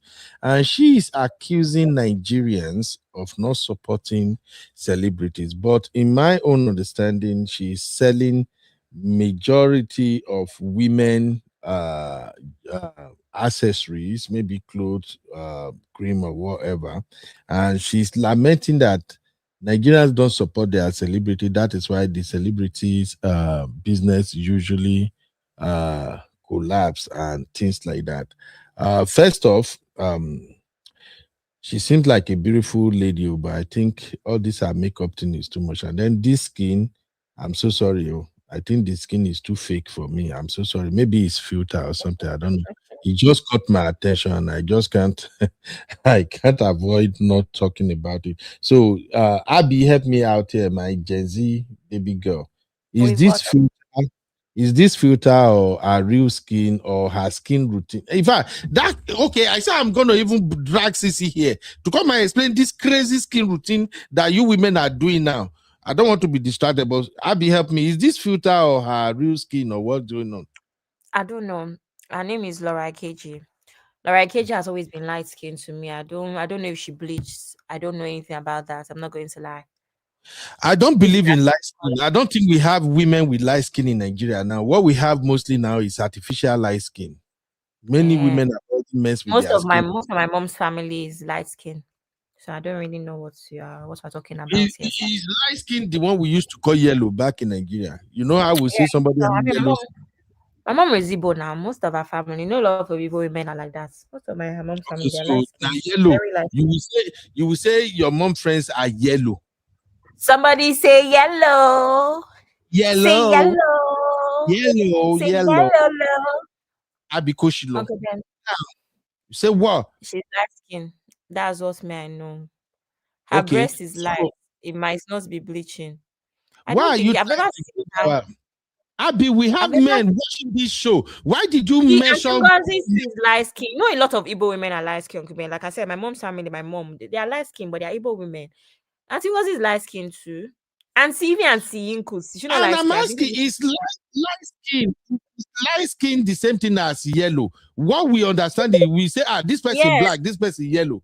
Yes, that's what you guys used to call yellow. All those Delta soap girls that year. Uncle Ben, do you remember Delta soap? That's called yellow. That's yellow now. Yeah. So what is this color now? This lady color, what can be? This is reddish yellow.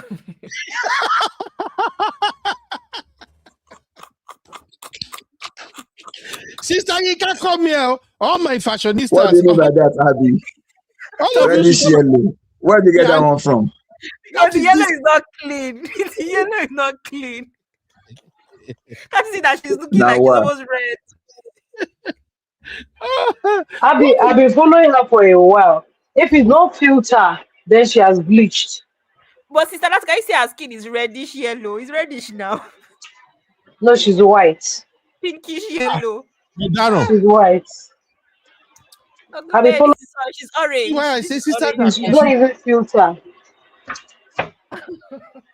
Okay, now Sister Chinye say her breast is light. It might not be bleaching. Oh, so if women bleach, their breasts no they follow bleach. I don't know. I'm not sure about that one because it's knuckles that me I know. That is usually stays dark. Sister Folake said Igbos No, are light. Sister Chinye, this is not red on that tone, no, Sister Chinye. Yes. This is not We red on know- that tone.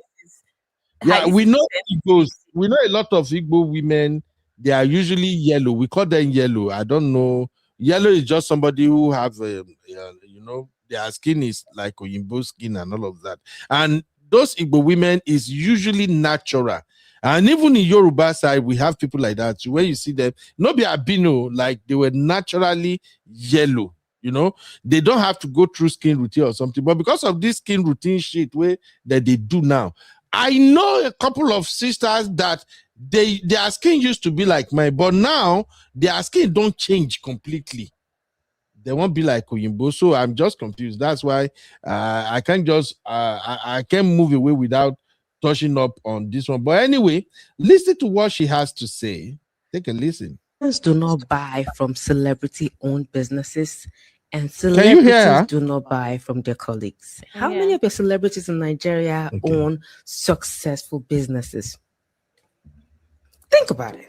We have Rihanna in America, for example. Rihanna has a successful beauty line. We have Beyonce. Beyonce has different successful businesses. Kim Kardashian would have a business today and it would make millions of dollars tomorrow.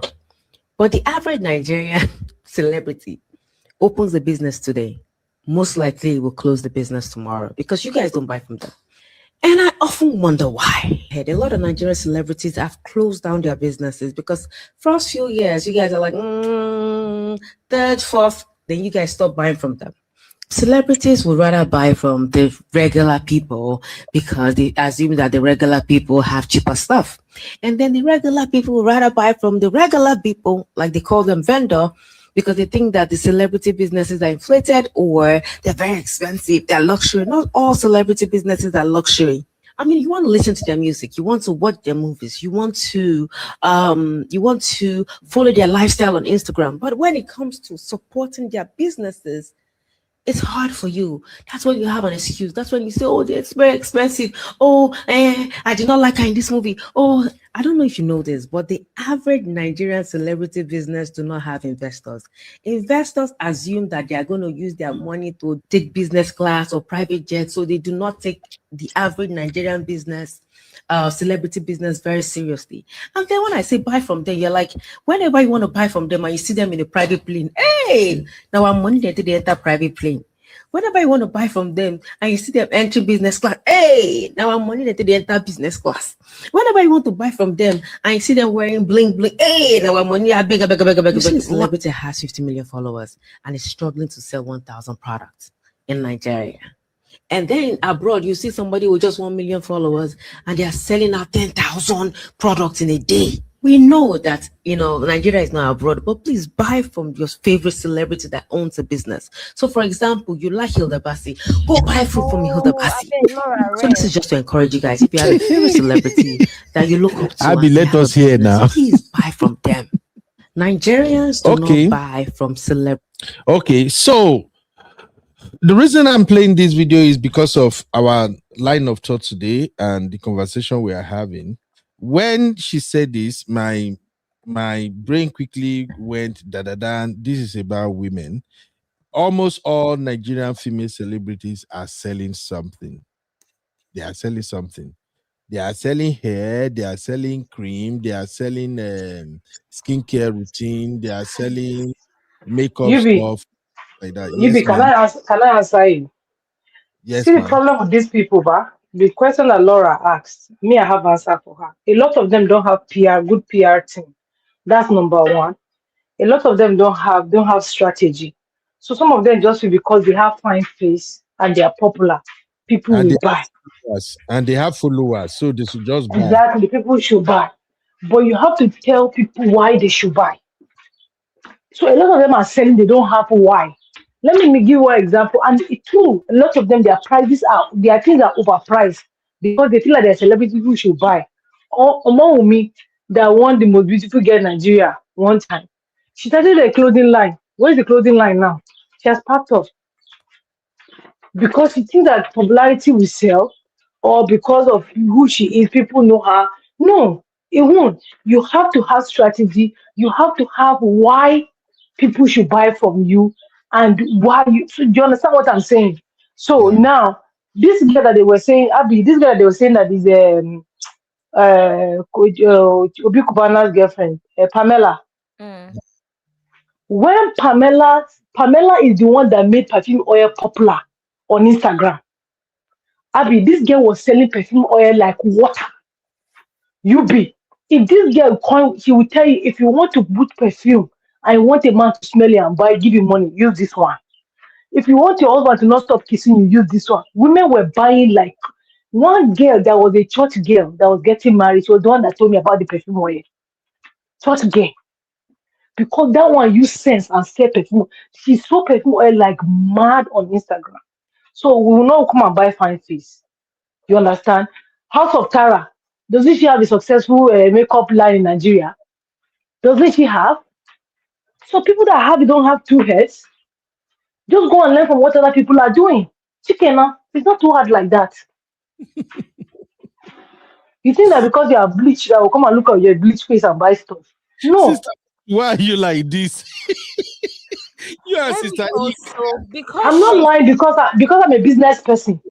And I've known that my business, past where it is, if I put some kind of energy towards my business, if I put some kind of if I've done some certain things towards my business, it'll pass where because I know what I have. People that are bought from me know what I have.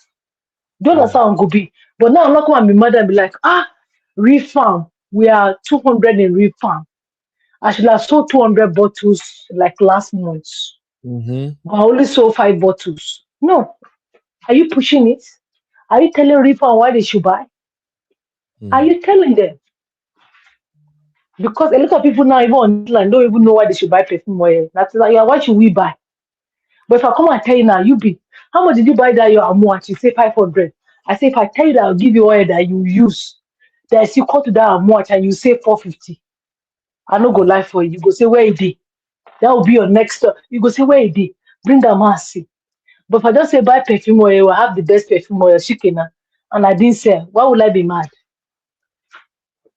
Yeah, thank you, Sister Nat. Stop nonsense. Uncle Ben, I want to put something in perspective with these celebrities that she mentioned, right?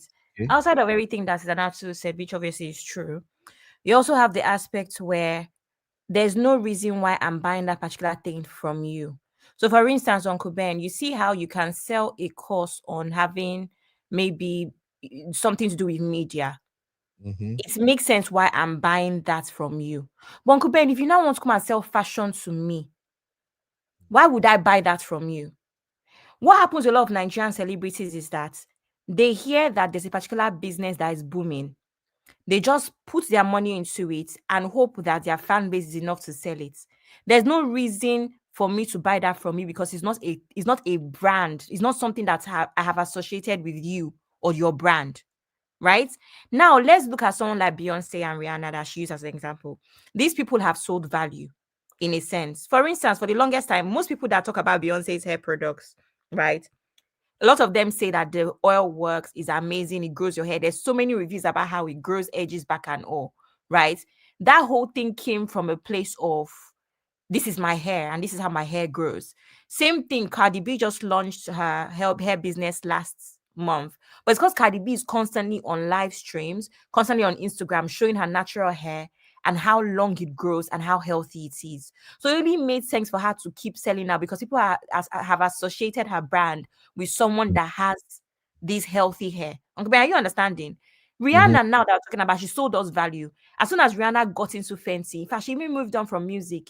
Uncle Ben, she was one of the first that pushed the makeup market to give 50, 60 shades, Uncle Ben. She was one of the first people that put out that many shades of foundation. For women of color. For women Yes. of color. Oh my God. You understand? So Abby, I'm sorry. She made other brands like MAC to go and sit down and revamp. Oh, Rihanna did that. Marco. Yes. Yes. So when you're maybe selling that kind of value, and then Laura wants to compare herself. No, I'll not give an example of someone that has used that, could have done the same thing but failed. Lori Harvey. Harvey. Sorry, they come. Sister Olivia, I'm sorry, I forgot you are still on the phone. Let me allow you to go. No verse. Oh my God. Sorry, Sister Olivia. Her time zone is different from our time zone. I don't forget. All right, go ahead, Abby. Lori Harvey, for instance, started at Lori Harvey that has skincare, whatever. See how terrible he's doing.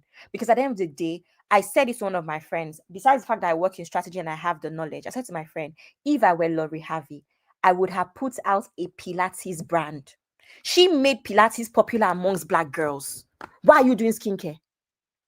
Why are you doing skincare? I would put out a basics brand, like basics like vests, leggings, jeans. That is the style. She made simplicity and minimalist fashion popular amongst a lot of Black girls. Why are you doing skincare?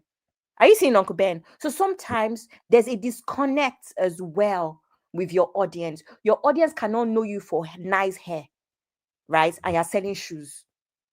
Okay. Your audience cannot know you for sunshades, and you guys start selling earrings or jewelry. Why are you not getting into sunshades? That's what happens to Nigerian celebrities. Disconnect. You are absolutely right. And let me also add a context here. Since You be real quick before you add, real quick. I want to answer her desire. She said Nigerians buy name brands. Let me tell you, Nigerians started leaving the place of buying name brands and we're buying Nigerian made that are good. Yes. Half of my wardrobe are Nigerian made. Half of my clothes I wear are Nigerian made. I'm not joking. Even if I go back to work, I want to buy English wear. I'm beginning to check Nigerians that make blazers and check their prices. There are a lot of them that make amazing stuff. Do you understand? If you make stuff that you make, you have a fan base, you make it according to your own price that they can buy. People will buy. People are buying value now. Why are people going to what's her name? Vicky James. Vicky James is giving value. Let's give that girl her flowers.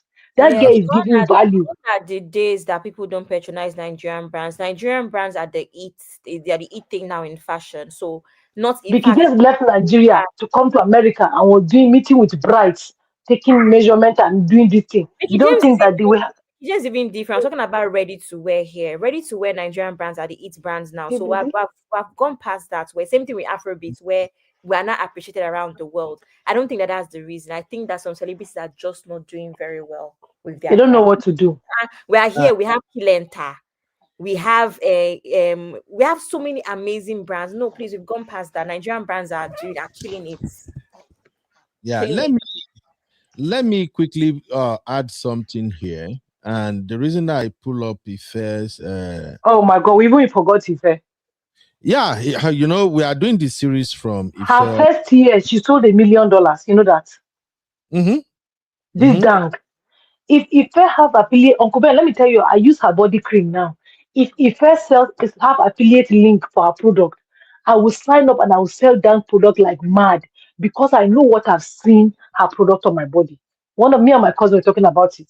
Like me, I'm using Dank for life. Forget about it. I don't care anybody else to see. That her body cream, her body moisturizer. If you're not using, just go and buy. Use it for 1 month and come and tell me the story.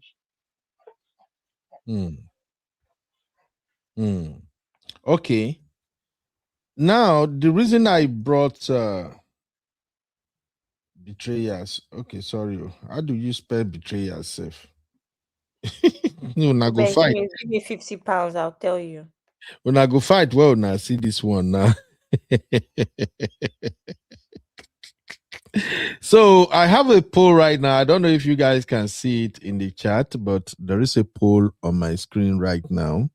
And we're gonna vote on this poll. But first, the reason I pulled Ife up is that I was listening to one of Ife's video where Ife said she was selling on Instagram, and after a while, she told her team member that she want to stop selling on Instagram, that she want them to move to her business website. And her team were like, no, if we should stop selling on Instagram, people will stop making demand of buying our product. And she said when she took that decision that people stopped for a while, and then later it picked up, and now she's where she is.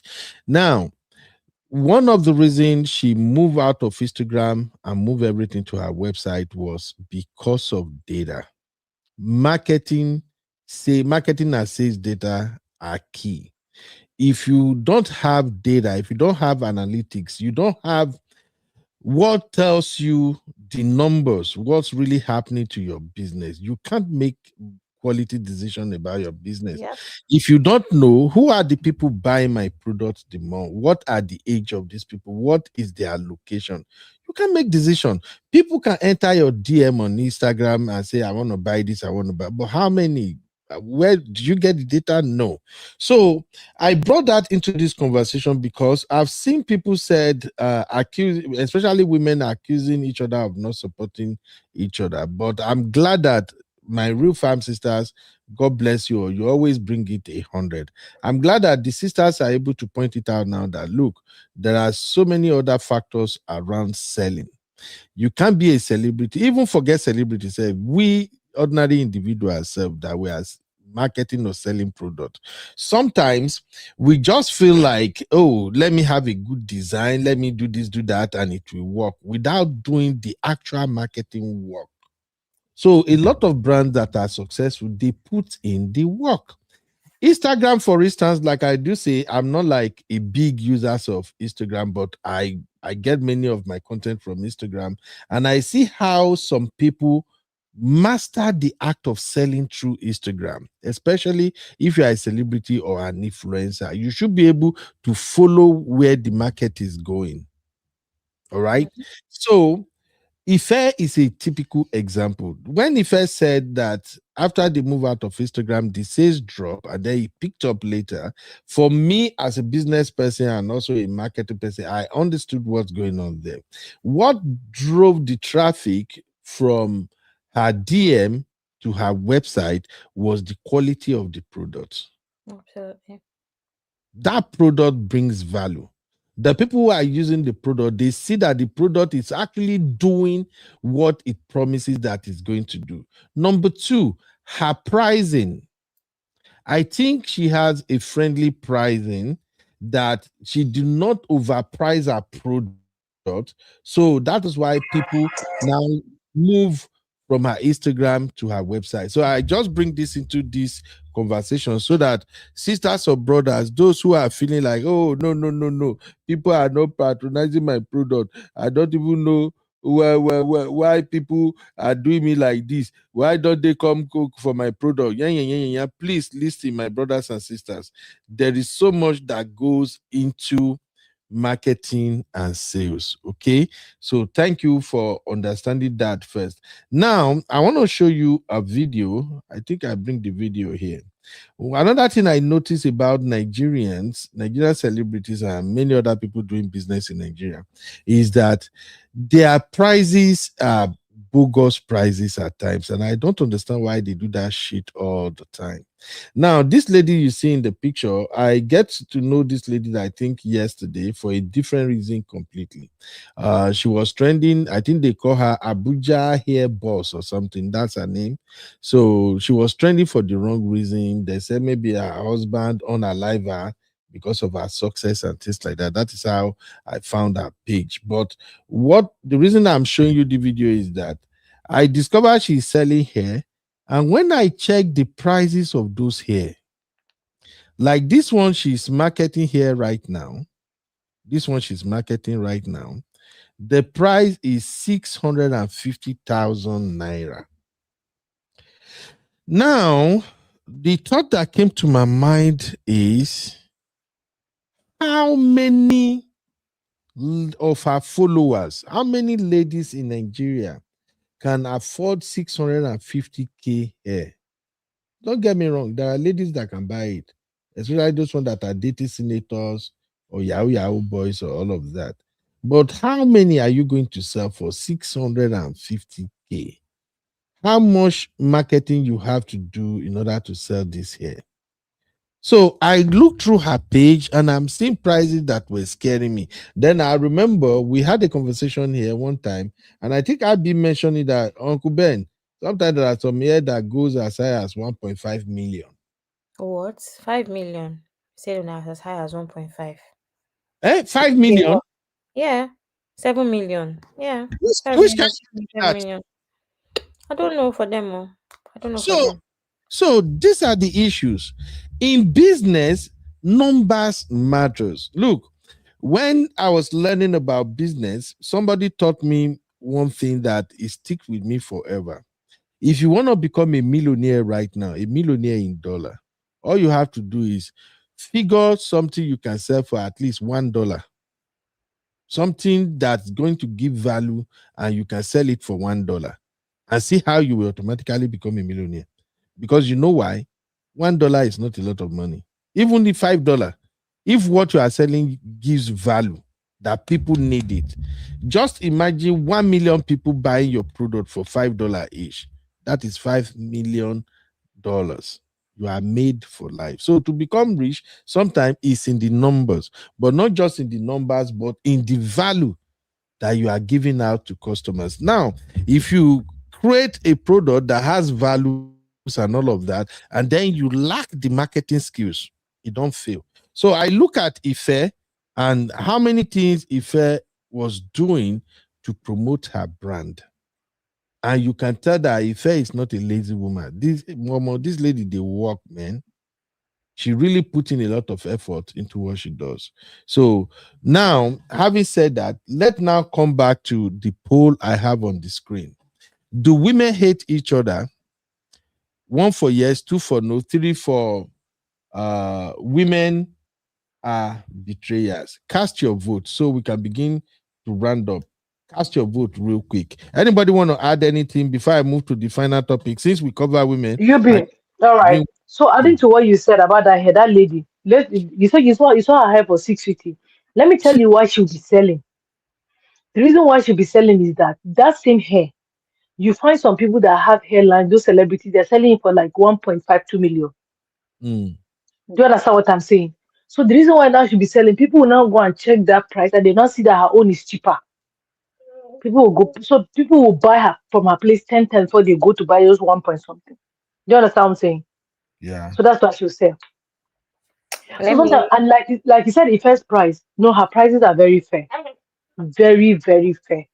For her, this thing are very, very fair. Her azelaic serum, her vitamin C, her body, those are the 3 that I use at the body moisturizer. That thing is, she really got it. She got it. Those 3 that I use. As somebody has used her sunscreen, and they said the same thing too. That the products are good, right? Yes. I've used 3 of her products, and I can testify to the 3 of them.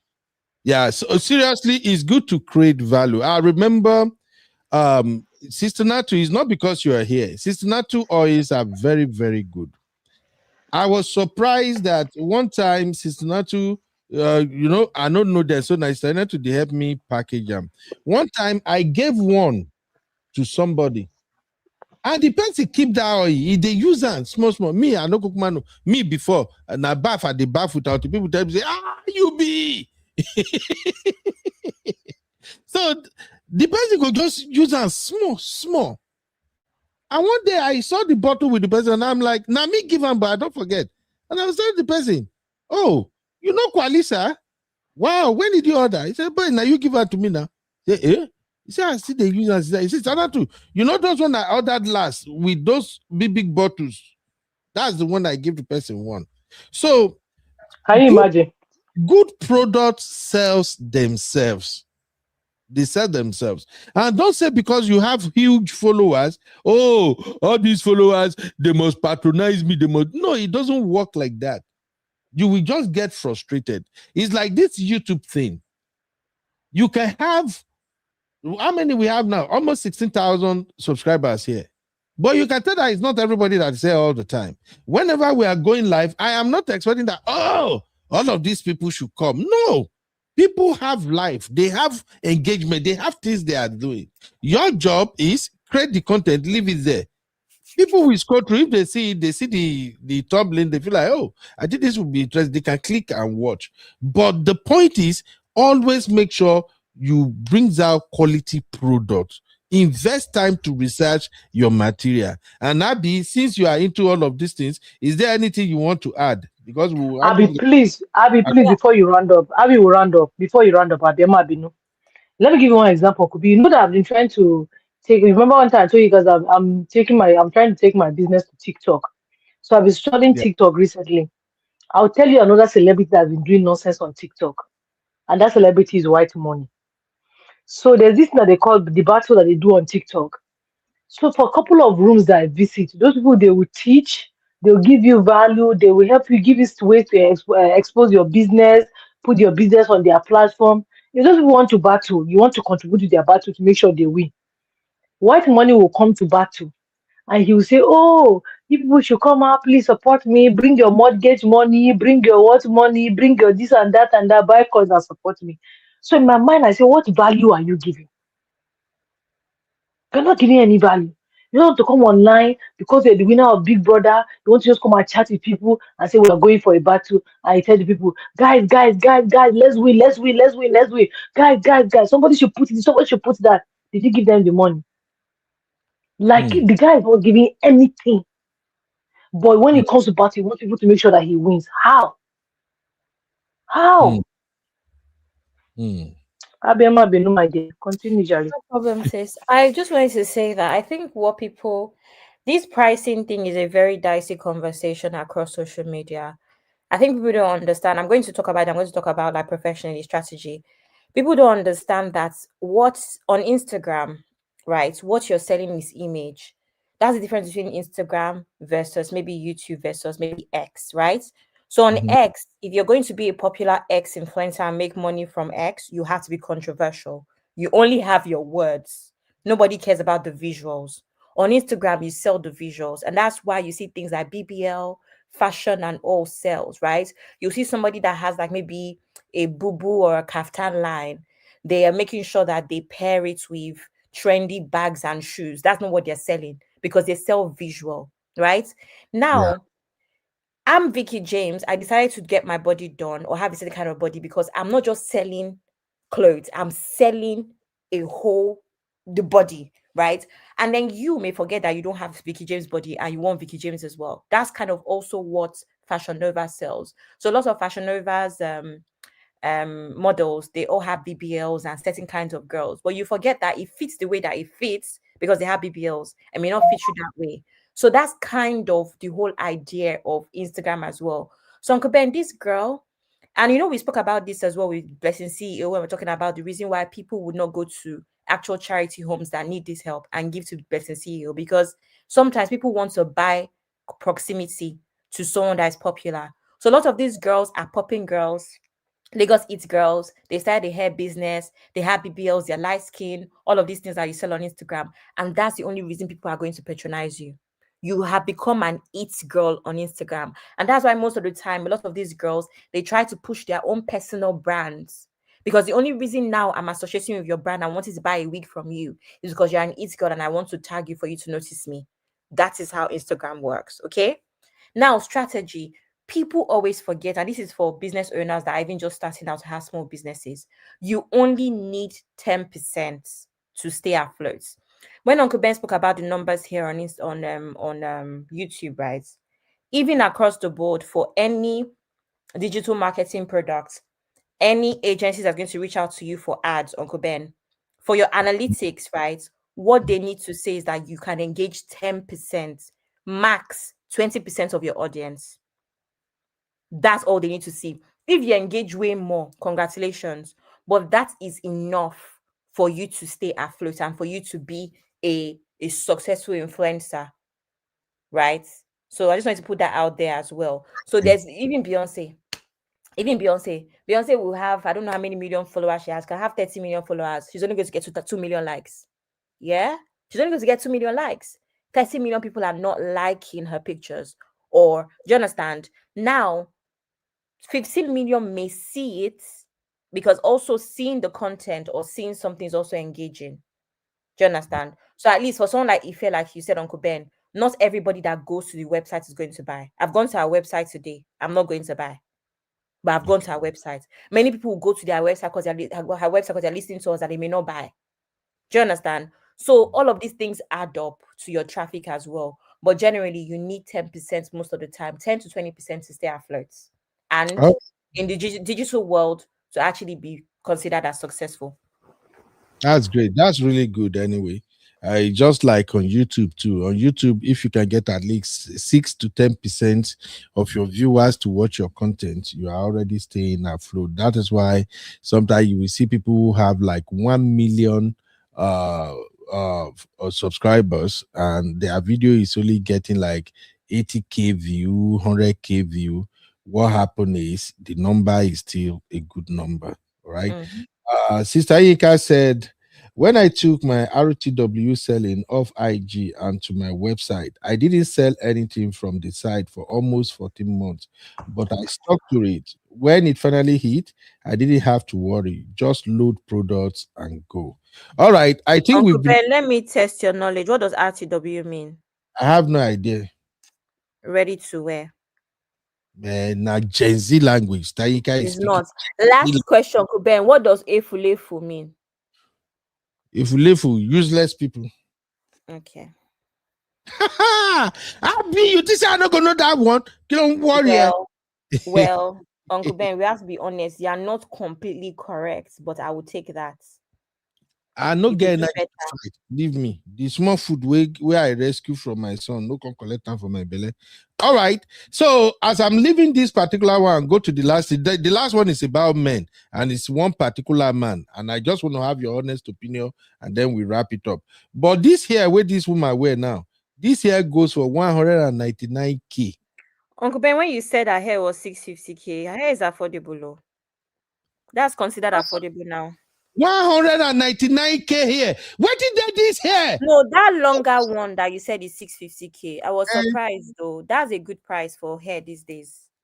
That's 650. Make I find that one again. My popular, this hair 650 is a good price. I would buy if she was not okay. Someone will sell this one for 2 million. My current hair vendor has started doing hair for Funke Akindele. Started doing hair for what's Eleganza's wife's name again? What's Eleganza's wife's name? Okoya. She's doing hair for Shade Okoya. My hair vendor went from 800k to now the same hair 1.8, 2 million. I'm like, Tinu's place. Because you're not doing hair for Shade Okoya. I just look you. I'm just looking at you, Tinu. Me and you. No, she's actually my friend as well. But that's what has happened in that business. She said that's now her audience. And I'm just like, I can't afford you anymore. But you literally have the best head I've ever used. So using the 650k is a good price. I love it. Wait, to not understand how confusing this thing sounds. 650, I want hair to be 650. I want good quality hair to be 650k again. Now, the minimum is 850 for the brands that. Abi, stop calling this money, please. Uncle Daya, are you here? You be waiting till Bleble come to collect your money. See Bleble and Sister T come to collect your money to go and buy hair. Sisters are into hair. Do you remember when we used to pay 250k, 150k? Hey God. Yes, now. I remembered in 2000 and what? 2021 or 22. My husband bought hair for me like $400 from Nigeria. Hey, that's my boy right there. The average hair now that's actually like considered premium luxury, you're going to be looking at 850k. Abby, you are still not getting what we are saying. Abby, you are not getting what we are saying. No, I'm getting what you are saying. I'm complaining. I'm not supporting. I'm complaining that is where we are at in life. Where if I want to buy hair that I really, really like now, I'm looking at 1.2 million. Sisters, that's my point. Make it make sense. That's why I want Okudayo to speak here. Make I know say no be my head the hit ground. Uncle Dayo, here where this lady they come, they say this here is 650,000 naira. 650,000. Uncle Dayo, can you understand this thing, sir? Very cheap. Not at all. Not at all. And the reason why I can't understand it is that it's never in my purview, because to me it's something that I see as if you can afford it, well and good. If you cannot, just stay your lane. Stay your lane. The thing is that it's just the texture and whatever that they used to make it that is making the prices go up and up like that. But uh to your surprise, sir, Uncle Banu, you may realize that many ladies are buying it. You were saying it earlier on that how many Nigerians can afford it? If you can get the data of the ladies that are buying these wigs, you'll be shocked. You'll be shocked. I'm telling you. If they're not buying it, why are they selling it? Uncle Dayo, why are women wasting money? Why are women wasting money? This is no. They're not wasting money, Uncle Ben. To them, it's something that they want to have. No, to them, they're not wasting money. To them, this hair is not it's an investment in your Uncle Ben is investing in your looks. It's not wasting money. Now, Uncle Ben, let me quickly say this. Do you know that some women, before the advent of all these expensive wigs, they used to buy gold to tie down their money? They say, okay, when they're buying gold, they're using it to tie down their money. That anytime they need money, they can easily sell it off and recoup their money. Some actually doing that with the wig. They're buying these wigs now, and then they can resell it anytime they think they need money. But they resell wig. Abby. That one, I don't know about that one. No. That one, if that's what they are saying to lie to people and lie to themselves, sure, but ain't nobody getting money. If you say you want to buy even this Birkin we're talking about the other day, these watches that Daddy is always talking about, those are still investment pieces. Shopper Helper is best now shopper. She knows what I'm talking about. There's certain bags and certain jewelry that you buy that have a good resale value. There's others that you buy that will never have a good resale value. That's why I'm wondering now. How come? Because the other time I hear where Blessing CEO say I want to sell my wig. Can women actually buy another wig worn by another woman and you put her on your head? Do they do that? I've started seeing thrifted wigs on Instagram. I personally would not carry your family problems on my head, but I've been seeing it's become a thing. But I can see women actually lying about stuff like that, but it has no resale value. That's what Sister Joyous Living is saying here. She said, I don't agree. Exactly, Auntie Inkus. That's what I'm saying. Auntie Inkus is saying maybe that's what they're telling their. I can see women telling their husbands and boyfriends that, oh, baby, it's 3 million. Don't worry. Once you leave the shop, it cuts the lace. That's it. It's now 50K. Do you understand? But but again, with fashion pieces, that argument is very much there's a reason why people can close the eye and say they're spending 6,000, 7,000, 8,000 on a bag. Yeah, Shopper Helper say, who buys used wigs? And then Sister Ngozi said, hair does not appreciate to me. I shock. Because I can't imagine somebody pulling their wigs and then they now sell it. Then you go and buy it and wear it again. Like, what kind of madness is that? This is really serious. Uncle Dayo, in a nutshell, we can never understand women. Even God doesn't understand women, Uncle Ben. Shopper Ever say, Abby, you are right. The classic are resales, but those trendy ones are just to fill up your wardrobes. Women get problem, man. Absolutely. If you like it, though, fine. Like I said, they cook our work cost. There is no true resale value, no lie.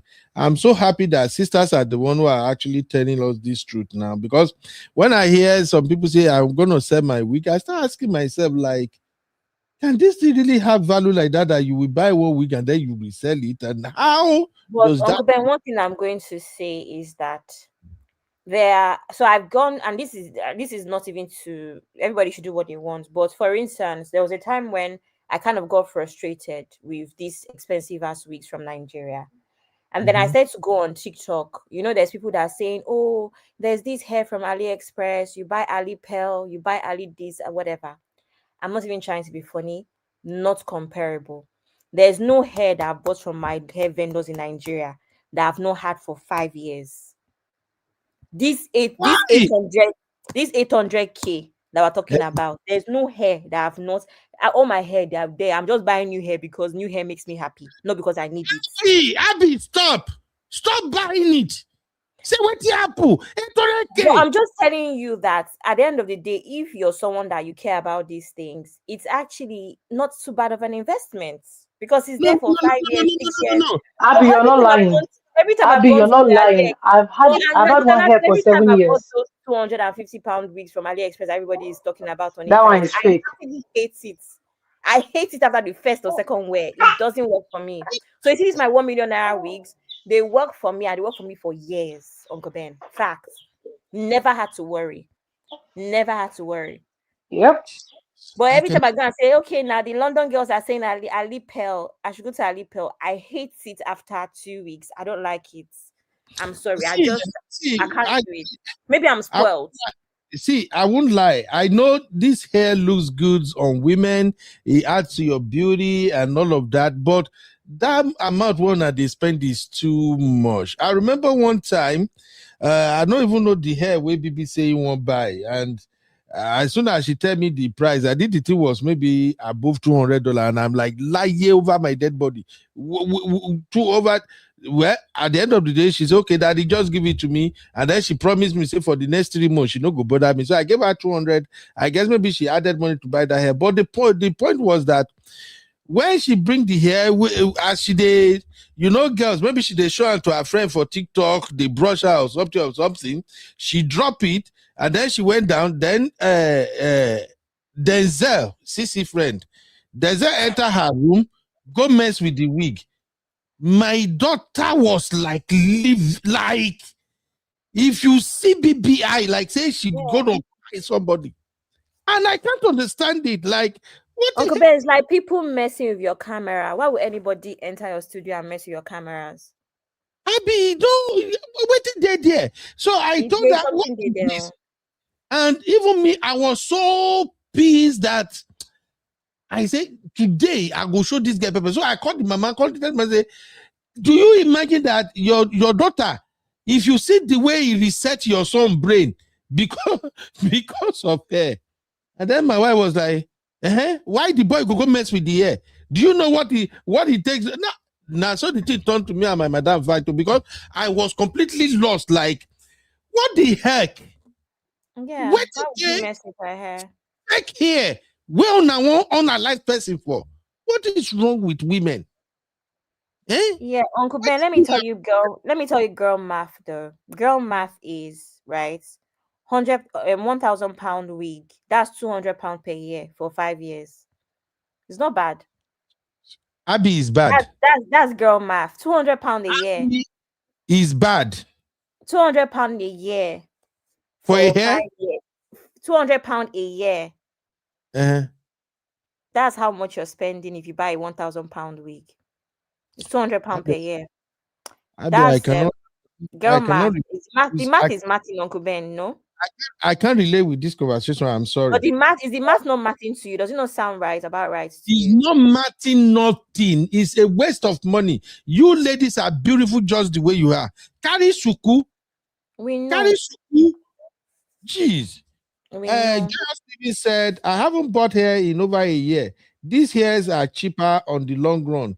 To braid hair that I will use for 1 month, $300 excluding extension. I would rather buy hair that I will use over and over.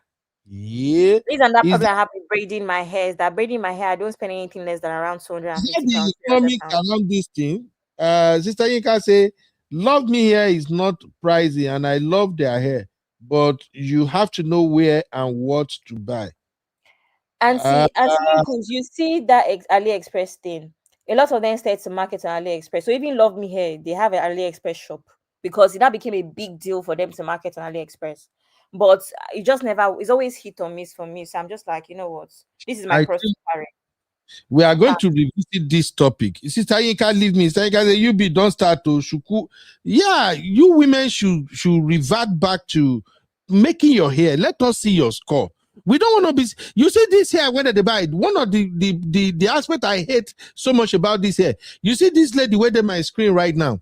That thing where they front, you get that thing where they front when they cut, when they come they glue. They glue. I saw BB do that thing or my wife do on one day. That they cut and and I'm like, what the heck? Uncle Ben, you know there's some things that you just have to mind your business. I know I mind my business, but I just don't understand it. I just don't understand. You don't have to understand it, Uncle Ben. Do you understand? You don't have you be not minding any business. Exactly. Clearly, that's why he's rattled. That's why he's hot. See how rattled you are. You say you're minding your business. It's not to don't start. I mind my business, but I just understand your gender. I actually like Shuku. Just about my sister and my girl. Shuku makes me look like I'm a 19-year-old. I love it. I know they even go near their stuff because sometimes Shuku or Logede, Abia they call it. Is it Shuku or Logede, Uncle Ben? Shuku or Logede? Yeah, we get Shuku, we get Omida. We have Patewo. We have who is in the garden. Thank you, Uncle. Let us see your score. Make them knit your hair. Do all back. Let us see your natural beauty. Stop showing us these fake Chinese people here all the time. That's why sometimes women go just explode because of all this we've won and we. Yes, sir. Uncle Beno, I must confess something, sir. Though the hair makes them look beautiful, but to me, at what cost? The cost is way too high. Now, what happened is that, if for those of them that are having partners, or maybe that are having husbands, or maybe that are having boyfriends, Sister Yanka just make it clear that it is because if you don't tell us those lies, how can you keep giving your girlfriend 1 million naira just to buy hair? Of course, no. It's actually an investment. When I buy it, I can resell it later and still get my money back. Because that's the only lie that you can fail to remind that will make him to keep on giving you money to be buying hair that just keep in your cupboard and be changing from time to time. Because to me, they are just way too expensive in the present economy for Nigeria, and then you are buying hair of 1.2 million naira. You are buying hair of 1.5. It's big for that matter. Do you know, Uncle Dio, this discussion is very funny. I see this discussion a lot on TikTok and I just scroll past. I don't have anything to say because you know what I've just realized there? Everybody's pocket or boyfriend or husband is different. Because Uncle Dio, in this scene, we're talking about hair now, is frivolities to you. There's some women that are still using 300k to cook 1 pot of soup. They will put crab, prawn, whatever in the seafood. That one is food. We understand. No, Uncle Ben, I'm trying to explain to you that every husband and every boyfriend has their budgets and their pockets. Because that 300k pot of seafood okra, there's people that even 30k they cannot afford it to make soup. Some people it's still 2k they used to make soup because everybody has their pocket. So to some people it's like, oh, a boyfriend is wasting 1 million, but that 1 million is like 1,000 naira to the boyfriend. That's why he's giving it to the girlfriend, the wife. It's true, Uncle Ben. It's true. Get K-leg. Now imagine this one with this screen now. 480,000 naira. This woman's hair is affordable. My God. This woman's hair is affordable. You say she has died, Abby. Hi. 480k, Abby. The hair for this length. Need this thing. Uncle Ben, 480k is what they used to do 12-inch bob, 10-inch bob, the very short one that stops under the chin. That's what is 480k. 520k now, safe. That's what 520k with a lot of Lagos vendors. So this 480k for this length that is by her at her shoulders. That's an amazing price, Uncle Ben. Auntie Oyin said, I have to say the best wigs I own were bought in Nigeria. I wasted money on the Love Me I bought. I don't even know which one be that love. Anyway, now women here, I can't put this thing out. All right. Sister Ngozi, try this the way you won't try you. No, but it's very true. And let me give you proof gist. I was on my own one day. Uncle Ben just sent me a picture. Guess what the picture is? He bought a new microphone. Uncle Ben, did you need a new microphone? I still have it here. My Shure mic. I have it here. Did you? Okay, the one. So it's not even the one you're using now. Why did you buy new microphone that I did not need? I need it for Because to create content on my phone and for me to sound better, that's why. Yeah. But you don't. Why? It's not necessary. It's because at the end of the day, that me, I'm not going to go and buy a microphone. I'm not going to go and buy a microphone. I don't need I'm not buying a microphone for anything. I bought it because I want to begin to do like waiting with this guy, Bushy. Make I put phone for my face. Thank you, Atinkus. He hasn't even connected it. Thank you very much for that comment, man. That is our point. Uncle Ben. Does anybody remember how we were here? This iPhone 17 came out. Uncle Ben went to the shop that same week. Because Uncle Ben, those are your interests. That's our point. You're into this media thing, into tech. That's why I buy a microphone. There's nothing that's carrying me to the shops to go and buy a microphone. Abby, you can't justify that with buying hair. Look at foreign. Everybody can justify something. This woman now. Okay, so Abby, if she's walking along the street, how do you expect a man to know that this 480K hair? Nobody you say we're doing it for you. I've never thought I'm buying wig and talk about man in the same sentence. I want to buy wig man. This concern man and wig. My wig is my wig. Uncle Ben, I've never in my life. Let me tell you something that's happened with my ex-boyfriend. That my ex-boyfriend I was engaged to. This man used to go clubbing. There's all these Dorime boys who go Dorime. When they finish, the bill will be 5 million. I will not complain. He will not tell me, Abby, maybe the shoe, the Rene Cavilla you bought last week, 1,085 pounds. This man wanted to argue with me about how a bottle of Azul versus shoe that I can see in my house. So I said to ask him, where's the bottle? The drink has finished. My shoe is in my wardrobe. Uncle Ben. No. Think about it. Think about return on investment. ROI. Because men do this all the time where the things that you like, we can't even see the value. You now want to come and complain about our own thing. Like I said, my own shoe is in my closet. Give me the bottle of Azul you drank last night. You have to have a reason. See my brother Waneka now. He gets it. Sure, you see men know what's up. My brother Waneka gets it. So I bought what I'm buying because they are producing, but I know see what here I want to produce for women. One go they spend 1 million, 2 million. Uncle Ben, how about the confidence and the fact that I feel more beautiful? That's enough. Which confidence? My point is there's no need to argue about the woman wants to buy shoes or bag.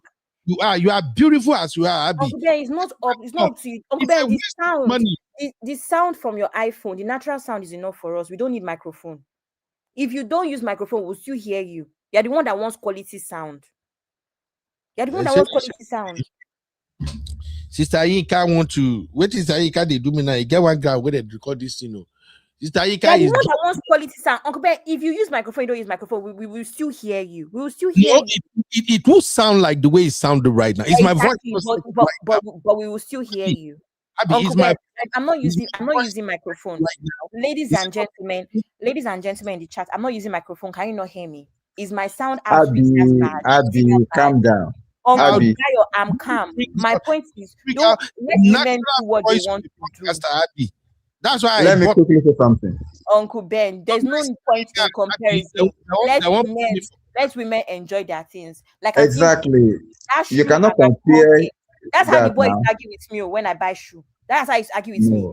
Buy shoe versus alcohol. How is it comparable? No. You cannot compare that. You cannot compare. See, what you invest into your beauty is not what you invest into your business. Uncle Ben, no buying microphone, it's investing into his business. But what you invest into your beauty is quite different. You as fashionista, you can afford to pay to go to shows, to go to watch all these fashion shows and all. You're investing into your business. He also needed to be sounding in a particular way. He's investing into his own equipment. So it is for the business. Uncle Dio, is not sounding sexy right now. Even that be it's sounding much more like an American.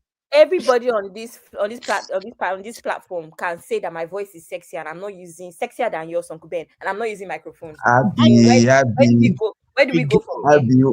Wait, see. All women sound sexy, in case you don't know. A lot of women, they sound sexy. You don't need that. But I'm a man. When you hear my voice, you need to be convinced that I'm talking to a man, yo. So that's why I spend my money on mics. Uncle Dio, please go ahead. this guy in a case.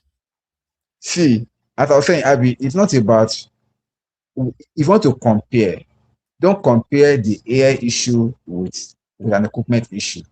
Okay, I would have been angrier if Uncle Ben is somebody that likes to buy sneakers now. I mean, even sneakers is making himself to look good. So if it's like investing money into shoes, just buying shoes and all, and then he has already gotten about 50 pairs of shoes already, and still buying and buying, then you can complain that maybe you've already had. But in this case now, do you know one thing about technology? One thing about technology is that one thing about technology is that as you are getting it now, tomorrow they make a new better one.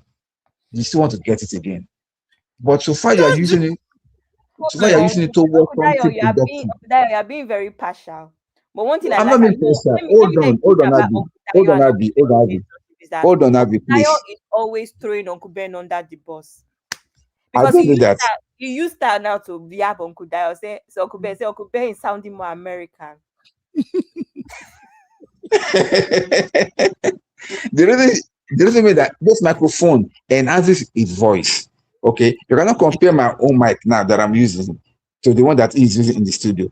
When we all are talking, you can see the difference. If you're hearing us on a kind of a balanced stereo set, you will know the difference clearly. Because all of us are using all these phones that everything is the same. You will never know the major difference. But if you're hearing us on a kind of a balanced setting, you will know. I spoke about iPhone that week that Uncle Ben not allow us rest. He went to Apple Store to go and buy phone the same week he came out. Nobody. Yes, I remember. I've used many examples. You want to come and tell us. You want to? But do you know that to microphone? Have you seen Uncle Ben's podcast? I mean, the small videos that he dropped with those phones. So he needed to upgrade from iPhone 16. Oh my God! If you see the HD quality of those cameras, please, between me and you, Abby, if you see the quality of those videos, between me and you, as and an Instagram baddie, there's no difference between 16 and 17 quality for pictures or videos. So bring another argument. Uncle Dayo, no worry. Abby no go agree. Bring another argument. You want to say because of 1 year upgrade? That's what's made Uncle Ben Uncle Dayo. Abby and her sisters no go agree. That's why they are throwing shades.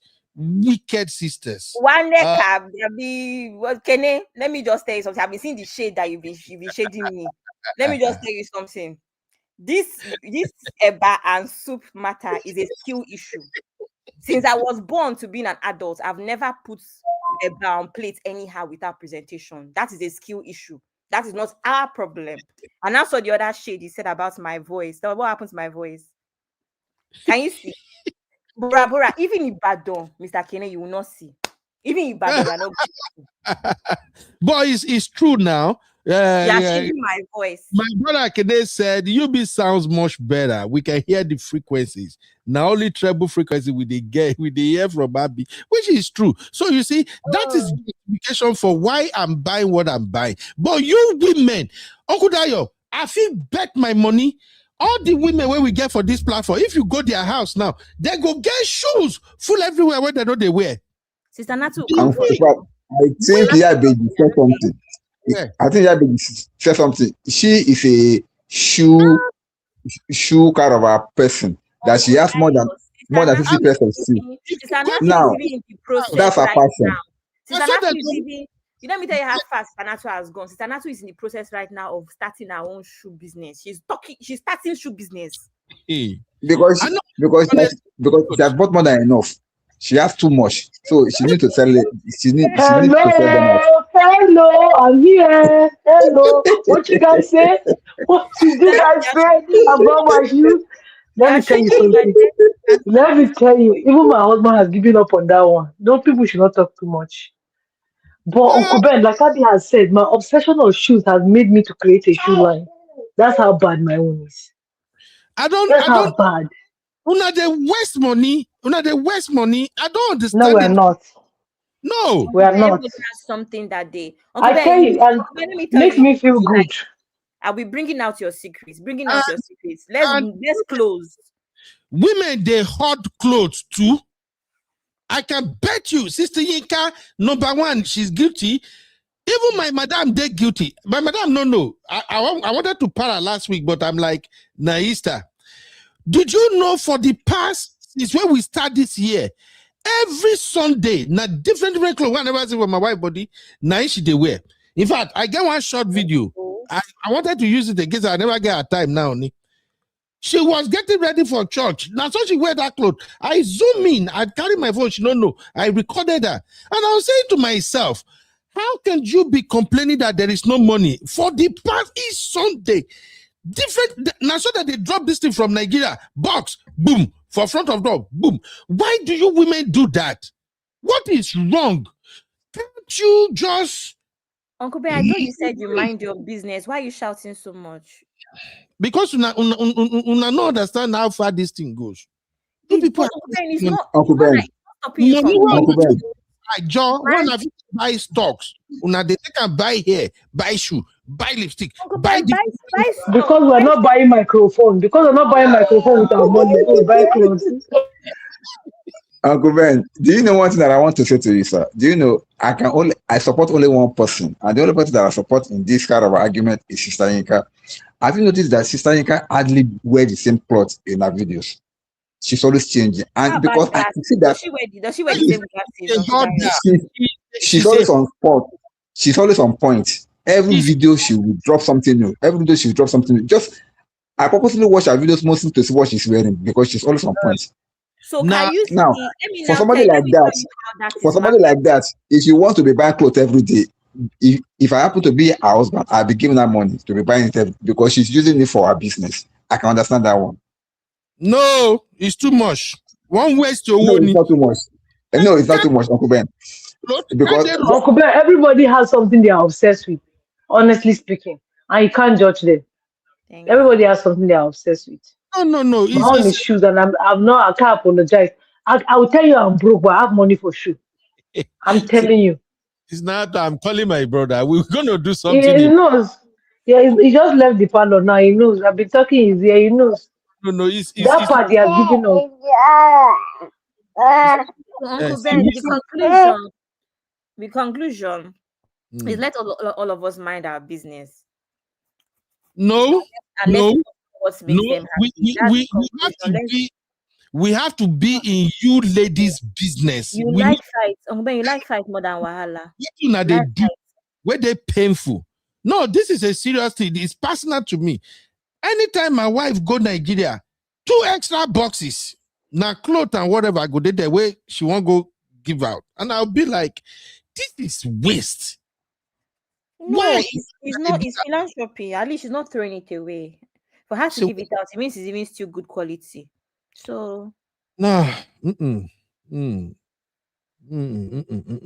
Now they do us things where we need to really point out.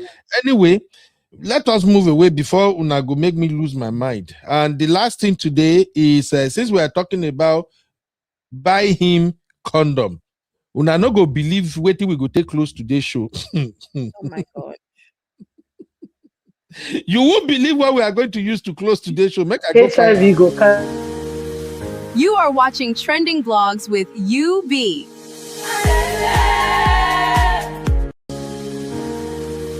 You are watching Trending Vlogs with UB. All right. Buy him condom. HIV will catch him. And staphylococcus. All right. What I want to show herpes. you. Sister not to stop now. Sister not to. So you know if you advise women where their husband no gree stay one place, where they buy condom for their husband. God forbid. Leave him. If you cannot deal with it. Okay, this is not the one I want to close with, but I just feel like it's interesting. So I'll just drop it, one comment, and then I move to the final one. So this post was trending earlier today. I don't even know. I think Tosi or somebody shared this with me. So it says, my brother's wife just filed for divorce over their twins' names. They just had twin girls. Everyone loved the names. Turns out the names weren't suggested by him, but by his work girlfriend. She was on the phone last week Who when. say what? Hold up, you be hold up. Down now, Hold sister. up. Hold up. What you say again? What you say? Hey God. Oh God. It's not like this. Boys, can you guys hear what I'm hearing? So after I carry you guys for that, but the mothers will go and give you guys name. Oh Lord. Oh yeah, that means that Continue. my boy support. So the story is that it says, "I'm glad you gave the twins the names I choose." Now the message way pop. This is why I say, men, please listen. If you know you're not gonna password your phone, we have your wife to have access to your phone. Stop doing silly, stupid shit. Okay, you cannot have your wife have access to your phone while you are messing around. It's not good. So the message the wife found out reads like this: "I'm glad you gave the twins the names I choose." She opened it. Side girlfriend and all her pregnancy stages were being shared till delivery. Scrolling up, she said she found the message. If it girls, use Amara and Naila. Is it not Naila or Leila be that? Abby, how do you pronounce this one? Is that Naila or Leila? I don't know. I So don't it's, know them again. What is yeah, their name? if they are girls, if it's girls, use Amara and Naila. Those are my brother's twins' names, the one he gave them after birth. She confronted him. He denied it until she played a voice note of the girl laughing and saying, "I can't believe you agreed to both names." Yesterday, she filed for divorce, and the final twist, she is legally changing the twins' names because, in her words, "I am not raising someone else's choices." Please, I need her address. I want to send her pepper soup and Don Pedro. Now, on a serious note, is there anything wrong with that names? I know of men that You be. Sister No, Naki, it's not the names that you say. You say is what happened. Is it okay or is not? Really? Is there anything wrong with those names? Who gave the names? why is Sister just living shouting that's gone for divorce? Very disrespectful. And Sister Inka is shouting abomination. Thank you, Waneka. Waneka said name is name, Joe. On a serious note, I think men. Why did you skip everybody else's comments and go to Waneka's comments? Go to Atinku's comments. I get your sister's society today. They are just. But why are you not going? We are going to Waneka's, knowing that he's the one supporting it. No, nice meaning too. It's not even Amara. It's not Amarachuku. Or you think it's Amarachi? It's Amara and Naila. You think it's Amarachuku? Say that nice meaning. Oh yeah, what's the meaning of Amara? Not Amarachi.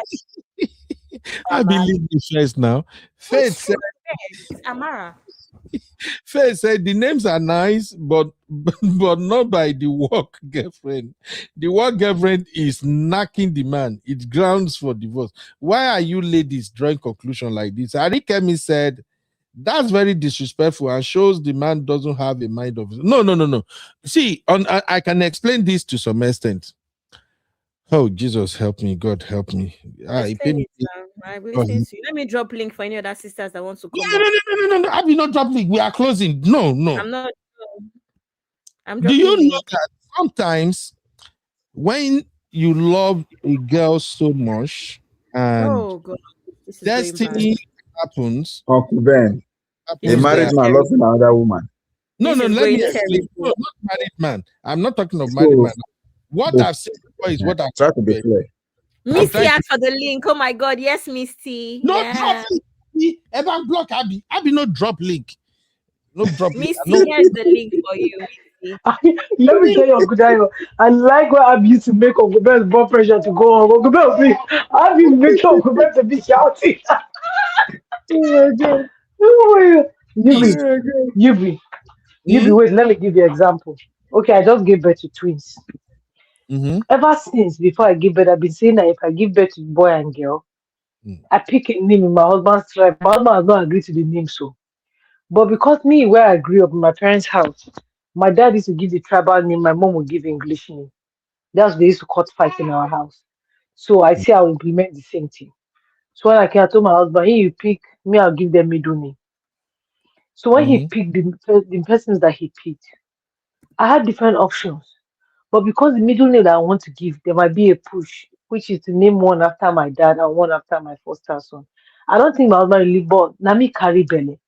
So you mean that I feel carry belly, I no go fit give picking name? Somebody from to go sit down for us and can't talk with me, they go name my picking. Well, Sister Natu, you know, say for Africa, na man they give him picking name, right?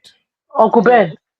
Uncle Ben, my parents, I didn't grow up like that too. His parents My that dad give give names. my dad give tribal name, my mom give English name. Yes. And all his of us in our house, parents, our English name is our first name. But All of the us name, in our house. but the parents are name, the couple that give names.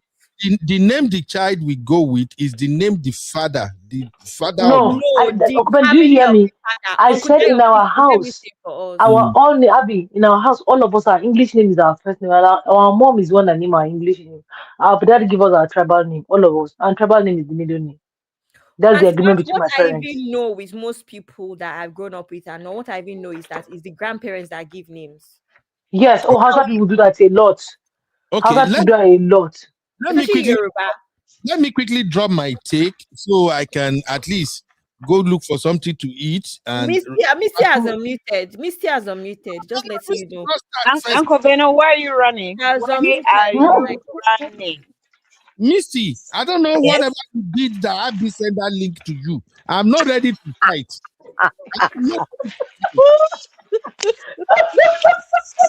Uncle Beno, I'm actually here to just listen to you. I'm not going to say much. I know so you will never. I greet you, Abby. I thank you so much for sending me that link. Pro Max, you're welcome. Misty, the way Misty is making emphasis on that so much is suspicious. Hi, Misty. Natu, I greet you. I salute Uncle Hi, Dayo. my I sister. send you greetings. I'm here Good to only morning. listen Good to morning, Uncle Missy. How are Beno you? make his submissions in my humble way. I'm here. Okay. So let me tell you a quick story. And that was what I was trying to explain earlier. I know of, please forgive me. I know of a friend back in Nigeria that love a lady so much. They have very beautiful relationship together. And that lady is an Igbo girl. And the family of that lady compelled her to marry after we finished school. She has to marry somebody who is rich and ready. And that my guy is a Yoruba guy. He was brokenhearted. He was devastated, but he came out of it eventually because God smiles on him. He later find a good job. Life was beautiful. Then he got married. Fantastic wedding. The wife is so beautiful too. When they have their first offering, it was a baby girl. He named that girl after his ex-girlfriend. Nobody knew, but those of us that close, that know that story, we knew exactly that that was the name. The Judas Circle. The Judas Circle. See, Uncle Beno. No, that is that circle. For me, that is comforting. That is kind of him having peace. That is him. Whenever he carry his daughter, he still feel like, oh God, at least I lost her. I found another angel. So I don't really think that is something bad, but I am not supporting this one. No, that a work girlfriend is now. So Uncle Beno, let me get it right. That was his ex-girlfriend who he named the baby after? No, work girlfriend. Like Yes. his work. You know that. No. Uncle Beno's story. This one he just told us. Yeah, the ex-girlfriend, the girlfriend has been married. His ex-girlfriend who is still alive as well. Yeah, she's married. So it just goes to say that he didn't get over her. So he would rather have the continuation of her in his daughter. But he got peace. He got peace by at least, when he named the girl, the daughter. That guy has no stupid peace. Uncle Beno, no stupid justifying bad manners. You see, when I don't understand how men they reason. Uncle Dayo, help me explain. Emotionally, he's still Leave attached Uncle to Dayo out of something that this. is non-existent. Do you understand? Emotionally, he's attached to somebody who is not even in his life. Let me just explain. Not necessarily at Misty. Let me explain this. Sometimes you are in. Okay, now what about men that name their children after maybe their mother or maybe their grandparents? No, and Names. Africans do that. We do that all the So time in so honor now of our so now grandmothers, in honor of our grandfathers, so and all now. of that. I named But my son after my father. have you seen Africans naming their children in honor of their ex-girlfriends? No, Like see, like understand. proper This African names? particular ex-girlfriend was somebody that he felt special with. This somebody that no matter where he goes, that memory will still be fresh in his Uncle mind. Dayo, Not you will explain because this thing until tomorrow to me, not because he's and still I will not. attached to that woman. The woman has married. The woman has moved on. I don't So freaking care. I don't freaking care. You're not hearing me. Why? This is a continuation of somebody who was once upon a time in your life, and you want this to continue. If I you just want to continue. let's Just a flip the script. memory. Let's flip the script. You men find that now your wife, they are calling this boy Benedict. That was your ex. That was her ex-boyfriend. Are you very happy about it? You're very pleased right now, right? No, if I found out, I might be angry. But so far, I don't. No. What do you mean you might be angry? You will either be upset or you won't. So let's cut to the chase. Would you be very happy that, oh, this child of yours who you adore so much, actually that name was my wife's ex-boyfriend? See, people have reasons for doing things, Misty. But no, I do not want the reasons. Yes or no. Misty. Let's not go into the depths of all these things. Yes or no. Would you be pleased? Would you how would you feel? Yes or no? I don't want the explanation. If I found out, I will ask, babe. I just requested you. I do not want to go into the explanation. Would you be pleased or would you not? You are doing cross-examination now. Let me explain. Don't explain now. Just answer the question first, and then you can explain after. It's a yes or no question. Uncle Ben, let me answer. So yes or no, then you can go. Yes or no, then you go into your explanation. Let me answer Misty, please. It's a no. It is Ben. It's a no. Do you know why? So Ben, how would you feel? Do you know why? It's a no. Do you know why? I am the one that will name my child. So yes, my wife cannot name the child. Your wife cannot name the child, but they can always give a name, but I will name my own child. So all your children, you've been the one to name all your children by yourself. Of course, I'm the father. Yeah. So she has not partaken in naming the children. No, she will. Of course, she will partake in naming. But authoritatively, you are the only one who makes the final decision. You are not getting it. In Africa, we have more than one names. Okay, we have more than one name. So, but it's my name that will be enforced on the child. Those other names too. The child will be like the other one. Uncle Dayo, do you realize that there are Africans who have only two names, their first name and last name? Well, there are, but the last name where I came from, either being a family name or a grandfather or uncle, right? And then let me shock you.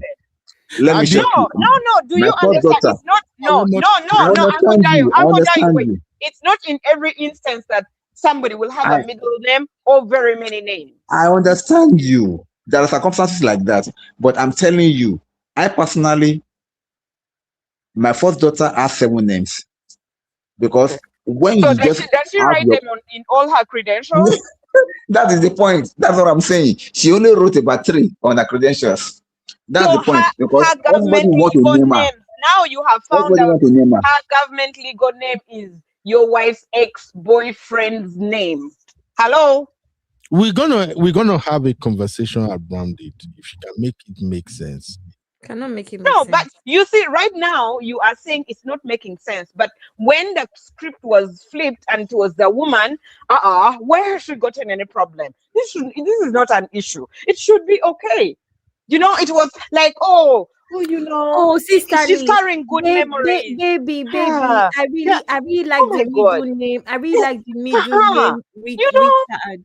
Exactly. Why do you like the video name Richard? You're not here one day. I'll not be gisting you. So I have Misty. an ex-boyfriend from secondary school that I love. His name is. Let's just stop this hypocrisy. Put yourself in the other person's shoe every time you're doing something like this. It doesn't feel good. It doesn't feel nice. So let's not do it. Let's not Misty, start saying, "Oh, she ought to be, Misty, let me tell you something, okay please. with it," because I mean, he carries good memories. Misty, here is the I thing. also want to carry good memories of my ex. Go ahead, Misty. Go ahead. Nobody will stop you. But what we are saying here is this: it's just a name. Do you know if? Okay, now let me give you an instance. What if the name happens to be? Sorry, it's not just. It's not just. And if I feel like if I carry pregnancy for 9 months, I have rights to say something about it. A name is an identity of somebody. It's not just. So why is it just a name? No. What of if that same name happens to be the name of the man's mother or of the man's sister? Uncle Daya, are you being very serious? I am trying to make sense here. I'm trying to make sense here. Uncle Dayo, he's trying to run away from all this traps. What you are doing is not even fair. What you are doing is not. What kind of arguments is that? People name their children after their parents all the time.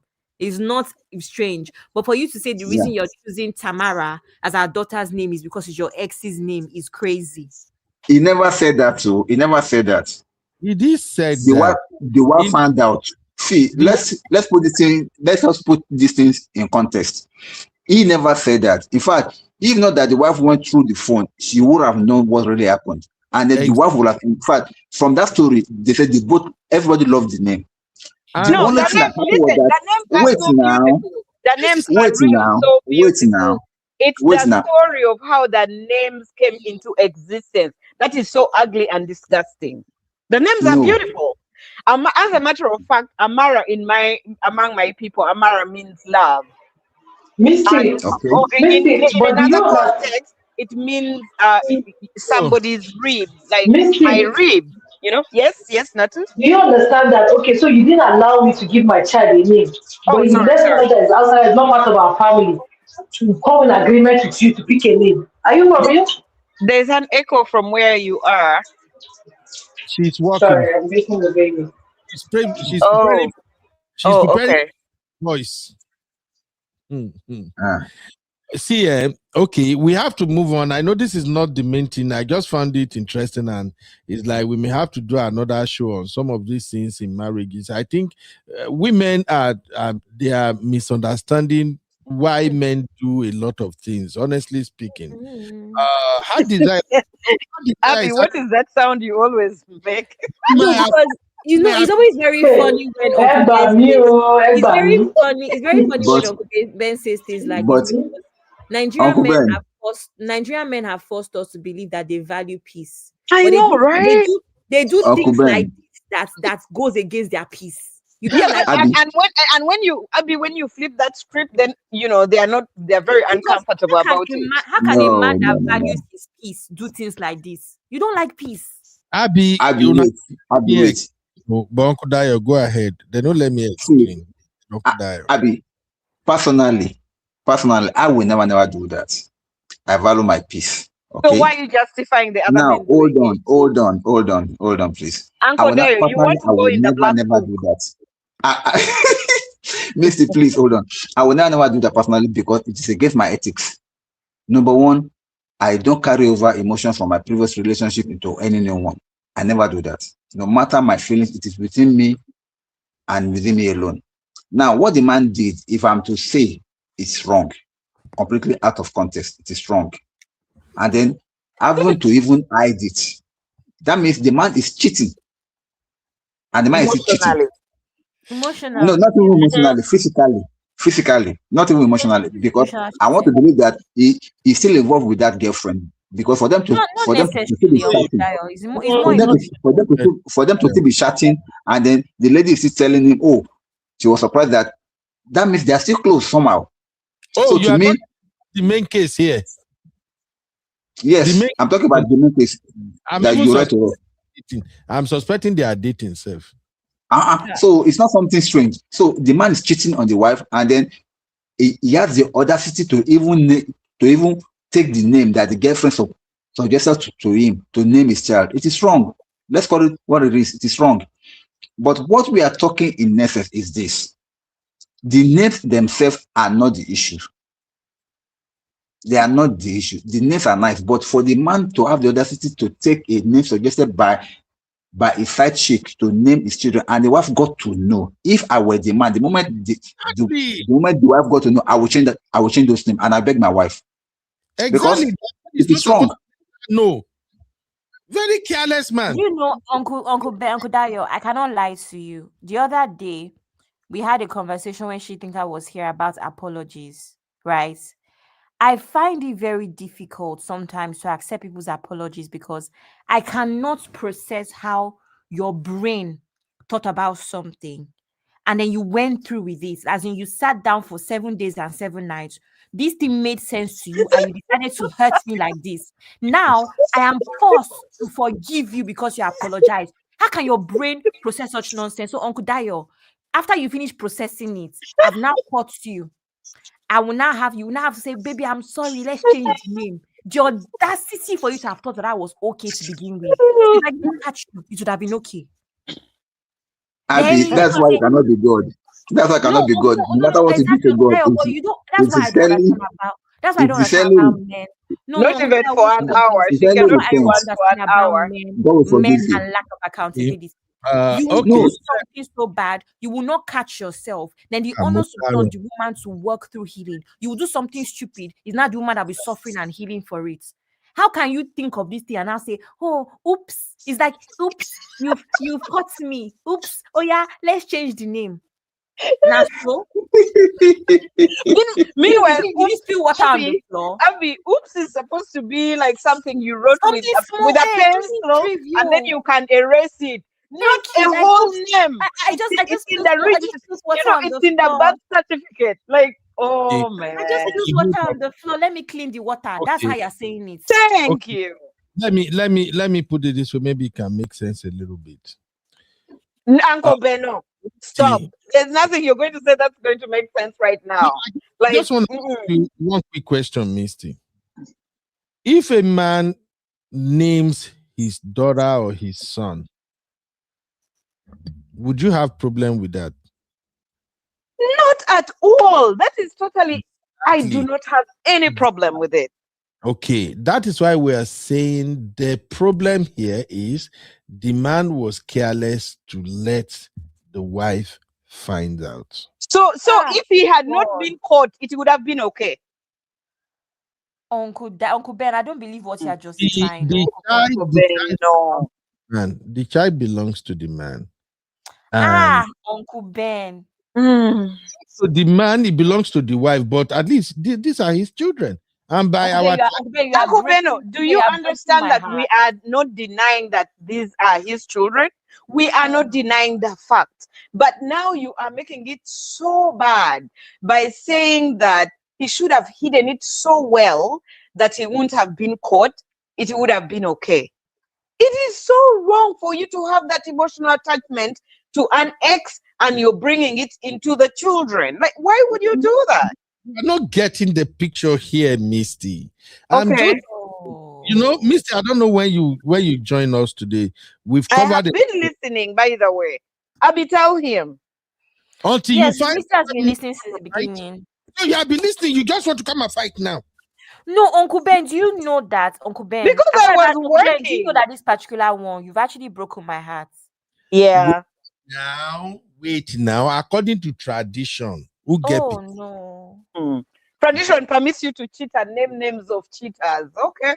Oh. Whoever is going to give my child names, I'm going to first investigate. Why are you guys? Tradition does not allow you to give name of your cheating partner to your children. No tradition allows that. I never supported what the man did. Okay, we are just talking. We are just talking in context.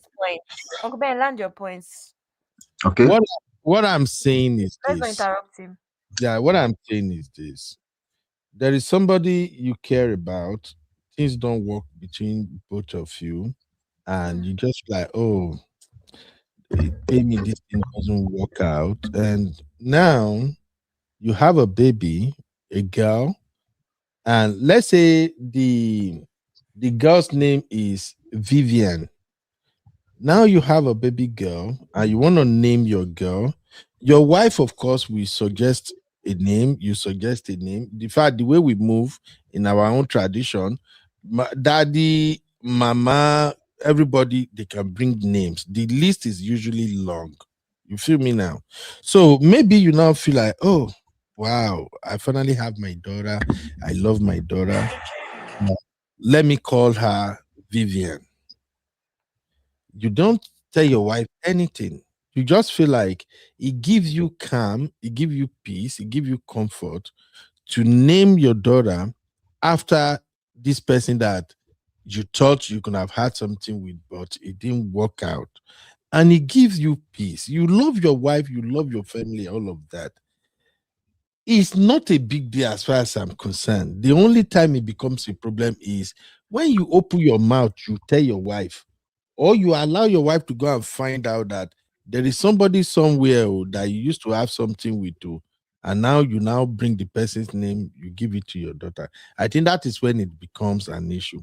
Everybody have a reason for naming their children what they name their children. That's just my own opinion. And right now, as we are speaking, there are many men right now that may get to see this video that know exactly that is what some of them did. So for me, I don't think it's a big deal. Now, as for the case we are treating, this one we get work girlfriend or something, I'm completely against this. I'm against this. That's just my own take. Uncle Ben, as somebody who's looking forward to getting married next year, you have given me new fear unlocked. Fear of what?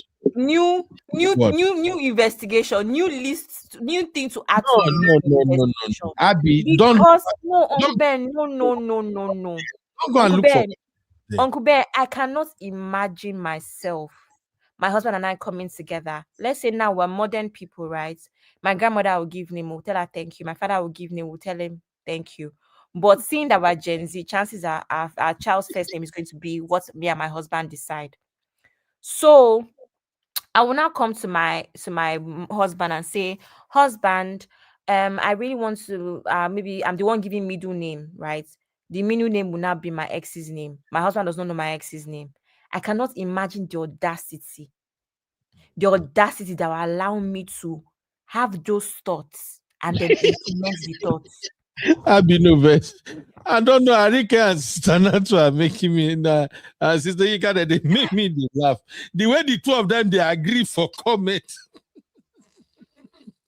At this point, Sister Rikemi, you have unlocked new fear in me, from new things for me to look out for. I never thought I had to look out for something like this. Abby, how come women don't understand the logic of what we are saying? Uncle Ben, I just said, Uncle Ben, can you know, Uncle Abby, Ben, let me Uncle Ben, Uncle Ben, big deal. Uncle Ben, you So know that as you're my Uncle Ben, you know as you're my uncle now. I will have husband. I'll tell my husband, I have one uncle, Uncle Ben. No, you have to be cool with Uncle Ben. This is my uncle. One day, my husband now calls you, Uncle Ben. I want to report Abby to you. I just found out that our son's middle name is Abby's first boyfriend's name. Uncle Ben, what would you say? I would tell him it's a coincidence. Hey, it's a coincidence. It's a coincidence. Yeah, that I gave him Uncle Ben. Abby, after the show, do me a favor, make sure Uncle Benno's wife gets this recording for today. We need to do background checks. I'm turning this in private. I've revealed too much today. I'm turning this private. Uncle Ben, you would okay, what would be your conversation with me? Will you call me too and say, Abby, I heard about your coincidence? What will you tell me when you talk to me? I will call you and say, Abby, I heard about your coincidence. Oh yeah, Uncle Ben, what's coming? Oh yeah, tell me what you tell me after you tell your it's a coincidence. Tell your husband that's a name that everybody you just love the name. Are people not giving one name to multiple people that are even unisex? Uncle Ben, I did not see coincidence to give the child my father's name. I did not see coincidence. I did not even say let me give the child Benedict. Okay, hold on. Let me ask you this. Let me name my child after my Uncle Ben. His ex-boyfriend. coincidence that I saw. Let me ask you this question. When you have your son, tell me one English name you would like to give your son. You guys, Benedict. I'll be back shortly if you're still here. Benedict. No, they play. Be serious. I'm You serious, go- Benedict. You will get one English name where you they admire, where you like Benedict. I like Benedict. That's the name I want to give. Victor or something. Benedict, Uncle Ben. Is it It's not my fine. own son's name? Okay, fine. Benedict. There are so many people that goes with Benedict. But I don't have any ex-boyfriend that is Benedict. I'm just saying. So But I'm Uncle Ben, my ex-boyfriend's name is Theodore. Which Theodore. audacity will make me think that I want to give my my baby Theodore? Because you don't like him, he fucked up. But Uncle Ben, it doesn't matter. You don't understand. Okay. I know say una no go get what I'm saying. Uncle Ben, you don't understand that it's just Uncle Ben, let me tell you something. It's not even about let's even assume that is a coincidence. It's just one of those unnecessary things that you don't do. You should value your peace, you should value your marriage, you should value where you are at in life. Why would you want to bring that baggage into your marriage? I agree. And that's why I'm saying right now that sometimes it is not everything you let the secret out. There are some things you do that are not right. You leave it that way. That's the point I'm making. Because it's only when people discover that it becomes a big deal. And that is why there are some stories you don't even share with your partner. If you know the past can have a way of affecting your present and your future, you don't share it. That's the lesson I want us to get out of this. God bless you, Uncle Ben. That's the lesson there. That day that we were all here with Auntie Grace, that you were laughing at me when I was screaming when we're talking about marriage. Everybody was saying, Abby, calm down, Abby, calm down. This is why I was screaming. Because now I'm here thinking about the secret that I have, that I would decide I want to marry somebody that I will hide. There's none. Abby, So why would I marry somebody that will not have secrets? Will not have secrets. No, Abby, you're not getting it. You're not getting what I'm getting. No, Uncle Dayo, I'm getting it and I don't like it. No, I get it and I don't like it. Okay. Because I'm here as a woman thinking there's nothing I want to be doing where I'll be thinking, hey, let this man not find out. I should never have been in that situation with a man. You don't have to be in that situation, Abby. You don't have to be in that situation. See, the thing is this. Anybody that you are getting married to, you must be able to be free with that person. Where the danger lies is that person must not be a vindictive person. Let me explain. I think that day that we had this kind of a discussion, I remember I was vulnerable that, and I gave an example of someone that's close to me. Me and my wife, for instance, now I can tell my wife anything. We are that close, and I will never, no matter what you tell me as a person, I will. So far, you tell me by yourself, I will never, no matter the condition, I will never use it against you. That's one thing about me. No matter what you tell me about yourself, I can never use it against you. That's one thing about it. So, but I have this particular close friend, family friend, that the husband, like for them to be open to one another, the wife told him everything about her past and all. Do you know that any point in time when they were when they have an argument, the husband will still go back and be using what the wife told him about herself in her past to be talking down on the woman. So some people are like that. If you happen to find, God forbid, that will never be your kind of man. If someone happens to marry such a man, it is better for you not to tell him your past at all. Because this is a man that any little thing you bring in the those parts that you have even abandoned, that you are no longer even referencing again. You just told him, just want to be clear with him in everything. You'll not be bringing it up and still be looking you with that same glasses of that past. If you happen to find such a man as your husband, please keep some things to yourself. Don't tell him everything. Oh, my past, I was a prostitute. My past, I had 20 abortions. I don't understand what you're talking about, Uncle Dayo. Exactly what I'm talking about. No, exactly what I'm talking about. Uncle Dayo, this is false equivalence, right? This is what's going on here. We're talking about something else where you have an ex, you're bringing the name in. We're talking about things you bring into marriage, not unnecessary. For instance, we've had a conversation here about body counts, and we've spoken about how it's not really necessary necessary conversation to sit down with your husband to be to say, I've slept with 10 men, I've slept with 20 men. It really should not be a necessary conversation. Do you understand, Uncle Dayo? So this thing you're talking about with extreme situations of I used to be an armed robber. I used to be all those things are extreme and it's false equivalence, Uncle Dayo. It's false equivalence now. You used to be an armed robber. You are now a pastor. It's false equivalence. That's not what we're talking about now.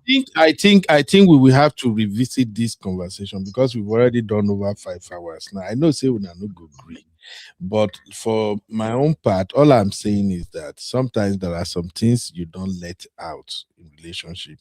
If you know the reason you make some decision, it's not going to be well received by your partner. Please just shush it. Don't mention it. Don't even let them find out. Okay.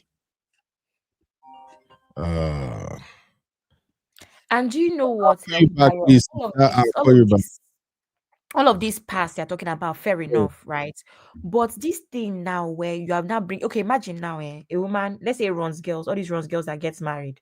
We hear about their stories all the time.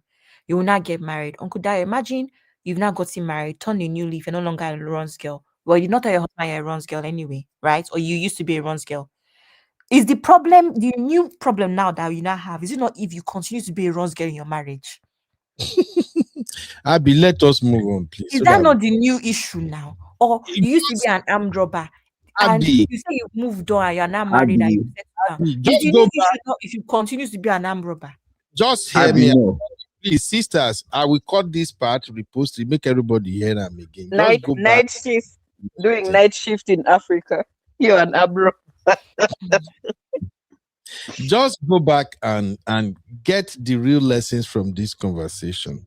Everybody have a reason for doing things. As a man, as a woman, if you know the reason for doing something is not going to be well received by your partner, keep it secret forever and ever.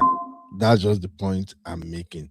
But Uncle Beno, I feel like instead of saying if your partner will receive it differently, then don't proceed with it.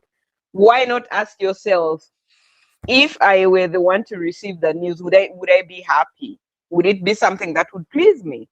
That is the more reason why you keep it secret. If you know, just Uncle Ben, I don't like Uncle Ben as Gen Z president. I don't the like Lord of Jesus. As Gen Z president. Lord of Jesus. Meanwhile, Abby, as Gen Z all president, the friends in Uncle Beno's story, all the friends knew about the ex-girlfriend plus the name given to the child. Can you imagine? Yes. And how do you keep that a secret? See, do you know what is that? You know that there was a couple of shows ago that I said there's certain things that as younger ones we are refusing to collect from older ones. Today is one of those ones, so Uncle yeah, and that is a good thing. I support you 100%, Abby. Because the reason why it's not that we don't trust your judgment. Even if I'm not a Gen Z, I think I'm going to begin finding myself in the Gen Z box. It's not that we don't trust that you're wise, but there's just some things that maybe is they're archaic, and we're moving on with the present times. Which English should I speak? Modern times. Because no, Abby, I think you even misuse the word archaic. I think abusive is the word. Abuse. I think I cannot endorse as Gen Z president. I cannot endorse this message. Don't worry, I got to go. But sisters, I just need you to think about this, okay? Please, there are everybody. Don't let you be go. Hold him by his trouser. You're going to where you start this thing. You have to finish it. Sister Yika don't fight. This is the first day. Sister Yika fight from WhatsApp group. Conrich live show. Uncle Ben, Uncle Ben, you've Uncle taken Ben, any day Sister Yinka said that she drank coffee, I will not be on the show that day. Today I taught me a better lesson. That coffee, wallahi, I don't know that. We go cancel show. You guys don't agree with anything today at all. We are explaining the reason why a man named his daughter what he called his daughter, and everybody have an issue, and nobody have asked one question since. Not Sister Natu, not Abby. Nobody asks that. Okay, If my husband should name my daughter so and so, I am going to ask my husband, tell me the story behind this name. I will not ask any story. Uncle Ben. Why? Uncle Why? Ben. Oh, When you no. know that after an ex, then I should not ask them why you take the story behind the ex. Oh no, magic. God forbid. Uncle They will Ben. change that name. This Except when you carry that belly. is so unnecessary, Uncle Ben. This thing. Ask the story. This is You know, one of those he's ones really where trying to justify his reasons. There's Yes. no this is one of justification. those ones where you are the one that brought the devil into your home, but you are And praying against the devil. you're still You don't even know justifying the real things that story behind that person and why they gave them the name. Then the child will come and start behaving like that person. Then you come and start be wondering why. Today. Very Okay, fun. let's I just want to end. respond to this my brother's message. And my brother, I desire the one that I just played now. I want to respond to it. Sir, we are not encouraging what the man did. Okay. You know, in every discussion, we must create a balance. The thing is this. I know, but Uncle Dayo, No, you're not wait. How do you know this person is a Wait, sir? please How do now. you know his Wait, sister, please Uncle now. Dayo? use Wait words now, with please. At strongly least allow us to condemn talk. in the Allow us to strongest talk. terms. Because Misty, you wait. just We say condemn we it. don't We encourage. condemned it. We condemned it. Uncle Dayo, your English is so good. Look for those very strong words that you usually use, that big grammar you use to apply Oh my here. God. Let's just real quick, please. Now, I'm trying to explain to my brother here because he said that he Uncle was Dayo, weak are you sure by our. this is a man? Yeah, he said he's a man. He said he's a man. So I'm trying to just explain to him. See, the thing is this: in a scenario whereby, do you know that this just came to light now? All of us are just learning about it because somehow it got revealed. Maybe we have hope now that have been doing this from day one and nobody has found out and nobody knows. This one came to limelight because the wife found out. What about those ones that have been happening that the wife never found out? Exactly. And it's still continuing. So what I'm trying to say is that no, we are not condoning, neither are we supporting what the man did. Please get that straight. What the man did is strong. And I even came out to say that the man is cheating on the wife. And to me, it's a no-no. Any man that cheats is a devil. Absolutely. Nothing else. You are a devil.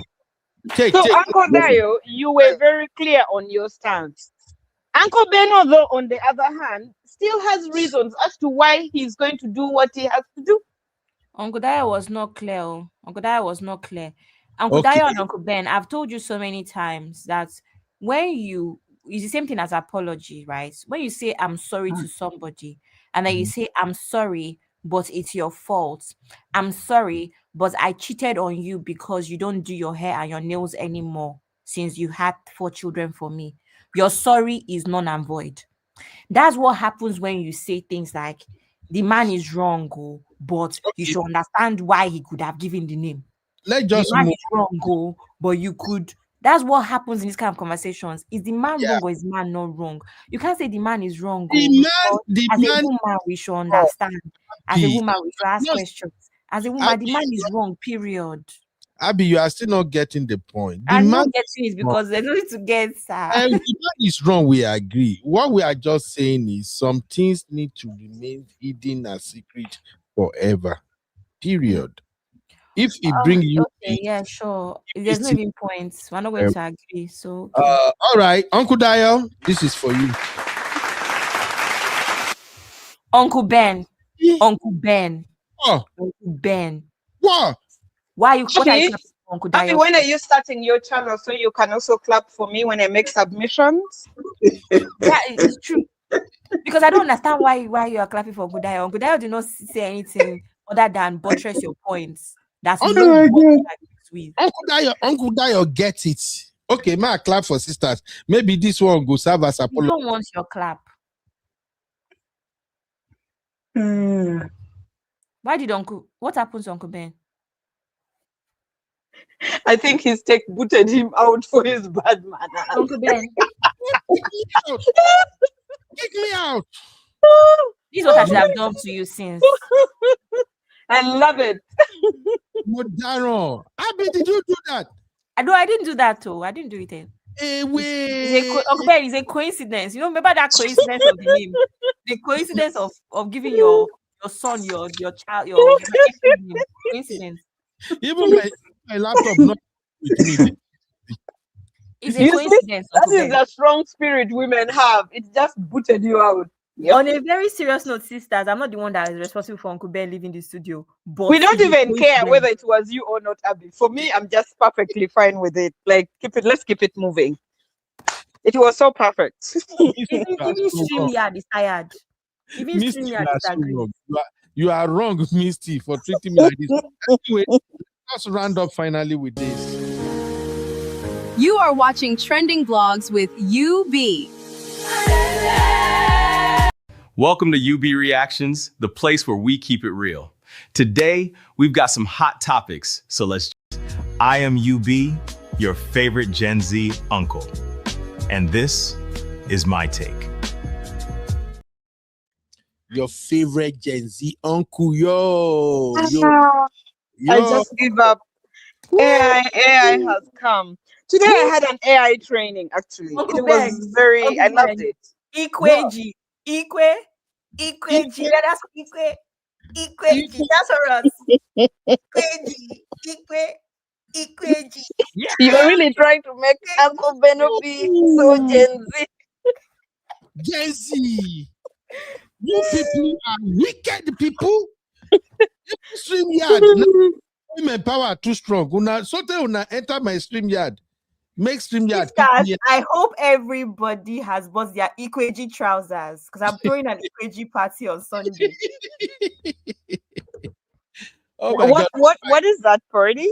You don't know Ikweji trouser? Ikweji by Juma Jukes, Priscilla's husband, our in-law. Oh, so Ikwe. the pants he wears, that's the name? Priscilla now. Juma Jukes, that's the new song. Oh, okay.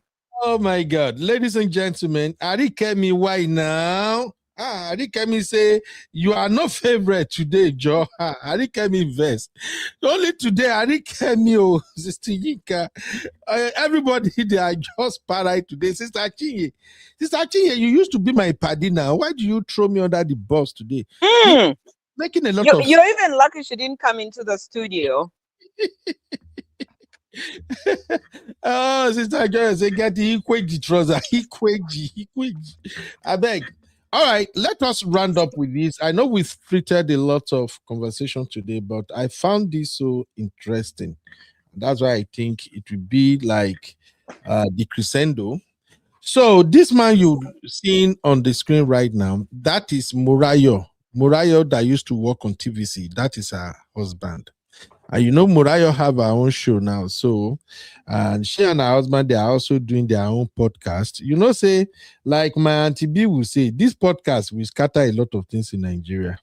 Oh, so, wait, is this the husband of the lady who is on The View? Something? Yeah, that now started. Oh. That's the husband. So, okay. They have this thing they called, let me just read it so you guys will understand. According to Easter blog, the statement is, your wife will not wow you like before after 20 years of marriage.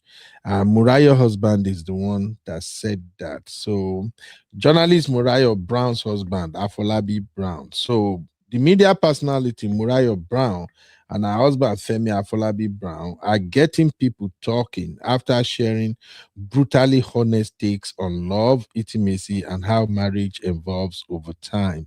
Speaking on their podcast, The Brown's Couch, Murayo pointed out how romance often fades after marriage.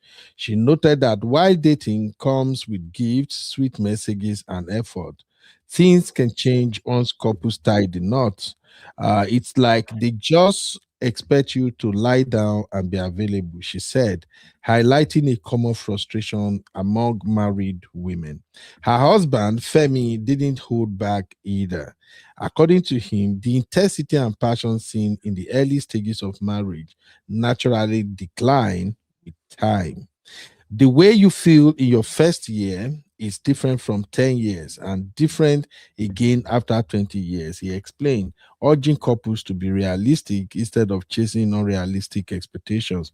He added that the excitement men show at the beginning, where they would go to extreme lengths to please their partner, don't last forever. And according to him, that passion dies gradually. He said, after 5 years, you relax. Femi also pointed out that a man's past experiences can shape how he approaches marriage, noting that someone with multiple partners before marriage may have differently from someone with little experience. Driving his point home, he stated bluntly that after many years together, the same level of, Kerewa energy and excitement simply cannot be maintained. 15 to 20 years into marriage, your wife cannot be shaking, the same way she used to. And guess the person that dropped a reply. Can you see the person that dropped a reply here? Man of Prestige. So our lovely brother, Man of Prestige, said, after 18 years, I don't feel that way, but that's just me. Maybe the rest of you do. So what Man of Prestige is saying is that after 18 years, the fire is still there. Everything is still like fire, and all of that. Well, things are different for each person. And in agreement with Man of Prestige, as well as Mr. Brown, and thank God Okudayo is here, I want to say this, that sometimes both couples have to figure out how to keep the fire on. And I think maybe that's the reason women are buying those expensive hair we covered earlier, all those 8K, 1 million, buy different things, doing mommy makeup, mommy makeover, and all of that. But to be honest, to some men, even try. Some men after 2 years, they just lost interest. And that is why we always said that you should find ways to spice up your relationship. You should make your partner your best friend, do different things, and then more importantly, both of you must understand that we have the high moment and the low moment. We have a time when everything will be fire for fire. That can go on for maybe 3-4 months, and then you may have like another 2-3 months that is not there's that fire for fire is not really there. So coming back to my panelists now, do you agree with Mr. Brown that after 10-20 years that fire may not be there again? Everybody, do you agree or not? Misty, Sister Natu? Well, he used the word may not. So there's a possibility that it may be there depending on how you have nurtured the relationship or the marriage. It's for sure it's not going to be, there will be times that it won't be the same. I mean, if for instance your wife is going to have children, she's had 1, 2, 3, 4 kids, her body shape may change. Some people will go through menopause after 20 years or whatever. Things will be different. You'll have challenges in life, and you will not be having that same fire you had maybe when you just met somebody. Even when you just meet somebody, you have all these butterflies. After sometimes the butterflies just fly away, and he becomes normal, she becomes normal.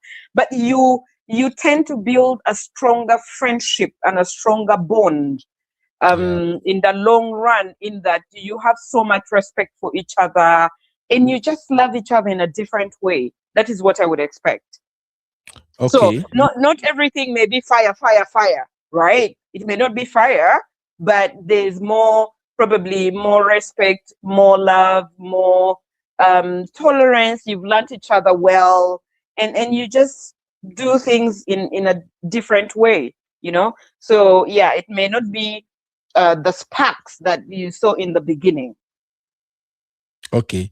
Now, if I may ask, or if I may put it this way, do you think a man can still wow ladies after 15-20 years together? Like, Of course. Of fire. course, some men actually look sexier when they're like in their 50s or 60s. So I think it just depends. Yeah, maybe Uncle at Ben. that point in time, Yeah. they are salt and pepper, and then they have more money. Everything just becomes nice. Okay. Dayo, Mr. Yes, sir. Oh, wait. My sister Timmy said men's prostate also enlarge with age. Absolutely correct. Yeah. Uncle Dayo, over to you. Yes, sir. Now, I want to answer the two questions that you just asked. The first one is that Moral husband, Mr. Folabi Brown, said makes an emphatic statement. He said it's not a maybe issue. It's a kind of a statement of fact. It did not say maybe. He said will not. That's the word that we use. We know wow you like before, which is true because everything has it's law of diminishing returns. So no matter what, the value will drop. Now I want to borrow a lyrics from one of my greatest musicians of all time, King Yellowman. It's the younger the couple, the better the quiz. Now the thing is this: when you are young in love, all the so-called dynamics and all are there for you. The fire will be high, and then the more you grow older, the more you are like the thing. It's not as if it will fade. That's why in Christendom, for instance, now they will say that every anniversary they will ask you to pray that God should come and renew the wine of your marriage.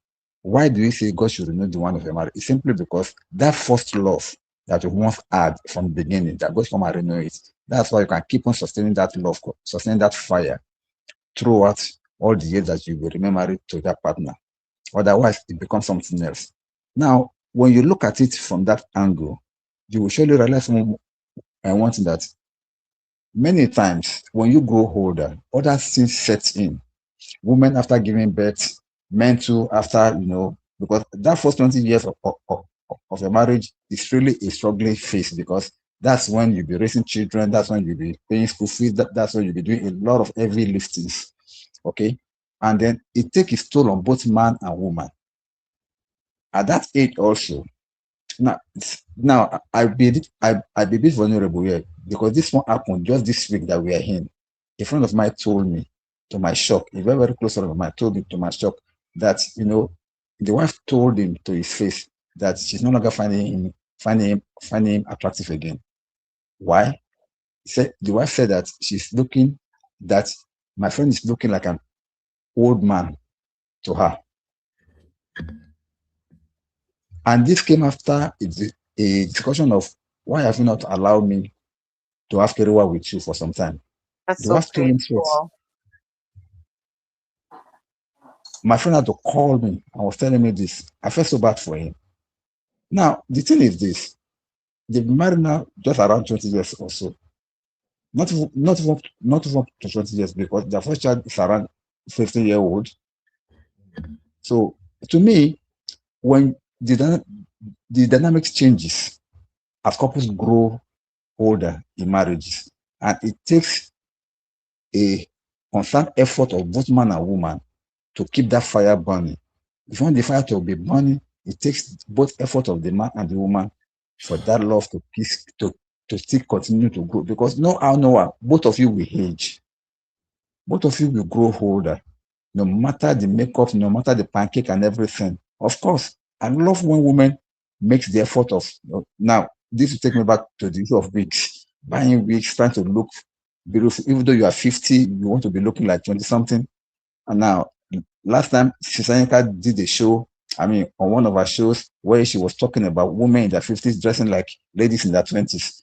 To me, they were trying to catch the attention of their husbands. Because at that age, your husband may not necessarily be looking at their side anymore.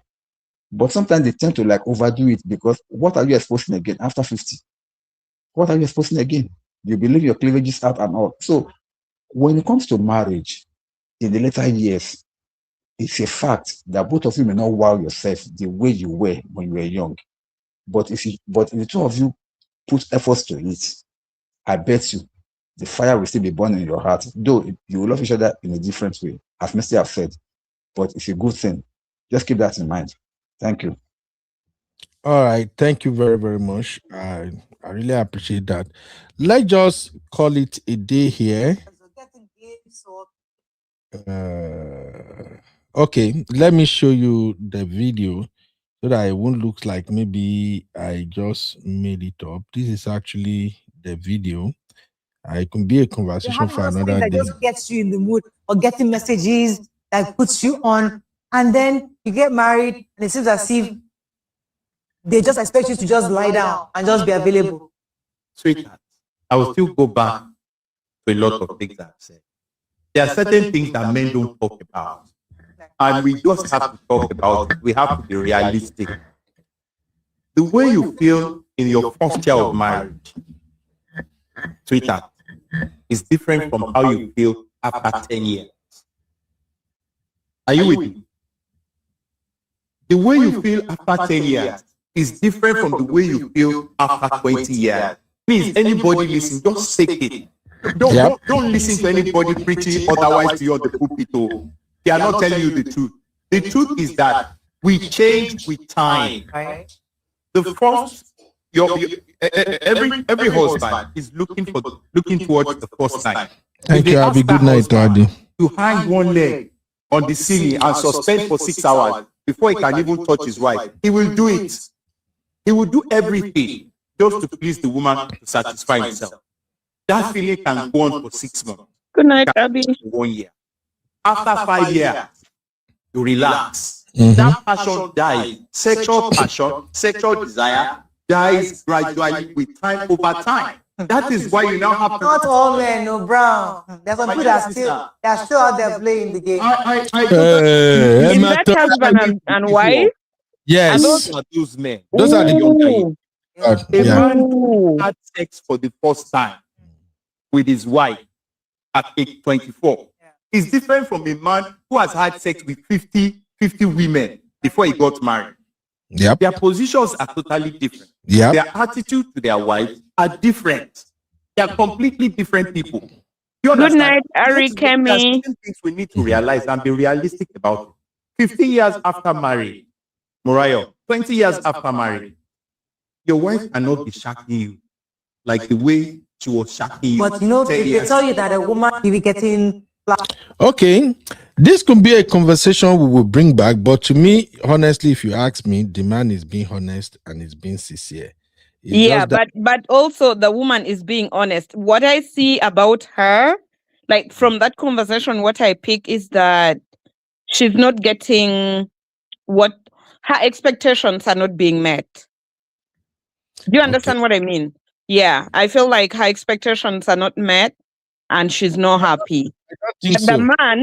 the man is explaining his truth that I have evolved over time and I'm not the same person anymore. So yeah, that's that. But she's still definitely she is craving Misty, that fire.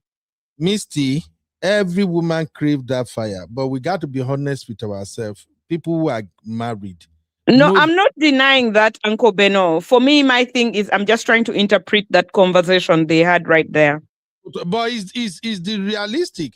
She don't have a choice. The man is saying the truth. But let me bring my brothers into this again. Comparable fact is here. Baba, how are you doing, sir? You're welcome. Hey, UB, how are you? I'm fine, sir. Did you catch the last conversation we are having, even though we are rounding up about this? Yeah, it's okay. I didn't. I was in a different platform. I didn't even know you're rounding up, but it was very an interesting topic. As Yes. somebody who has been married for about 22 years, I said this is very interesting. Let me see what the younger people. Let me see what the younger people are saying, or people who hasn't been married that long. Give them some advice. Give them some appetite. What it takes to be married for many years. I mean, it takes two to tango.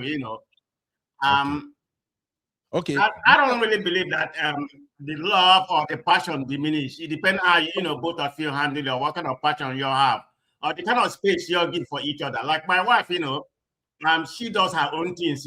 Quite often go out with her girls, travel. I mean, I don't mind, So we don't really like be on each other, like that. So I'm not saying the passion we have when we first met is still at the same level. Let's be realistic. That's not possible. But you have to find a way to make it work. Sometimes you go up, sometimes you go down. I mean, I've been married for 22 years. That's my only, first person I met in college, and we've been together since then. So, yeah, there's some truth to it, but the passion can still be there, whether sex or otherwise, you can you find your wife appealing like she does to you. Okay, Mr. Comberu fact, what Mr. Brown is saying is that as the years goes by, after 10 years, it will decline a little bit. By 20, you don't see her, and she won't really like shut you up like the way it used to be when you guys are in the early stages of the marriages. Now, from your own personal experience, as somebody who's been in this business for 22 years, would you say that there are times when maybe the energy is a little bit low, and then sometimes it go all the way higher up again? Would you say that? Yeah, it's true. I mean, you can't just come here and sugarcoat it, but that's factual. What the person said is factual. But you just have to know how to manage it, how to prep it up, how to make it, how to bring it up. I mean, it goes up and down. Believe me, it's not going to be the same level. It's just like somebody just met, you start dating or whatever, you got married. I mean, both of you know in and out of each other. Believe me, the level is not going to be, but you have to make it work, and don't look for another woman, because there's a lot of, you're a man, I'm a man. I mean, there's millions of beautiful women out there, So you have to use that eye, towards your wife, whether beautiful or whatever. Everybody, whatever you marry, everybody consider them to be beautiful. Women are beautiful, in my own opinion, regardless. So yeah, the passion is not going to be the same. So let's not come here and deceive or or just lie about it. It's true, but you have to make it work. That's the way I see it.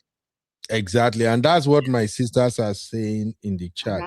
So I think his choice of words are wrong, because I see Sister Yinka said it's really wrong for him to say that the passion will die, so that it will not die. No, it doesn't die unless you want it to die. But Uncle Beno, in rebuttal, some people go through things in life and it actually dies. But if they are willing to work on it and revive it, it can work. You know what I mean? So yeah, situations differ. That's why there are marriage counselors and all of that. Yeah. To me, my understanding of the passion dies, we are talking about somebody cheating. For it to die, maybe cheating is involved, infidelity, stuff like that. Sometimes people just grow apart. Yeah. So it may not just be cheating; it may be other things, but things that they can, work on if they are willing to work on it, and it's they intervene in a timely manner. So it's not just cheating. Yeah, Misty is right. It's not about cheating. It's like making it work. I mean, anybody can cheat. Cheat doesn't make your relationship, your wife better, because she cheats, then that's gonna allow you, you're not gonna have that passion for, for the person anymore. I believe if I want to cheat, I'm on as well, divorce. I'm not saying I'm not saying I'm a saint. So let me make that clear here, okay? Then you have to find a way to make it work. Now, I think you be real quick. I'd like to say something. Sorry, I was getting the boys ready for bed earlier. So what he said, right? I want to believe what he said. There are some facts to it, right? But it's not. Yeah, your spouse cannot. That's when you could say something in conversation like be intentional. We have to look for ways. Let's say now that when she was young, vibrant, and everything, those were the interests he picked in her. Now that she has become successful career woman, she's doing that and that. Can he also find sexiness in those things that she's doing to like ginger him? You understand what I'm saying?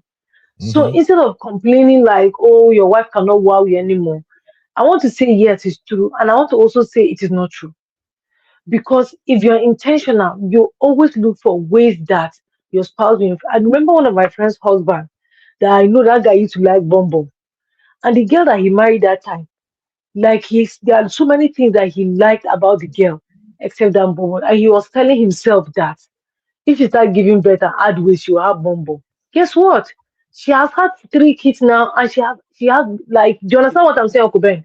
So like he at that time looked for ways that his wife were like, and as time was as the years goes by, other things were coming into the picture and were gingering them. See, there'll be highs and lows. Uncle Ben, when I went through my second IVF, I went through therapy for a whole year. Like I didn't want to see my husband. I did not want to see him. I'm telling you, because of what I went through, at some point I'm like, you know what, let everybody just go his own way. Like this one is too much.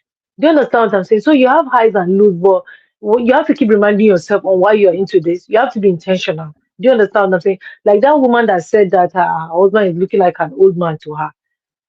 Honestly speaking, some men don't know how to do better. If you feel the husband is looking, oh, I want him to look sexy, and if he doesn't know how to do it, buy clothes for him. If it is that man that said to the woman she's looking old now, the whole world will have come for him. The whole world. They will say, oh, when she was carrying children for you, you didn't know that? When she was doing this, da, da, da, da, da, da, da. But the guy is carrying so much load too. He is going through a lot, so he needs you too. That statement was painful though. Even though I throw a joke and I say she look like a sexy old man, but that statement is painful to hear. You understand what I'm saying? So we have to be intentional on both sides. What Mr. Brown said, there's some distinct to it, but honestly speaking, I feel like as years goes by and your partners do other things in life that make them more interesting, I think they should be able to wow you more. This is not even just about in the bedroom. Do you understand what I'm saying? Because things that happen outside also contribute to what happened in the bedroom. So you know. Yeah. Things that happen outside contribute to what happened in the bedroom. Can I say Don't be like outside people. Yes, go ahead, Mr. Comparable. Yeah. The lady that just speak, I don't want to pronounce her name. I don't know who she is, but she was making a good point. You have to be intentional. To me, what she mean by being intentional, but the way I interpret it, whatever it takes, take for you to get together. You have to maintain that level. It's just like some men, particular men. I see them after they've been married for for maybe about 10 years, they just, let's say, it doesn't really mean they don't take care of themselves. They don't shave, they don't do nothing. They don't even get clean. They said, okay, I got a wife. You can't just say, I got a wife. Then you go there, you say, okay, just give it to me. You have to take, you have to take whatever it takes to get her. Whatever you used to do initially, the romance, the flower, if your wife is the person that like flower, all those kind of things that she like, you have to maintain that momentum. Even at all when he died, you try to recreate it. Not just being a drum there, say, you don't want to look nice the way you used to look. You don't want to appeal to your, the appeal will diminish. It's just like a diminishing return. The more you eat it, the less you enjoy it. That happens, but you have to recreate that situation. Again, that's what it takes, and that will last forever. As far as there's a love, there's a passion. You love your woman is different from you having passion together. You may love person, but the passion may not be there. That's sometimes. That's why I see sometimes, people divorce because, okay, I still love her, but I don't find her appealing anymore. I've seen, maybe I need to go find something else. Even at all when we get together, my team, my team won't rise or that kind of thing. No, you have to find a way. Give the woman, what the woman like. You have been together, for a while. So try to recreate whatever she like, and she will do the same thing to you. Let her look pretty, if with the way she normally look. If she put makeup, maybe minor makeup, I'm not a person that like too much makeup to begin with anyway. So, but whatever she was doing before, do her hair or whatever, let her continue to do that. That's the way it is. Yeah, thank you, Mr. Thank you, Yubi. Yeah, Uncle Dad, you want to say something? It's already 6 hours up, so let me yes, sir. Thank you, sir. Thank you very much. Please come back. We are handling a lot of series. You've missed a lot today. We cover a lot of topics that our sisters have been fighting all day long. I've never seen my sister fight us for 6 good hours. 6 hours they were fighting. Honestly, they were fighting. We said a man named his daughter after his ex-girlfriend. Sisters want to Uncle Beno, can you please stop going back? We are done with that. We are closing today's show. Can we close? I'm telling you. you, They tell you to stop going back. You need to listen to the ladies. Because they don't want to hear your pure anyway. But we'll just come back, Mr. Comparable. We have Mr. Comparable said you need to listen to the ladies. You see how he threw you under the bus, Uncle Beno? We not listen to these sisters. They are too stubborn. Hey, Uncle Dayo, please, over to you, sir. Thank you, sir. Now, I would not like us to miss the context of what Mr. Brown is saying here. You know, Mr. Brown is speaking from his own perspective, okay? I don't believe that passion dies. I believe that passion faints sometimes. Passion becomes unconscious. Because why? If it dies, it cannot be revived again. But most times it just faints. When it faints, bye, everybody. Bye, sir. Bye, Thank you. Bye. Now, I think I also have to go. If it faints, you can still resuscitate it. I'm going to give you like 2-3 minutes. Let me listen to Uncle Dario. Okay. No, Wala, thank you. So if it faints, you can still resuscitate it. You can still revive it. That's why both of you have to be intentional about it. See, even apart from any issue between the two of you, marriage challenges alone, day-to-day living, day-to-day coping, the work, the stress can create a vacuum between man and wife in the home. That both of you will not even have that same feeling, that aura for aura that normally are for each other. It will just seem as if it's no longer there. Because both of you are so engrossed in your individual projects or challenges in the home, at work and everything, that the time for me and you may not necessarily be that vibrant again like before. So all these things have to be taken into consideration when we're talking about this issue. But for this particular man talking now, I think he's just stating his own fact, what he has come to realize between him and his wife. I think their marriage is about 20 years or so, but I don't think it's up to that. But they have twins as children, and their twins should be in their teenage now, so to say. Now, what am I saying is that when he speaks that you will not be able to wow each other again, it's normal. It's normal. But if you are a man that you are conscious about all this, that's why education is very, very important.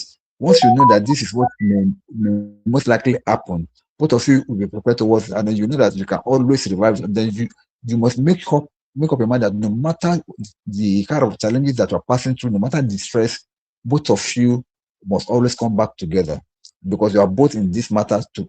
You must always find a reason to come back and gravitate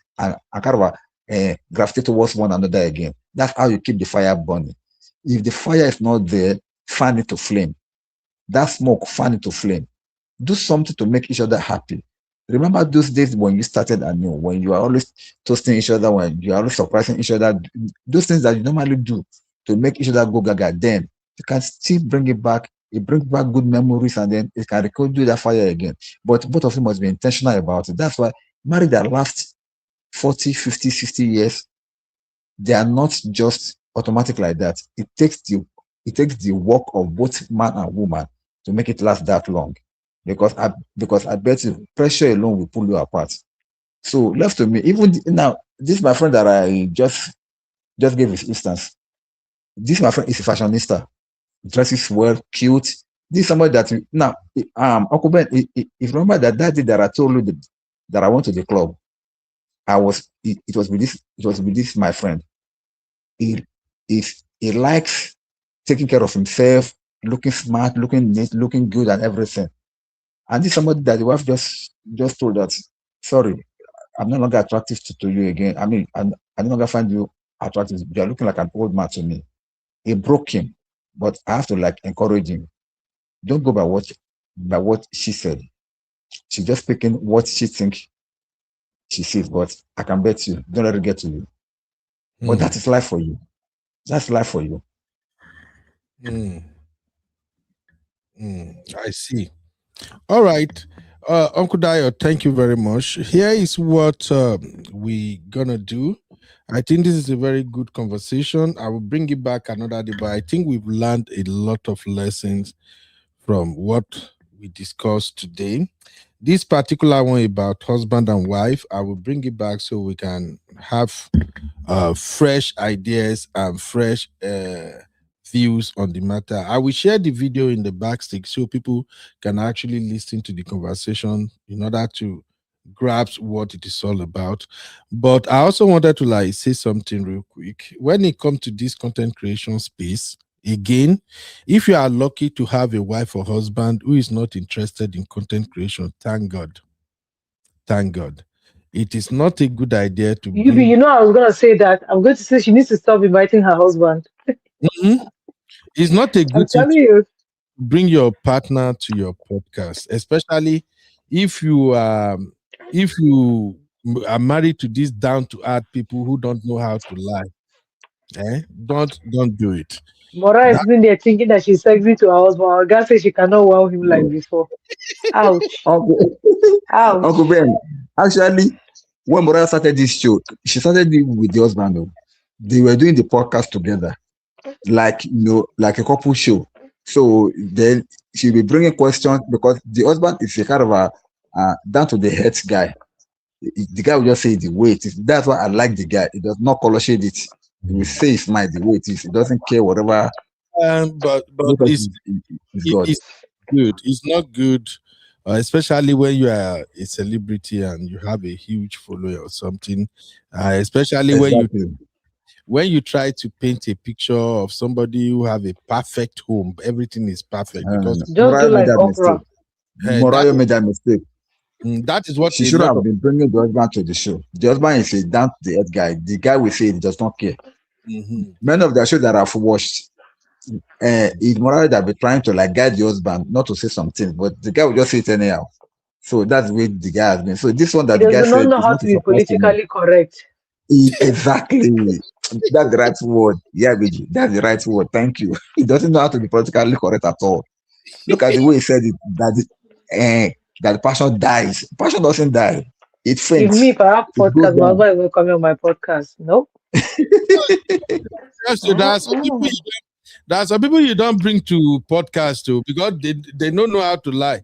Like if I'm ever gonna feature my wife on podcast, maybe if we want to talk about love or something. But if it is politics, I will never ever bring my wife on my show on politics.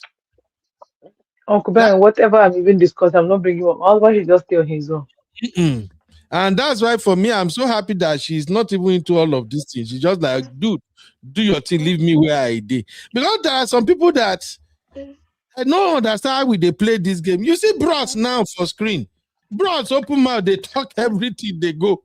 And then the wife don't know when she open mouth talk, say, but there are some men that they can still, they will still get there. You know, this is crazy. You don't want to have this conversation on TV, on YouTube. YouTube. Come on.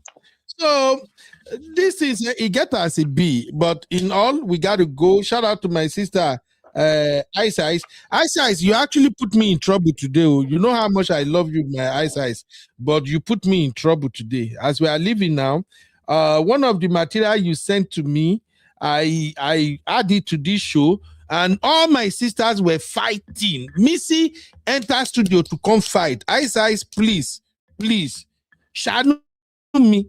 You know that material you sent to me about the lady who complained that her husband gave her twins name based on the side chick recommendation from work.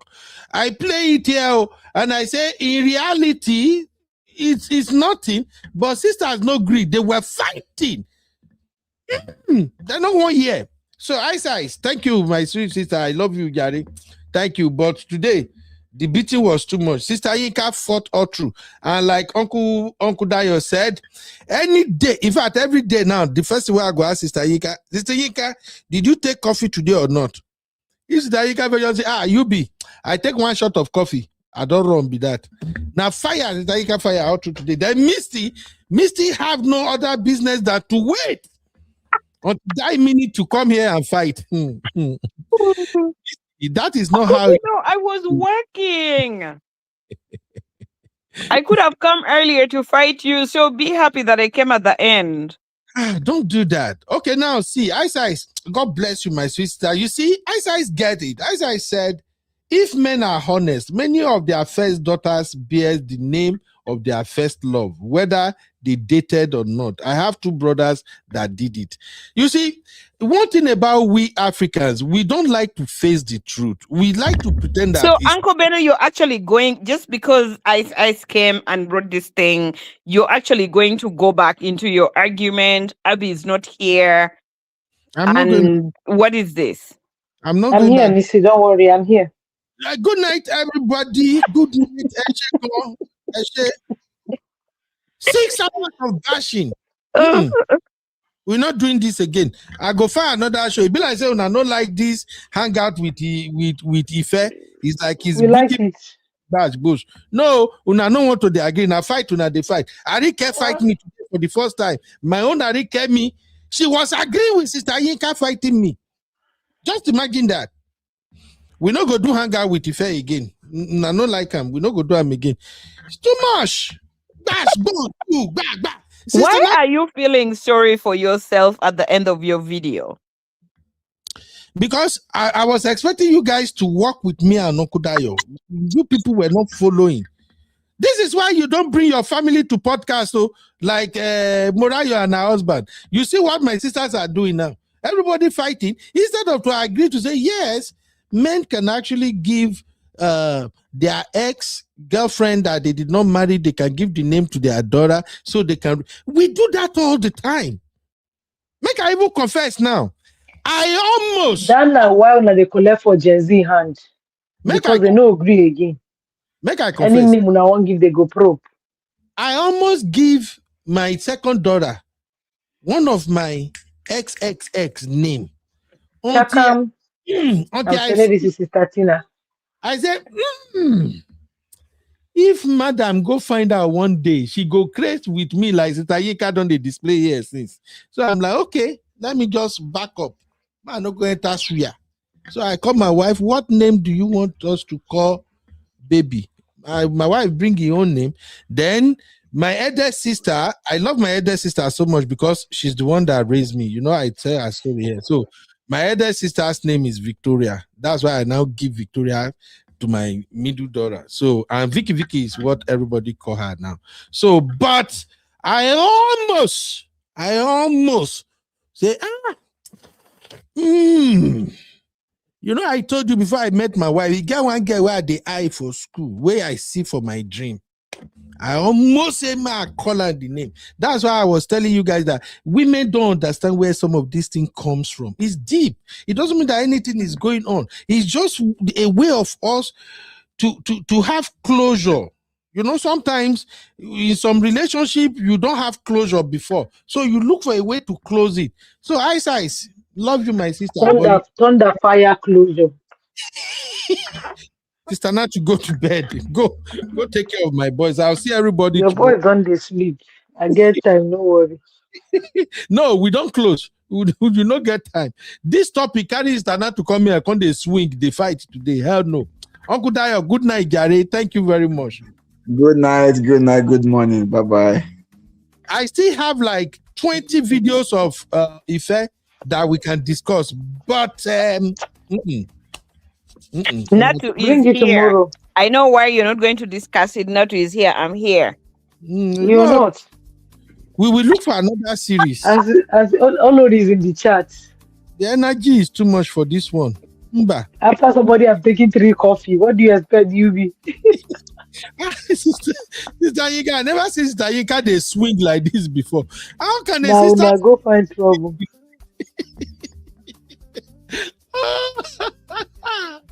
God, I gotta go, everybody. Thank you very much. Good night, Natu. Kisses to the twins. Uncle Dayo, hugs to my auntie. You be with your coconut head. Good night. But don't come out. Bye-bye. See you tonight too. Let me hug my boys. I will. See them here. Good night, sir. Good night, Uncle Dayo. Uncle Dayo, have a very good night, sir. Say me well to my lovely sister. Woo! That was hot, people. Jesus. Everything started with that stubborn girl we call himself Gen Z president. Disagree and agreeing. I think no, you be. Auntie Oyi, thank you very much. Uncle Ola, thank God you came late, but Uncle Ola, come back tomorrow. These your sisters are not green here, Uncle Ola. And we need to iron out some issues. As you can say, you what have I done? Oh, I go call them. Meet coffee within your house. I've never seen you swing like this today, Stayinka. You were fighting all through 6 hours. You were fighting. No. And Abby, you are not going to Bora Bora. Good night, everybody. Sister Oyi, Auntie Ngozi, everybody, I love you all. Thank you. Arikemi, please, not join Sister Yinka fight me again. No. You almost made me confused. The moment you are agreeing with Sister Yinka and you are throwing punches. Arike, come on. You are Gen Z. You're supposed to be my pa. I'm Gen Z uncle. You know as they go now. Okay? I'll see you guys tomorrow. Bye-bye, everybody. Thank you very, very much. Jeez. Wow. Oh boy. Never see this one again.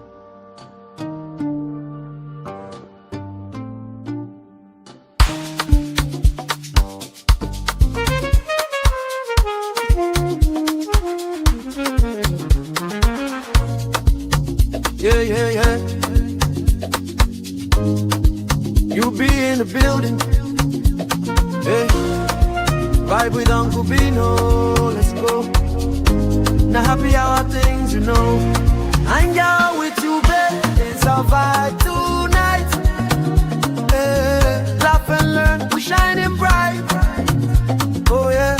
You be stories, life lessons time. Hey. On the Uncle Beno show, everything feels right. From the streets to the world, we talk real talk. Vibes on the beat, make the whole place rock. Happy hour flow with smiles non-stop. Sip and chill with you, be the energy on top. You be stories dropping them every day. Wisdom for life, the African way. From the grind to the glory, hear what we say. Tune in now, don't delay. Hang out with you, be. It's a vibe tonight. Hey, laugh and learn, we shining bright. Oh yeah, you be stories, life lessons time. On the Uncle Beno show, everything feels right. Join the sister circle. Oh, what a scene. CC Inca, honey, baby, and I'll be so clean. Talk love, talk life, talk dream supreme. Empowerment vibes, like a royal queen team. All of Sunday school when the beat gets low. A moment of reflection, let the spirit flow. Men of God speaking wisdom, you should know. Faith and vibes on the Uncle Beno show. Hang out with you, be. Come catch that light. Oh yeah, you be stories, keep your heart so bright. Yeah. Join the sister circle, feel that fire. Oh yeah, Sunday school for your soul so right. You be nation, we rise together. Love and vibe forever. Uncle Beno show. Yeah, we outside.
You are watching Trending Vlogs with UB.